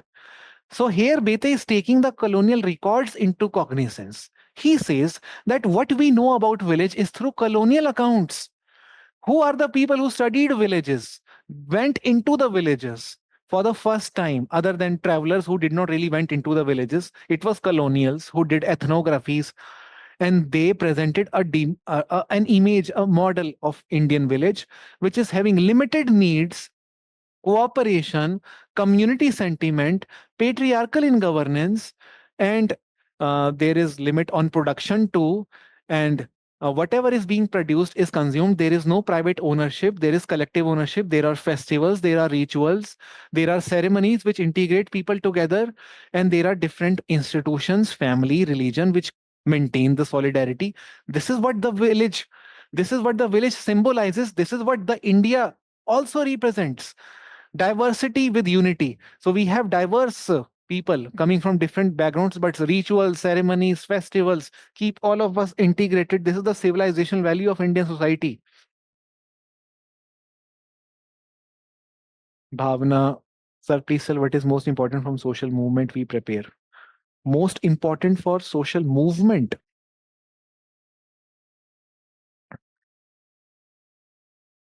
Question क्या है भावना, थोड़ा clear कर दो आप. Attributional versus interactional approach in studying caste. आप simply इसको मानो, it is purely book view versus field view. Attributional approach का मतलब है बुक व्यू. मैकी मेरिट का दिया हुआ क्लासिफिकेशन है. एट्रीब्यूट्स किसको बोला जा रहा है? There are certain attributes on the basis of which in the books caste system are arranged in particular manner. Attributes like sacred thread, vegetarianism, Sanskrit language hold, and the values of Sanskrit traditions. These are attributes of the high caste. Attributes of low caste, non-vegetarianism, manual labor. So this is the very bookish idea of what we call as theorization of caste. When it comes to interactional theory, it is about how caste interact in the field.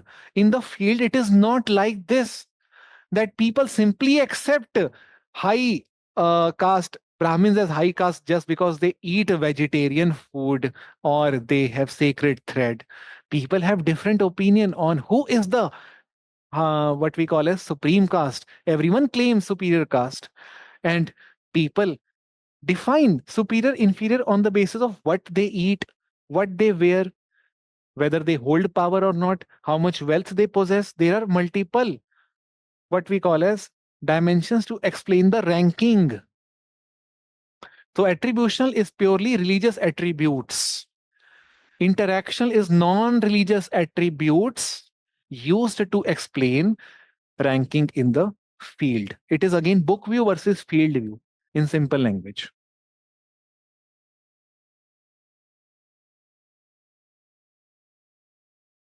So can we get these flowcharts for whole syllabus? Ajat, we don't have flowchart for whole syllabus. These are flowcharts from my book Quick Revision की book है, उसमें से ही है ये. The book is not available on Amazon right now because it is out of stock. अभी print के लिए हमने भेजा हुआ है. But I will share all these soft copy, the PDF with you guys. And these PDFs are only of thinkers. पूरे syllabus का flowcharts हमने as such कुछ नहीं बनाया book में. Thinkers का हमने बनाया है majorly.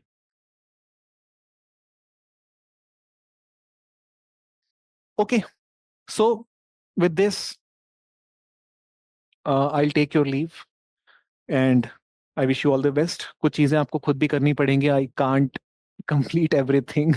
I can only try my best to help you with basics. Okay, forms of untouchability, trust me. I'm no one to teach you that. You already know a lot about it, and the content on that is enough. It will give you enough clarity. My focus was purely on caste system today because this confuses students a lot. Okay.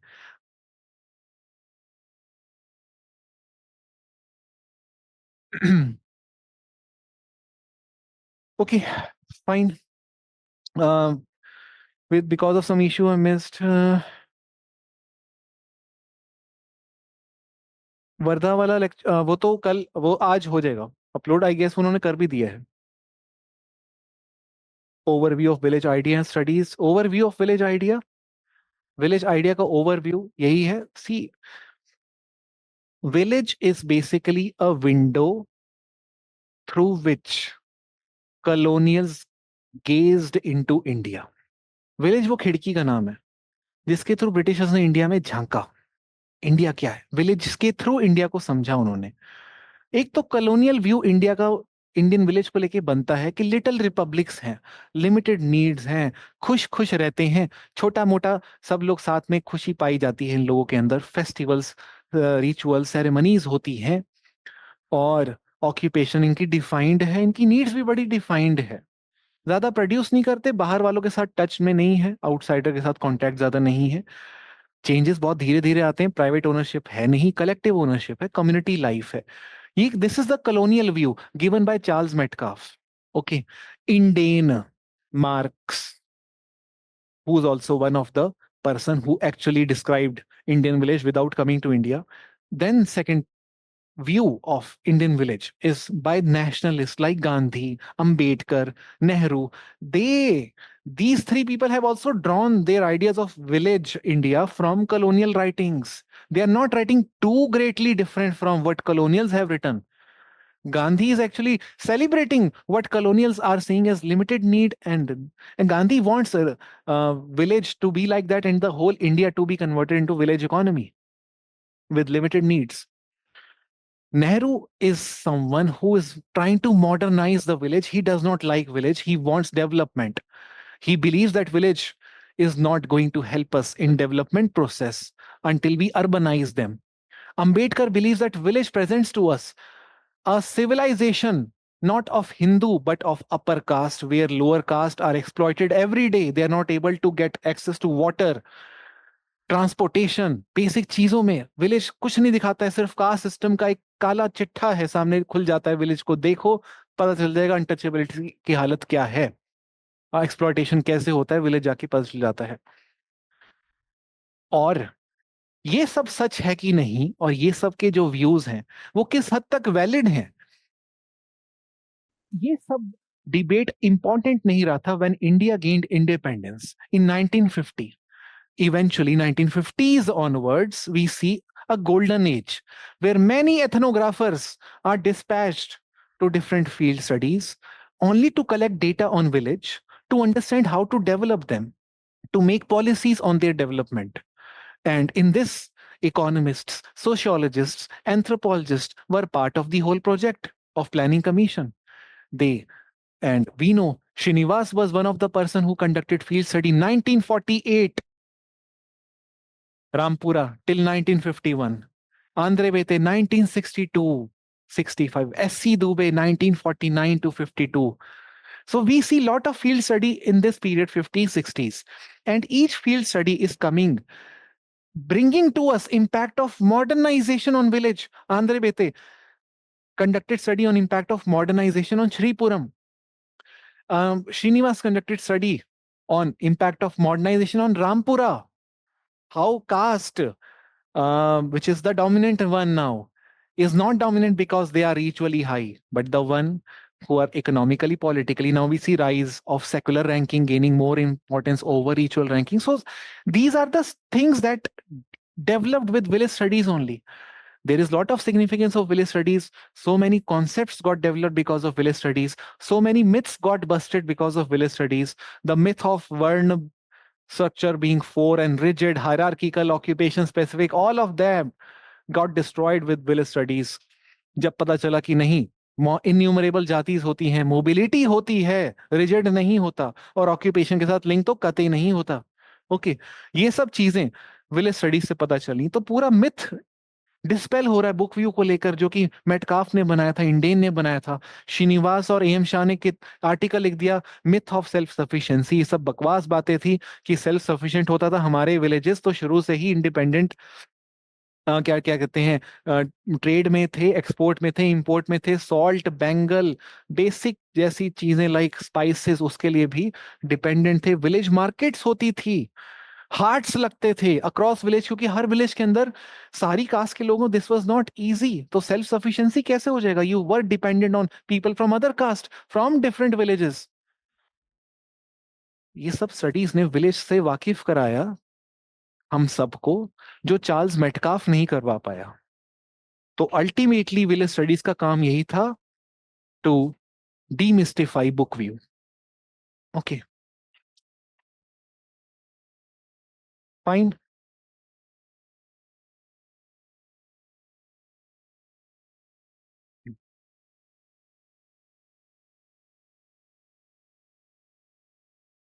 DP Mukherjee, अब कर लेना भाई, अब अपना हो चुका है, अपन अब निकलते हैं, ठीक है? अब हो गया अपना, कर लेना यार, थोड़ा बहुत खुद भी, अच्छा लगेगा मेरे को भी, ठीक है?